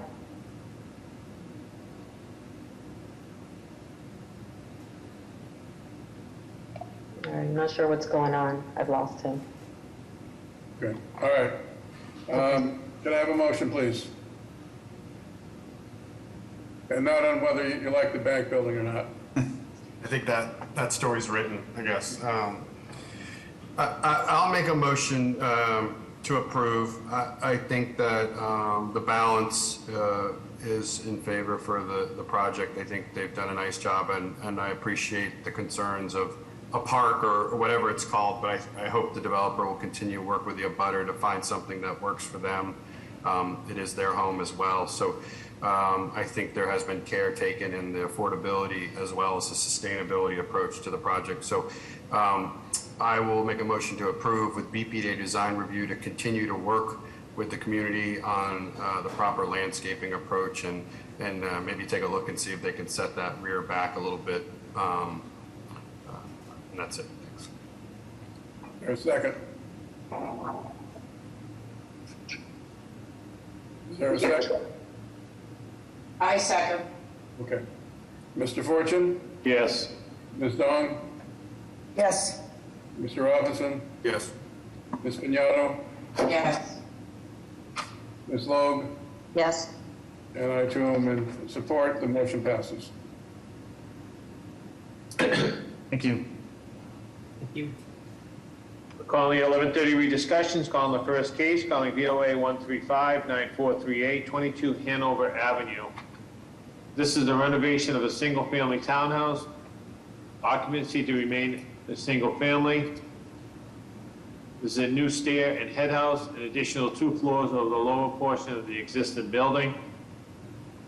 The violation, Article 54, Section 10, the rear yard is insufficient, and Article 54, Section 18, roof structure restrictions. Name and address for the record, please. Just before the applicant comes on, just a reminder, once again, we are now a 6-member board, and I suspect we'll be until the end of the session. So if someone wants an administrative deferral, they're entitled to it. So go ahead. Name and address for the record, Park please. McDowell. Yep, Park McDowell, 7 Unity Street. I also live in the North End. I'm the architect for 22 Hanover Avenue. So Okay. Jenny and Steven, the owners of Hanover Avenue, can you actually stay on the first slide for a second for me? Do you go back to the first slide? Thanks so much. I would just want to, okay, next slide. Wonderful. So here's where we are now. Jenny and Steven, the owners of this property, are longtime North End residents, and they're raising their daughter here. Okay. They're looking to renovate this property. Whoa. We'll get through the neighborhood stuff. We'll hear that from the mayor's office. We want you to present the project itself. Fair enough. We've gone through the neighborhood review, and now we have 2 violations to discuss today. We've got a roof structure and building height restriction violation. That is because we are adding a 2-story addition over a current 1-story addition, or existing 1-story volume. And then the second violation is about the rear yard. And due to the narrow depth of the site, that's just how the building is. We are maintaining the existing condition. Next slide. This shows that plot plan and how on the rear of the site, the building occupies the full boundary. You can also see highlighted on the right the current 1-story portion of the building and the 2-story zone that we will add. Next slide. This one's right before me, right? Here is the current condition, and the next slide shows the new condition, the proposed condition rather. The proposal remains under the allowable building height of 55 feet. The three-story structure is 31 foot 3 inches from grade to top of roof parapet. The proposal also calls for the renovation of the stair head house, which is set back from the street-facing parapet, and the top of that head house is 40 feet above street grade. These features are consistent with the neighborhood scale and character. Next slide. Here's the plans. And then finally, I think we could conclude. I've got additional supporting information in the back, but I'd like you to, maybe I'd open up to questions at this time. Well, can you go back to the two slides, the existing and then the proposed condition of the elevations? Yeah, that one and the one above it. Okay, so you're adding on to that little small structure on the right. And go down, please. And which goes all the way up through the 3 stories, and then a roof deck across the whole thing. Go back. I'm sorry. Go back up one again to the existing conditions. So the head house is completely different. Correct. We are reconfiguring the stair to bring it into compliance with contemporary building codes. Okay. We're modifying that head house to accommodate that use. Update. All right. Can you go down one, Madam Bassett? Just go back to the proposed. Okay. So how big is that? That's a large head house. If you go to the, are you interested in the height of the head house or the planned volume of the head house? Both. Yep. So the top of the parapet of the building, at that, the roof above the 3rd level, that's 31 feet 3 inches. The top of the head house, which slopes to the rear, is 40 feet above street grade and set back from the street frontage. If you go to the plan in the subsequent slides, you can see that accommodates the stair, but it is not designed for occupation. You can see on the left, drawing number 5 shows the footprint of that head house.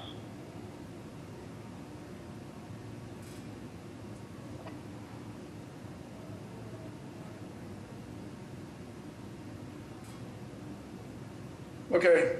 All right. Well, all right, Mr. Robinson, how are the drawings? Drawings are fine. I mean, I think you're queuing in on really my only same issue is the question of the head house. I mean, it is direct access from the level below. It is set back, but as we're all aware, the board typically doesn't approve head houses, so that's kind of the issue. So, no other questions in terms of their proposal from me. Okay. To the applicant, the roof deck is available to whom? This is a single-family residence, and it will remain so. It is available to the owner. Okay. So to the entire structure because it's a single-family home. Okay. So what Mr. Ross is referring to is that we're reluctant to sort of add additional height to the skyline that's unnecessary, and we have always advocated for hatches as opposed to head houses. You know, unless there was an elevator or some other reason why you had to do it mechanically. Anyway, any questions from the board? Anybody to speak on behalf or in opposition to the project? Good afternoon, Mr. Chair, members of the board. I'm Sarah D'Amico with the Mayor's Office of Neighborhood Services. 22 Hanover Avenue did complete their community process. They do have a letter of support from NURA and NUNIC. Thank you. At this time, our office would like to defer to the board's judgment. To the applicant, just a quick question. Why is this here for rediscussion? Could you just remind me why this is back? Subcommittee decided that they wanted to have it heard here. There was a proposal by Nancy Better-Barata. Okay, so this went to the subcommittee and then was referred to the full board. Okay, that makes sense. All right. Correct. Okay. Any other public comment? Yes, sorry, Yes. Robert, you've been muted. Go ahead, can you state your name and address for the record? Yes, my name is Robert Hopkins. I'm an attorney at Phillips & Angley, business address 1 Washington Mall. Boston. We represent 376 North Street LLC, the address of 374 376 North Street. We filed an opposition memorandum on November 15th. Directly behind this existing structure is the patio and a one-story roof deck servicing our client's property. The increased height is going to decrease natural light, increase the shadows. There's also a door that's shown for the garage in the rear. Any use of that door will be an immediate trespass on our client's property.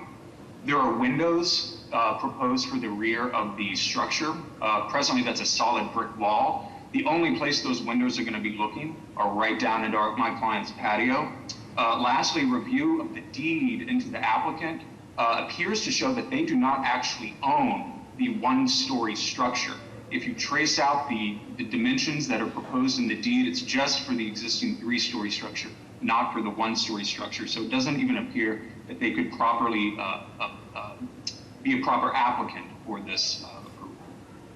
Okay, well, that is not something that we can weigh in on without additional information. So my guess sounds like there will be additional litigation about this regardless, but we're dealing with it in terms of what's presented to us. So any other public comment? Yes, Stephen, go ahead. Can you state your name and address for the record, please? Yes, my name is Stephen Borelli. I live at 22. Before I start, good afternoon, honorable members of the board. My name is Stephen Borelli. I live at 24 Hanover Ave. I've been there for 64 years. A little bit of background. After Mr. Battalato purchased this property, we had a little discussion on the street. And he advised me that if he had any plans to do any renovations or anything, we would sit down over a cup of coffee. Well, about a month or two later, I get a call from a friend of mine in Hyde Park at a barber shop telling me about he's listening to these major renovations of the house at 22 Hanover Ave, which is a complete surprise to me. I then caught up with Mr. Battalato and asked him what was going on. He told me he was just going to build above the kitchen. It was going to cost him $2 to $3 million, and he didn't intend to do any work for 2 to 3 years. Next thing you know, I get a notice about the December 6th hearing. I wasn't involved in any community meetings, never got that cup of coffee until today. I still don't have the cup of coffee. Now, if you look at the nature of the neighborhood where we are, he's not just doing minor renovations. He's doing a major project to create a piazza on an old school, probably, I think my house was built in 1864. So you got houses there over, I'll say, close to 200 years that his property is going to be completely in opposition to what's on that street. I mean, there's no balconies on my street. There's a couple of fire escapes. That's it. In addition to that piece of property that he looking to develop, I have to agree with council. I don't think that belongs to him. And when he demolishes that, it's going to have a direct impact on my garage. Number one. Number two, any project on that street is going to destroy the accessibility to the street because it's one of the few one-way streets to Hanover Street that people always utilize. So I don't know how he's going to build it without using my property or destroying my garage. Plus, that piece of property is not, I don't think it's a valid piece of property that he's going to build on. Thank you very much. No additional raised hands. I have no additional raised hands at the moment. No additional raised hands at this time. Okay, well, we have a number of issues been presented to us about whether the applicant has the right to do it. I don't think that's something that we can weigh in at this hearing. I certainly have an issue with the head house, but I would entertain a motion at this time. Can I just ask one question? Just sorry, Mr. Secretary. So there's two violations: rear yard setback and the head house. Is that right? Rear yard is insufficient, and the roof structure restriction, yes. The roof structure restriction. Okay. I just want to make sure I understood what we were granting relief from in terms of. Right. Okay. That's all we have authority over. Yes. Okay. I think I will make a motion to approve. I think there needs to be BPDA design review. I will also recommend the removal of the head house and also the removal of the 6-foot screen on the back of the roof deck. So I think it needs to be open to provide less impact on the abutters. And I guess I would urge the proponent to work with your abutters because they have valid concerns in terms of the proximity to their parcel for anything future. But I think from a zoning standpoint, I can approve the proposal through that lens. Is there a second? Yeah, I'll second that motion, Secretary. Okay, Mr. Fortune? Yes. Ms. Doan? Opposed? You're opposed, Mr. Robinson? Yes. Ms. Pignano? Yes. Ms. Loeb? Yes. And I too am in favor, so the motion passes, but I would say that there's a lot of work that needs to be done, not just construction work here. Agreed. Calling the next case. For your time. Calling DOA 133-9798, 67 Appleton Street. This is a change of occupancy from a store and 2 residential units to 3 residential units. The violation is Article 64, Section 9, insufficient open space per unit. Article 64, Section 36, off-street parking is insufficient. And Article 64, Section 9, the floor-area ratio is excessive. Name and address for the record, please. Good afternoon, Mr. Chairman, members of the board. Richard Lynn's business address at 245 Summer Street, East Boston, on behalf of the petitioner. Mr. Chairman, this is a pre-existing non-conforming structure located in the South End neighborhood district. We are proposing to change the existing occupancy from retail to 3 residential units. There are already 2 existing residential units on the property, and our proposal involves a minor change to existing space in the rear of the property. If we could advance the slide down to the floor plan, that'll probably best show what we're discussing. Mr. Lynn, why is this here for rediscussion? I believe we were here before with the 5-member board. We requested administrative deferral. Okay. If we could jump down to the next slide, it'll actually show the area of work that's being proposed. Perfect. So, Mr. Chairman, in light of an understanding that the board is unlikely to grant building code relief or include a proviso with respect to building code relief, we've certainly looked at this through the lens of ensuring that we do comply. So the area that we're showing is the back portion, which was formerly a retail space, last used for a dry cleaner drop-off only. There was no dry cleaning services done on site. That service and that use actually vacated the premises during COVID. It's been somewhat difficult to add additional retail back to this space. So the proposal is to convert this to about a 650 square foot bi-level single unit dwelling. The lower level will have a finished ceiling height of 7 feet, I believe 7 inches, and we do provide 2 means of egress. If we can jump down, I do have a section plan as well that does show how this sets up with respect to the elevation. I think it's the next slide down. Yeah, if we can, I don't know if we can see that bottom portion of the screen there. There we go. Excellent. So while the portion of that lower level is below grade, as you can see, the back of the building actually steps out into a passageway. So there is sufficient walkout egress as well as appropriate height for the window in that bedroom level, again, being consistent with the building code requirements. As I said, the unit size itself will be about 630, 640 square feet in total by level. The violations that are cited involve essentially all of the existing nonconformities that are on the site. We don't have any parking presently.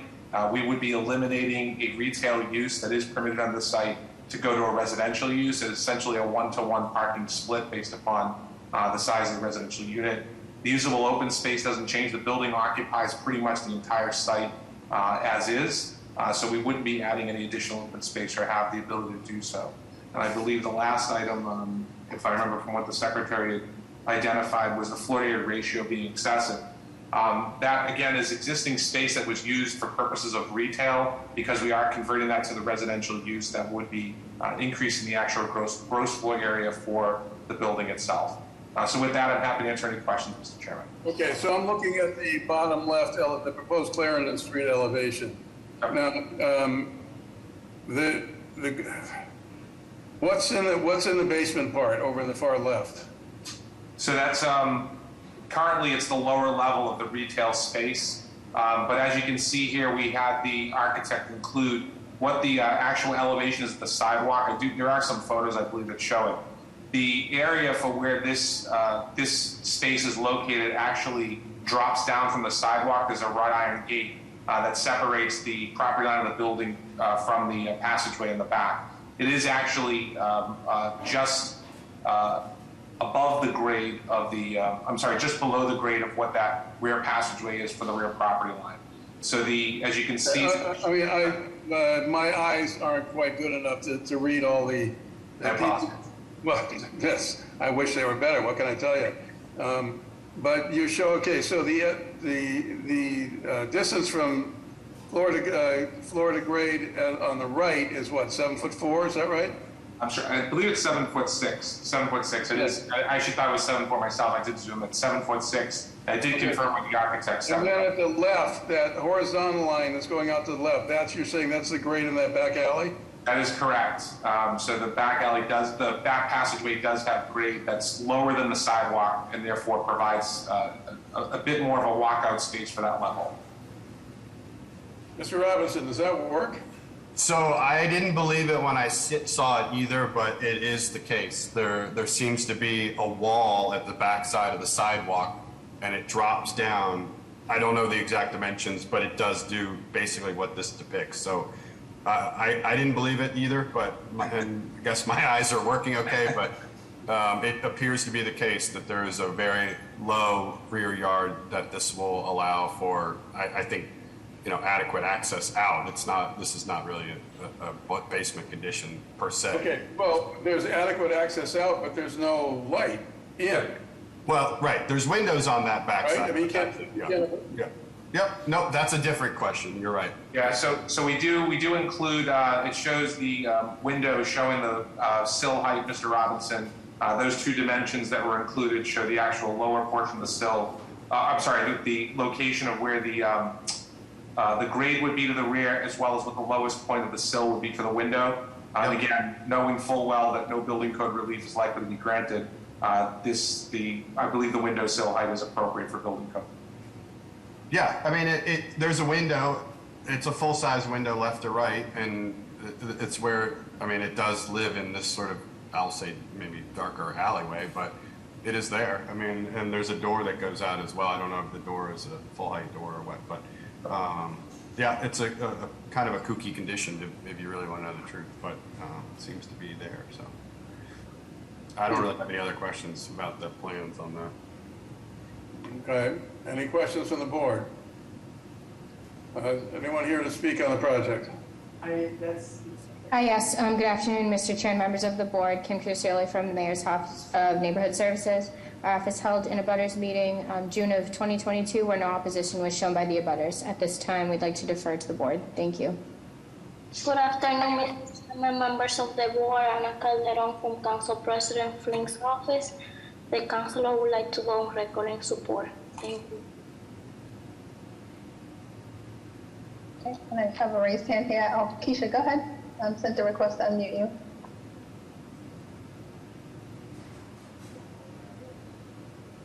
Oh, sorry, it was just a joint panelist. My apologies. No problem. Okay. I have no additional raised hands. Okay. Can I have a motion, please? I'll make a motion to approve with no building code relief, just to confirm this works by inspection services. Is there a second? Second. Okay, Mr. Fortune. Yes. Ms. Dong. Yes. Mr. Robinson. Yes. Ms. Pignatto. Yes. Ms. Lowe. Yes. I am opposed, but the motion passes. Thank you very much. Have a great day. Calling your next case, calling BOA 132-8495, 7-9 Newbury Street. This is to remove the existing two-story storefront and replace with a new bumped-out two-story storefront addition, erect a two-story exterior elevator shaft, the rear facade to be located on the low roof. The violations, Article 9, Section 1, reconstruction, extension of a non-conforming building. Article 15, Section 15-1, floor-to-area ratio is excessive. Article 13, Section 1, the front yard is insufficient. And Article 32, Section 4, this is G-code applicability. Name and address for the record, please. Mr. Chairman, I will have to recuse myself. This is Eric. Okay, just then a reminder to the applicant that that means we have a 5-member board, which means you have to get unanimous approval, and if you want, you could exercise an administrative deferral. So I just want to say that before you go ahead. Understood. We'll proceed. Ryan Gosdown on behalf of the applicant from McDermott Miller, 28 State Street, Suite 802, Boston, Mass. With me as well is David Silverman, who is the project architect, and Vin Norton from Urban Meritage. This is an appeal seeking the relief for an extension of a non-conforming use in connection with this 2-story storefront of an existing store on Newbury Street to enlarge existing office and retail space for a new tenant at the property. It's going to require the removal of an existing hexagonal 3-sided bump out in front of the store to be replaced with a new rectangular bump out. As we go through the plans, I'll defer to the project architect to show, but you can see that it kind of is replaced with a new bump out along the entirety of the front of the property, together with the installation of an elevator shaft in the rear. The relief that's triggered by the project is for FAR. The existing is 3.57 and will be going to 3.63 with some of the new square footage that's added. I believe it's about 230 square feet overall, but the majority of that will be coming from the elevator be adding in the rear. There's also on the plans before you a citation for front yard setback requirement. The plans show a setback of 19 feet 7 inches with the required being 20. However, those plans have actually been updated following further discussions with the Neighborhood Association of Back Bay, and we're exactly at 20 feet now. So that requirement should now be satisfied and relief is not required. The last item is with respect to groundwater, and we have submitted a no harm letter and Boston Water and Sewer letter showing that the plan is in compliance with all of the city's requirements for groundwater recharge. Okay. All right, so we can take care of the groundwater first. Why is it here for rediscussion? Please remind me. We were previously before the board it was in October, I'm not sure of the date, but there was a lack of a quorum. Lack of a quorum. Well, we barely have a quorum now. Okay. Mr. Simonelli, you there? Yes, Mr. Chairman, good afternoon, members of the board. Christopher Simonelli, Boston Groundwater Trust. We have both letters from the applicant. We have those as well, Mr. Chair. I'll make a motion to approve. Okay. Is there a second? Second. Mr. Fortune? Yes. Ms. Dong? Yes. Ms. Pignatto? Yes. Ms. Logue? Yes. And I am in favor, so that is approved. Okay. Let's go through the bump outs. You're essentially taking this is from the 3rd story up, or where is the bump out occur? It's from the ground floor up to the 2nd floor. From the ground floor. Okay, the 2nd floor. Okay. And can we see on the plans? You said it went from a hexagonal to a rectangular.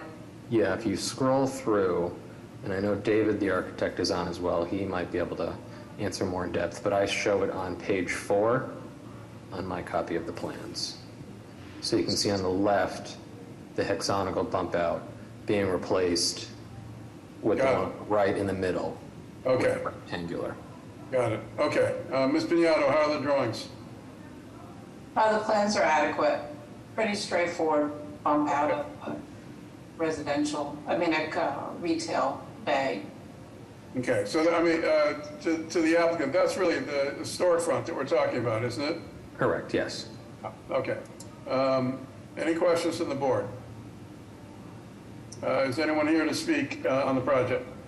Yes, good afternoon, Mr. Chair, members of the board. Maggie Van Squick from the Mayor's Office of Neighborhood Services.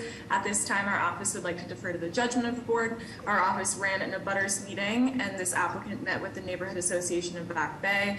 They issued a letter of opposition stating that they don't believe another expansion of FAR should be granted in an already non-conforming building. They also detailed concerns about an insufficient front yard, which, as Mr. Gosda mentioned, they have been worked through. The Back Bay Association has issued a letter in strong support of this project, and we also have 4 letters of support from surrounding businesses. Okay, thank you. Anybody else? Yes, Mr. Chair, Secretary, we do have a couple of letters of support in opposition. Okay, can I have a raised hand? I'll start with Susan. Can you provide your name and address for the record, please? Yes, thank you. Can you hear me all right? Yes. Yes. Yeah, terrific. My name is Susan Prindle. I live at 140 Marlborough Street, and I'm co-chair of the Architecture Committee of the Neighborhood of the Back Bay. We've been working with Mr. Norton for several months on this thing. NAB, as you noted, sent a letter of opposition to the application for relief. At the time of their vote, the request included both the proposed FAR variance and the request for front yard setback relief, and we're pleased that that Mr. Norton has withdrawn the request for front yard setback, and look forward to continue to working with him and the BBAC to further refine the project. However, we're still concerned about the FAR variance, even though it's de minimis. The building's already over the allowed FAR of 3. The site does not represent a hardship because this is one of the most successful blocks on Newbury Street. There's no particular reason to exceed the zoning on a block that's already so successful. If the developers granted this variance, we're concerned that other developers further up and down the street will be encouraged to seek similar relief, and it will be hard to deny them. We urge the board to uphold the existing FAR requirements, but whatever you decide, I hope that you will vote on this proposal so the applicant can move further forward with the BBAC design review. Thank you. Thank you. Okay, and Meg, can you state your name and address for the record? Yes, I'm Meg Meinzer-Cohen, president of the Back Bay Association. And the Back Bay Association is here in support of this application. We have also worked with Urban Meritage on this project over a number of months, and we've seen a lot of them evolve and really accommodate concerns from the residential community. And I agree with Sue, it's really de minimis. And I've been convinced that this is necessary in order to make sure that this building is suitable for the needs of the tenant and for the neighborhood. So please, I encourage you to support it. Thank you. Thank you. Thank you very much. Raised hands, Mr. Chair, thank you. No additional raised hand. No additional raised hand. Can I have a motion, please? I'll make a motion to approve a BPTA design review. Second. Okay, Mr. Fortune? Yes. Ms. Dunn? Yes. Ms. Pignatto? Yes. Ms. Logue? Yes. And I too am in support. The motion passes. Thank you. Calling the next case. Oh, sorry. Mr. Chair, this is Tom. I just wanted to let you know that Ms. Dawn reached out to me. She needs to leave by 2:45 for family. Okay. Well, we'll run at 78 RPM, I guess. We're pretty close.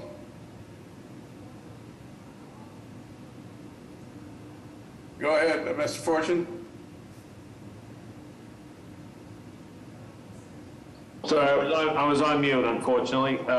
Calling the next case, calling BOA 137-1101, 2 Carlisle Street. This is creating a curb cut, constructing a new driveway for 2 vehicles, a violation of Article 10, Section 1, limitation of area of accessory uses, and Article 50, Section 43, off-street parking and loading is insufficient. Name and address for the record, please.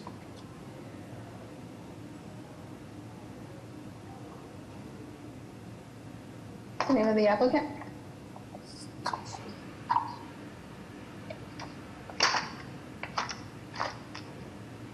Is the applicant on? If so, can you raise your hand? Oh, okay, there we go, Stu. I'm gonna go ahead and make you a panelist. Once you become a panelist, you can just unmute yourself. Mr. Chair, just so you know, Mr. D'Amico spoke on this one. And you want to say what he said? Well, I want to have the applicant introduce himself. Okay. Hello, my name is Stephen Stewart, and I am the owner of 2 Carlisle Street. So I am in proposal for a curb cut in the driveway.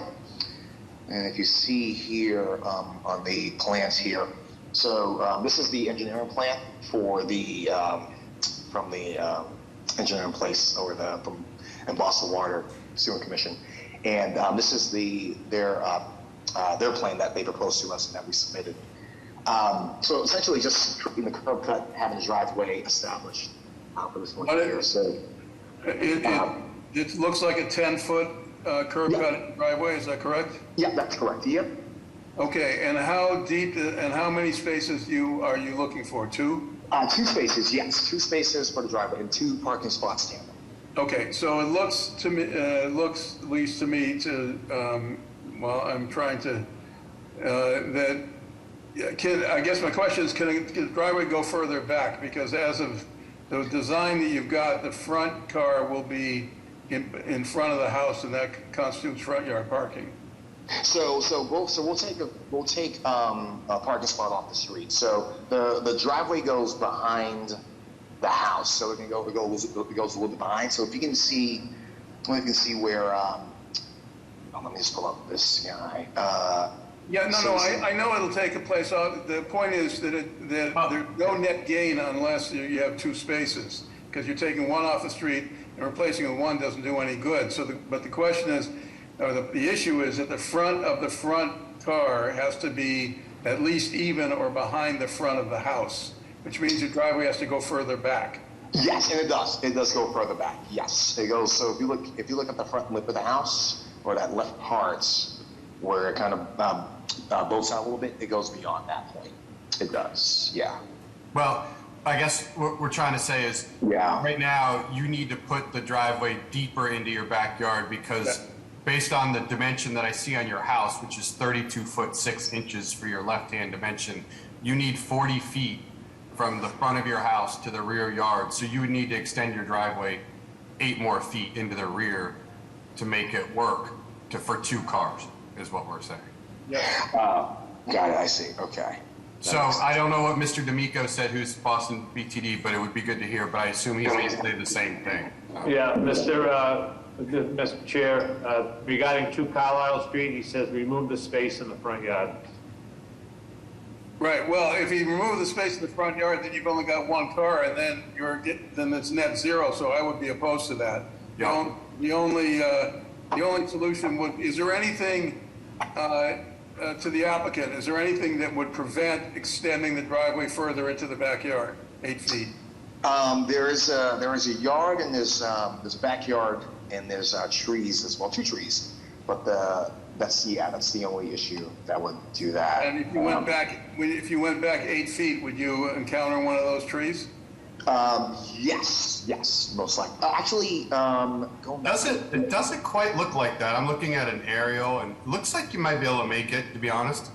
Yeah, I think actually we could. Yeah, we can actually go back to the bus. I mean, I'm just looking. It looks like it's doable. I mean, you're gonna have a driveway in your back. Here's what I'm going to suggest. I don't want to redesign it on the fly because we're not there.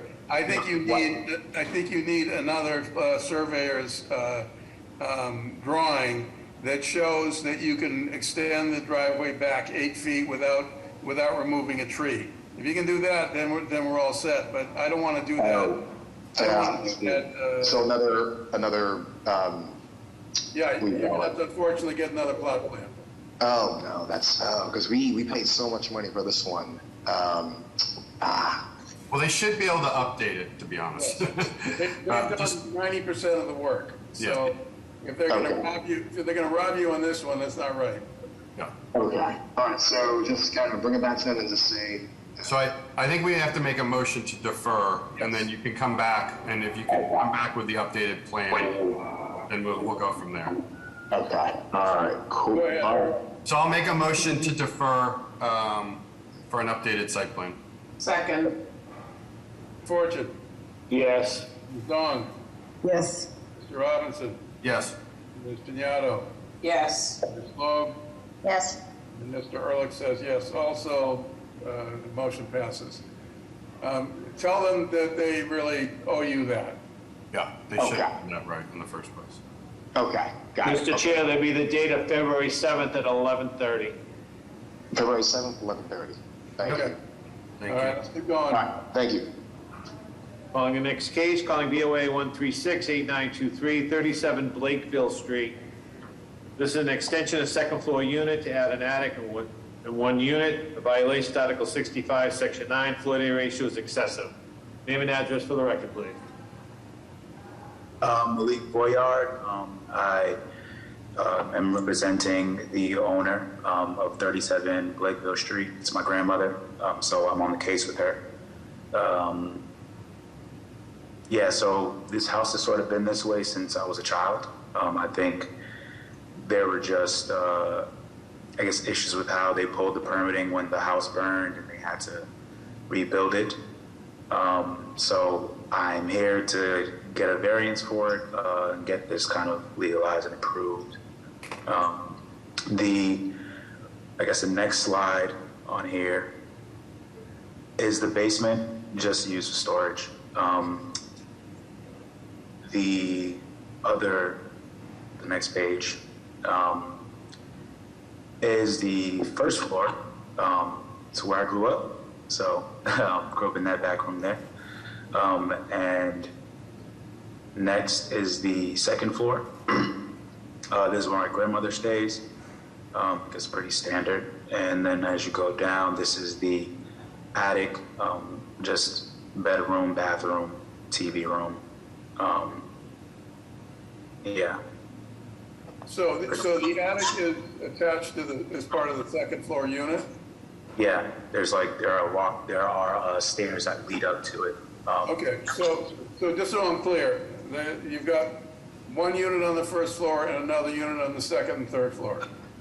Yeah, right, yeah. Okay, and you're looking to legalize that condition? Yeah. Clear what you're looking for. Well, we're not really doing any other work. It's just that they said we had to, I guess, get the violation. I guess we had to get approved. So I went to the community process, and they said that they support the house just staying how it is. I don't really know. I'm trying, Mr. Fortune, what exactly, it's a FAR? Yes. I'm a little confused at what the issue is. Is it treated as a two-family building? Yeah, it is. It's all family in the home. No, that's not what I mean. I mean, is it legally considered 2 units? So, Mr. Chair, this is Tom. This is a legal 2-family. It's just that there is space in the attic for unit 2 that is unpermitted. But the attic is part of the unit on the second floor. Yes. So what do they need? I don't understand. There's living space there, not just an attic. So it's not just storage. There's existing living space that they're trying to legalize. Okay, and all right, what's to the applicant, what's the ceiling height in the attic from floor to ceiling? I'm not completely sure. I'm looking at the plans now. Are there any, do we have any elevations? Sorry? Or sections? There is elevations, but it doesn't call out the height of it. Well, I'm a little, it's just, I mean, as long as, I guess we could just deal with this with no building code relief and then. Yeah. I mean, you're right. It's, when I reviewed this, I couldn't exactly figure it out either, but I mean, it makes a little more sense now. I assume the work's already been done or it's been occupied like this for a while or whatever, but, All right, well, my inclination would be let's go forward and take public testimony and move forward, but it sounds like as long as there's no building code violations that there should not be an issue. Yep, I'm with you. All right, any questions from the board? Is anyone here to testify on this project?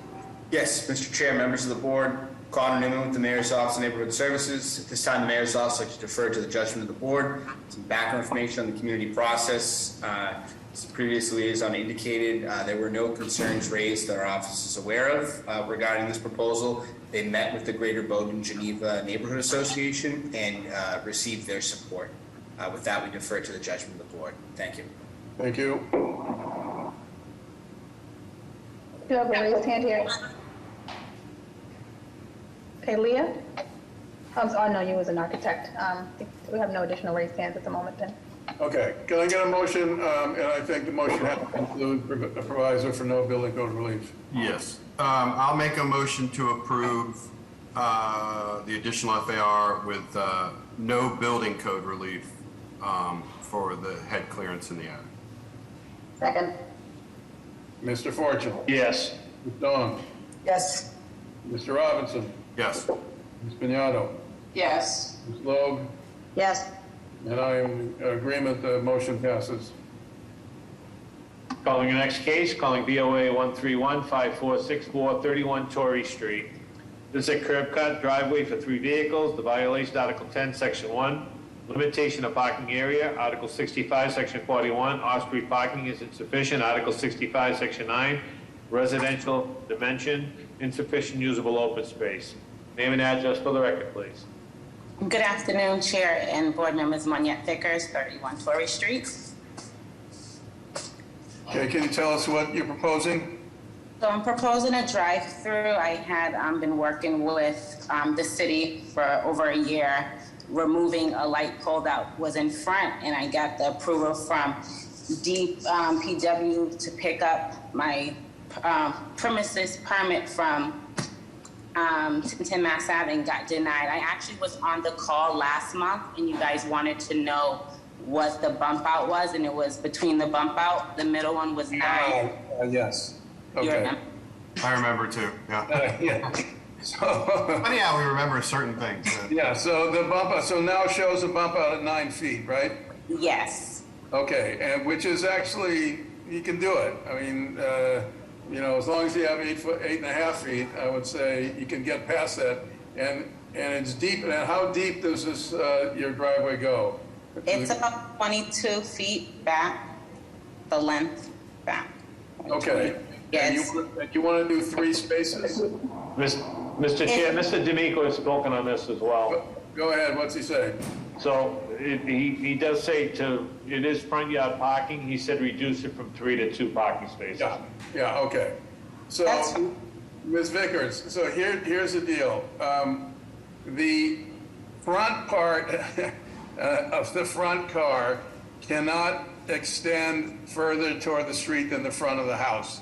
It has to either line up with the front of the house or be further back. So if it's going back 22 feet and you figure 20 feet per space, 10 feet, then will only fit two cars. But that's okay, because our position on curb cut is that they're only worth off-street parking if you gain a parking place. You lose one on the street by having a curb cut, but you get 2 off-street, so there's a gain to the community as a whole.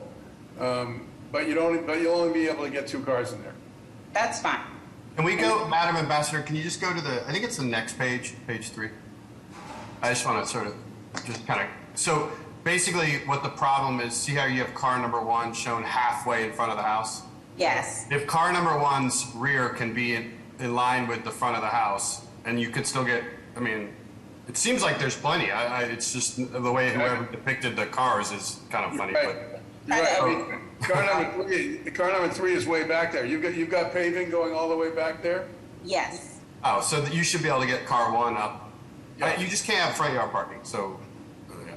Yeah, so if you move, and it's 9 feet from the bump out, so you actually could move car 1 further back and get 3 spaces. Okay, all right. Any other questions from the board? Is there anyone here to testify on the project?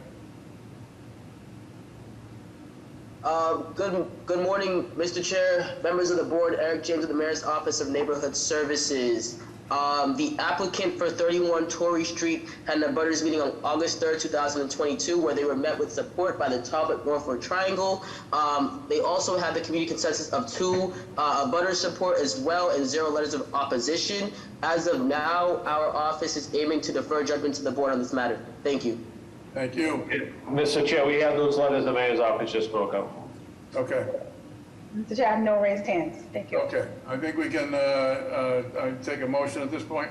I will make a motion to approve the curb cut in the proposal with no front yard parking. Second. Mr. Fortune? Yes. Ms. Dawn? Yes. Mr. Robinson? Yes. Ms. Piñato? Yes. Ms. Logue? Yes. And I also am in favor. Good luck, Ms. Vickers. Thank you. Mr. Chair, I think it'd be your call, but we have 3 cases left. The last one is a cannabis dispensary, and we're going to lose Miss Dawn. We haven't lost her. I don't see her up there right now, but I don't know what you want to do here. Well, is she there or is she already gone? I don't know. She's not on the screen. I'm about to jump off because I won't be able to finish the next case. Okay, so it doesn't matter. It doesn't matter, Mr. Fortson. Okay, thank you. All right. Calling the next case, calling BOA 133-6820, 49 Corbett Street. This is a confirmed occupancy as a one-family, build a 2.5-story addition. The side of the house, full basement. Enclose the portion of the front porch. Remove the existing roof and replace with a new gable roof at 5-foot higher peak. The violations, Article 60, Section 9, front yards insufficient. Article 60, Section 9, side yards insufficient. And Article 60, Section 9, the rear yard is insufficient. Name and address for the record, please. Hi, good afternoon. My name is Sean Bowden, the homeowner of 49 Corbett Street. I've been residing here for the past 11, almost 12 years. Okay, you want to tell us what you're proposing? Sure. Yeah, we're planning on building an addition on the southern side of the home, as well as enclosing the rear portion of the front porch to create a small mudroom. Okay. And the addition is 2.5 stories? That's correct. I also wanted to say we're also joined with by my architect, Leah Greenwald, who's on the call. Okay. Does your architect want to walk us through the proposal? Sure, I'd be happy to. Okay.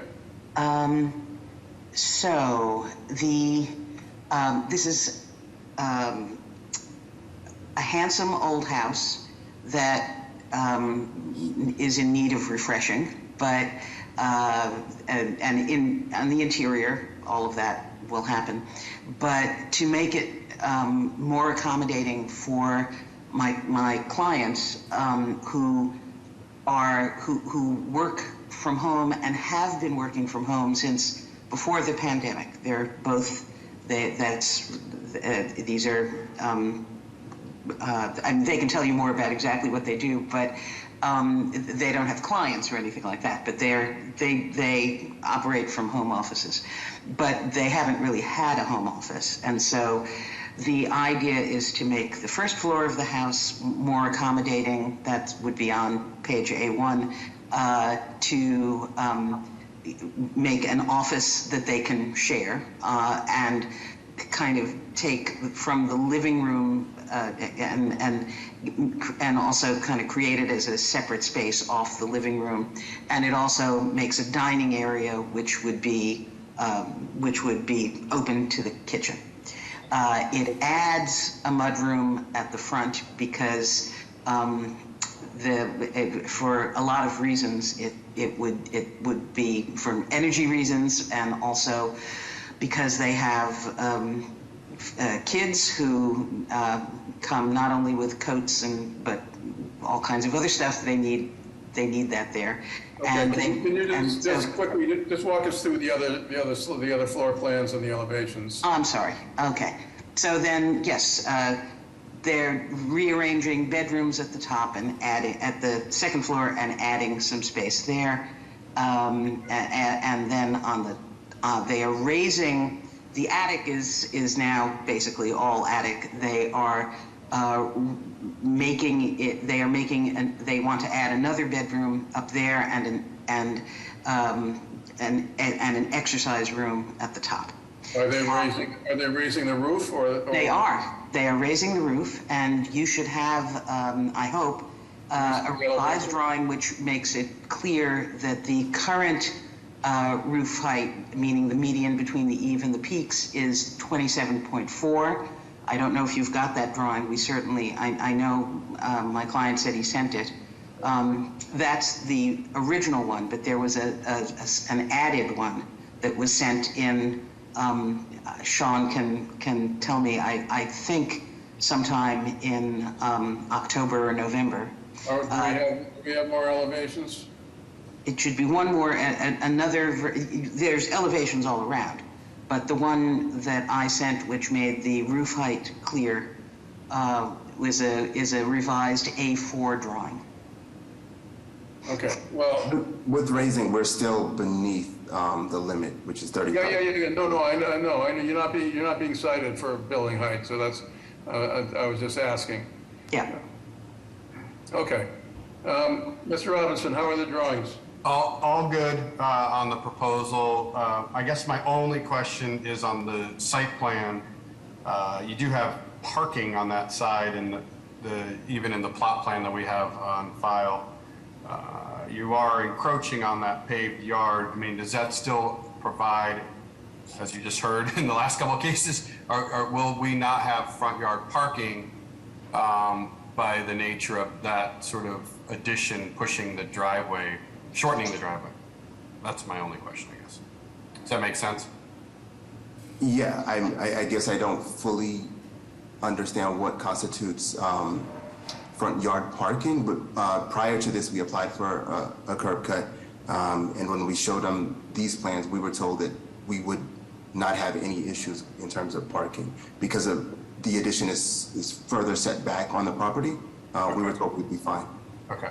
I was just looking, so if a car pulls in, you can see where your red line is overlapping your existing driveway. I just want to make sure that a car can fit there without its rear end hanging in front of your house is my question. And dimensionally, I can't quite figure it out, but it seems close. But we park there now. We don't go anywhere near as far as where the addition will be. Okay. Yeah, and the 10-foot, what you can do from this drawing is you can see that the front setback for the proposed mudroom is 10'4", and you can kind of tell from that from the front of the house to the red line is probably about double that, and cars are now about 16-ish feet long, so. You need 20 for a legal spot, so yes. It's close, I just want to make sure, that's it. Yeah. So, no other questions from me. Okay, any questions on the board? Is there anyone here to speak on the project? Good afternoon, Mr. Chair, members of the board. Eric James again of the Mayor's Office of Neighborhood Services. The applicant for 49 Corbett had two previous abutters meetings, one on June 16th and the other on August 17th, both of this year. They met with the Redefining Our Community Neighborhood Association, which voted to support. We received 2 letters of support and 0 letters of opposition for this project. And at this time, the Mayor's Office would like to defer to the judgment of the board on this matter. Thank you. Thanks, Eric. And Mr. Chair, I have no raised hands. All right, can I have a motion, please? Yes, I will make a motion to approve with BPDA design review, just to ensure the parking works, and the final design of the building. Thank you. Second. All right, Mr. Fortune? Yes. Mr. Robinson? Yes. Ms. Bignotto? Yes. Ms. Loeb? Yes. And I too am in support, so the motion passes. Thank you. Calling the next case, calling BOA 118-3277, 68 Rose Street. This is erect a 6-unit, reduced to 4 units on 9/19 of 2022. Violation is Article 67, Section 8, a 4-family use is forbidden. Article 67, Section 9, open space is insufficient. Article 67, Section 9, side yards insufficient. Article 67, Section 33, conforming to the existing building alignment. Article 67, Section 56, off-street parking is insufficient. Article 67, Section 9, the floor-area ratio is excessive. Article 67, Section 9, the building has excessive in stories. And Article 67, Section 9, the rear yard is insufficient. Name and address for the record, please. Good afternoon, Mr. Chairman, members of the board, Attorney John B. Pulgini on behalf of the applicant, 10 Forbes Road, Braintree. With me is James Christopher from who's the team architect. 68 Rose Street in Rosendale. The zoning is 2-family 5,000. This lot size is 9,017 square feet. The proposal is to construct a 3-story, 4-unit condominium building on this vacant lot with 6 off-street parking spaces. I will go through the violations quickly. Parking, 2 spaces per unit required, and the location is in the front of the building. However, in this neighborhood, there's a significant drop-off in the elevation of the rear of the building, and the parking is 25 feet from the street and will be screened and buffered so not to be seen from the street. Due to the topography on this side of the street, most buildings have front yard parking. It's an impossibility to put parking in the back. FAR, a maximum FAR of 5, We were at 0.92. Height, maximum is 2.5 stories at 35 feet. This proposal is 3 stories, however, we're only at 25 feet, 5 inches, so we're well under in feet. Rear yard setback, a minimum rear yard setback is 40 feet. The proposed building's at 51 feet, but there is a rear patio at 35 feet from the lot line. That patio does not have a roof and therefore would comply with the rear yard. Side yard setback in this zoning subdistrict is 10 feet. We have 5.4 feet on the right and 5 on the left, and it's worth noting that there is BPDA-owned land to the left of this property. Open space, a minimum of 1,750 square feet is required, and we are proposing 1,087 square feet per unit. And use, because it is a four-unit building in a two-family zoning sub-district. And front yard, we don't have a violation. It's a minimum from the minimum modal and the 20 feet requirement per the code. We're almost 65 feet back from the street. And now we'll get to the unit program. We heard during the community process the neighbors wanted family-sized units. So the units are all 3 bedrooms. Unit 1 is 1,720 square feet. That is 3-bed, 2-bath. There are bedrooms located in the lower level and the first floor. Unit 2, same thing, 1,720 square feet. 3-bed, 2-bath. There's bedrooms and living space located in the lower level as well as the first floor. Unit 3 is 1,997 square feet. It's 3 beds, 2 bath. And Unit 4 is 1,997 square feet, 3 bed, 2 bath. And just again want to point out, due to the rear elevation change, there's a full walkout slider. If you look at sheet A6, it'll depict the slide. Do you see the sliders above the retaining wall there? That is the basement walkout. Any questions? Yeah, just Mr. Pulcini, remind me why this is part of rediscussion. It was, Mr. Ehrlich, when we first came in, there was some mistakes on our refusal letter, so we had to get that updated through ISD. Okay. Right now, this is an empty lot, right? That is correct. It's a vacant lot currently it sits. Okay, because I'm looking at it on Google Maps. I don't see that top of that, it looks, I mean, at least from what I see, it looks fairly flat. And then it goes significantly down. If you can see, if they could scroll up on the picture, you can see when they have the side elevation views, if you could see that, you see where you see the front of the building and you see how it drops off significantly as it goes to the rear. But I'm not sure quite why that justifies front yard parking. Just because of the topography, Mr. Ehrlich, there's no possibility of putting any car, because it is such a drastic drop off, to put anything rear to the building. And if you look on, if you're on the, you couldn't have a driveway along the side of the house that ramps down, and then the parking area is in the rear. But it's a continuous decline. If you look at if you're looking on your tablet and you look at the building to the building to the right, there's a 3-unit condominium there. You can see that they do have 2-car garage, but they have parking, and they actually cleared parking on the right side of that building to put their parking there as well. Yeah, I'm looking at that building. It looks pretty flat to me, but I don't know. I would honestly, I would not ask for rear yard, I mean, for front yard parking unless it was an absolute necessity. Well, no, that's why I'm a little surprised, because you know how this board feels. Trust me, I know. I understand. Mr. Ehrlich, we do appreciate the board and the city stance on the front yard parking, which is why it is so recessed. We've also included an ornamental gate and robust planting at the front of the property to buffer as much as possible from the street. And it's set back significantly, 65 feet back from. Mr. Chair, Mr. D'Amico has spoke on this. What's he say? You know, back in September 29th, 68 Rose Street, Ward 19, has all spaces in the front yard. He had request an aisle. Monday, December 5th, 68 Rose Street, Ward 19. I agree with the board. I recommend the denial of front yard parking. Yeah, I mean, I don't know. It's just really hard to understand why we would do something different. Mr. Robinson, what's your read on the plans? The plans of the building look good. I unfortunately am struggling getting by the parking, and I was trying to figure out a way to think about it differently, but I can't really. So I think that unless it was skinny, pushed forward, and then you can find something to get by. I don't know if that's site plan review or what. I mean, I don't have a problem with the amount of density on the site or the size or anything like that. I think it's just a question of another way to get it to work. Yeah, and it's like a 22-foot wide central drive lane. You know, it's just out of scale with what. Yeah.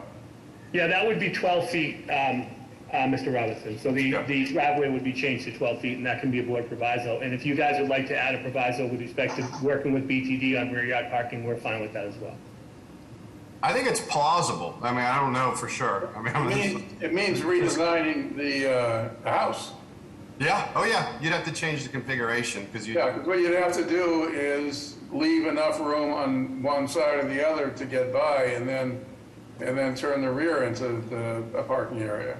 But as I stated, Mr. Earl, to the left of the building, if you're looking at the building to the left, there is that is open space. So we probably could maybe push it on that side. Well, you have 5.5 feet on the right and 5 feet on the left. So you got 10 feet, right? That's lot to lot, I appreciate. But yeah, I mean, it's going to take a little reworking. A narrowing of the building or something. Again, I am always reluctant to sort of design by meeting. I know. So either want a deferral or a denial with prejudice so that they can come back with a different scheme. I mean, I would be comfortable. Well, I'd be comfortable with a deferral. Gives Mr. Christopher 2 months because we're going in February to see if he can rework it. Besides a denial, but either way. That's fine. We would agree to that, especially with the 5-member board. We get it. Okay. Then I'd make a motion to defer and look at if there's any options to kind of tweak this a little bit to get the driveway, to get by it. I just think it's going to be a better project. Can I get a second on that? So we're just going to bypass the public. I'll second that motion, Secretary. Thank you. Mr. Fortune? Yes. Mr. Robinson? Yes. Ms. Pignatto? Yes. Ms. Logue?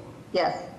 And I too am in favor. So I think you can come back. I mean, the basic idea of the project seems fine. I think you got to just solve this particular problem. I agree. Yeah, I agree. Okay. Thank you. You'll have a date of February 28th at 11:30. Thank you, everybody. I appreciate it. Thanks. Calling the last case of the day. Calling BOA 134-2865-684 to 702 Center Street. This is a change of art from an existing retail space into a cannabis dispensary with recreational use. The violations: Article 50, Section 40, off-street parking and loading. Article 55, Section 16, a cannabis established as conditional use. Name and address for the record, please. Eric Lawrence, 26 Woodbine Street, Roxbury, Mass. All right, you want to tell us what you're proposing? Sure. Good afternoon, Mr. Chair and members of the board. I'm the equity applicant and CEO of Prolific Cannabis. We're proposing an adult use recreational retail cannabis dispensary at 684 Center Street in Jamaica Plain. I do want to note that this proposal is not within a buffer zone. It's commercially zoned in a business district.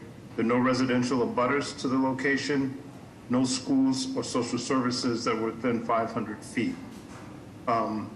We're seeking relief due to the conditional use and insufficient parking. We had a traffic study conducted by Fuss and O'Neill. That traffic study showed that there was adequate parking during peak times and that there was less traffic than the previous tenant that occupied the space, which was a 7-Eleven convenience store. Catherine O'Shea from Fuss and O'Neill is on the line with us today to field any questions regarding traffic or parking. This site has been vacant for over 3 years, and we're excited at the opportunity to activate the space and contribute to the economic revitalization of Jamaica Plain Center South community.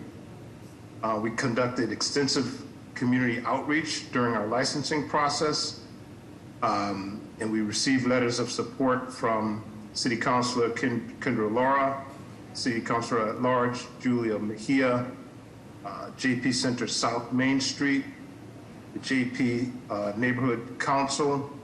We have a letter of approval from the Jamaica Plain Neighborhood Zoning Committee as well. Okay, we'll get to all of that. Yeah. Okay. Sure. Oh, yes, I live in Jamaica Plain, extremely familiar with the site. I know the 7-Eleven is next to the Goodwill store. And as I recall, the closest other cannabis establishment is in Heights Square, right? That is correct. Seed. Yeah. Seed. So you are, so that's not an issue. You've been before the Cannabis Commission? The Boston Cannabis Board, yes, we have. We have received our host community agreement. Okay. All right. So, tell us a little bit about hours of operation and security arrangements and all the kind of things that people want to know about. Sure. We're proposing to operate 9 a.m. to 9 p.m. Monday through Sunday. Security with the Cannabis Control Commission on cannabis establishments is really strict. They have rigid rules around security. All employees are required to pass the state national background checks. Our security systems are integrated and redundant in the event of blackouts. And we will hire a firm that specializes, an outside firm in security to maintain our security procedures within the building, checking IDs and ensuring that there are no nuisance behaviors that are occurring inside or within the perimeter of the outside of the building. Okay, can you show us the floor plan so we can see what the traffic flow, the flow of people coming to visit is? Sure. If you want to go back, I think. Go back up, yeah. Previous slide there. There we go. Right here, yeah. So if you look to your far left, this is, you'll see the entrance there. You basically enter into the building. There'll be a 3-point security checkpoint where IDs will be checked right upon entering, and then IDs will be scanned through a state ID scanner to ensure that they're valid IDs. People will enter the building. They'll be able to browse displays, determine what they'd like to purchase, proceed to a POS counter, and at that point their ID would be checked again prior to receiving their merchandise and exiting the building. Could the drawing be zoomed in on a little bit? Okay. And where is loading and loading? I'm trying to remember the 7-Eleven. They load from the front, or is there a rear access? There's rear access. Our receiver in the rear to the far left of this diagram, you'll see a door to the bottom, the diagram there, which will receive merchandise in through that area. It'll come in through the back. In the center of this diagram is our vault and fulfillment area where merchandise will be stored and secured. So everything's on one floor, right? Correct. Okay. So you won't be loading from Center Street. You'll be loading from the rear. That is correct. Okay. All right. Well, that obviously makes a difference. Okay. All right, how are the drawings, Mr. Robinson? Drawings are pretty straightforward. I mean, I think, it's one of the larger ones we've seen, I guess, in terms of some queuing space. I guess my only question, I just don't remember, I'm somehow channeling my inner Joe, but do the windows need to be covered? Isn't that a requirement? So will this storefront then basically go blanked? Or how does the window treatment have to, because I think it's a big glass front, and if we're covering the whole thing, I guess that's just one question I have. So. Well, the CCC requires that windows are covered. However, there are exceptions to that rule, provided you cannot see and witness any transactions taking place. We've agreed with JP Center South. Do you have a rendering of the facade? There's a photograph up on the first page or second page of the front. That right there. But it's So if you look at, it's today. It's not what the future is. Yeah, I don't think you're going to have 7-Eleven as your signage, are you? no, we will not. It will be prolific cannabis. This, Do you have a rendering of what the facade will look like? Do we have that? I do not have that offhand. No. What we've agreed to, JP Center South, I'll explain, in this area, did not want the windows to be blacked out. So we worked with our architect to figure out how we could have an open display in the front of the building without passersby looking in and witnessing transactions. What we came up with is that we're going to cut out approximately 400 square feet of the front of the building. It's about maybe a little less than that. It's about a 12 by 25 area where we would put a wall behind the windows. They'll have a separate entrance once you're in the building, and we'll use that space as community space, small business pop-up space, and gallery space. So passerbys will be able to see something attractive, and the windows won't be blacked out. Okay. Acceptable by the Cannabis Control Commission. Okay, so so the storefront will roughly be the same. It will remain the same, yes, in terms of the windows being open. Okay, and then the signage will obviously change. Community room, yes. Obviously, yes, we will change the signage. Yeah, okay. All right. Any questions from the board? Is anyone here to speak on the project? Yes, Mr. Chair, members of the board, Connor Newman with the Mayor's Office of Neighborhood Services. This time, the Mayor's Office would like to defer to the judgment of the board. Some background information on the community process. An abutters meeting was facilitated back on July 19th of this year. Since then, the applicant has managed to gain the support of Center South Main Streets, the Jamaica Plain Business and Professional Association. We also have 7 letters of support from local merchants and other community members that we forwarded to the board. And at this time, to reiterate, we'd like to defer to the judgment of the board. Thank you. Mr. Chair, Secretary, we do have those letters the Mayor's Office just spoke of. Okay. Anybody else? Yep, we have a raised hand. Michael, can you state your name and address once unmuted? Michael Reiskin, 425 South Huntington Avenue in Jamaica Plain. I'm a member of the Jamaica Plain Neighborhood Council. We urge you to support this application. The applicant went through extensive community support. We're very comfortable with the lack of parking. There's nearby city parking less than a block away. And we agree that the space will not use more parking than the previous 7-Eleven required.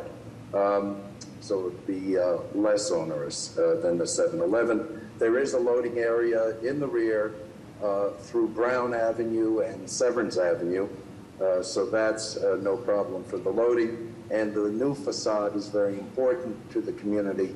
We asked for that, and they are very agreeable to the innovative community use gallery space in the front to make sure that this area is not a blank space in the middle of the busy business area. Thank you. Thank you. Have no additional raised hand at the moment. Thank you. Okay, then can I have a motion, please? I will make a motion to approve with, I guess, BPDA design review for the inclusion of this community space, which is not shown on the plans, to ensure the storefront is open and inviting for the community use. And this applicant only? This applicant only, thank you. And I assume signage will be handled separately anyways for approval. Is there a second? Second. All right, Mr. Fortune? Yes. Mr. Robinson? Yes. Ms. Piñato? Yes. Ms. Logue? Yes. And I am in favor. The motion passes, and the meeting is adjourned. Thank you. Thank you very much. Good night, everybody. Bye. Everyone.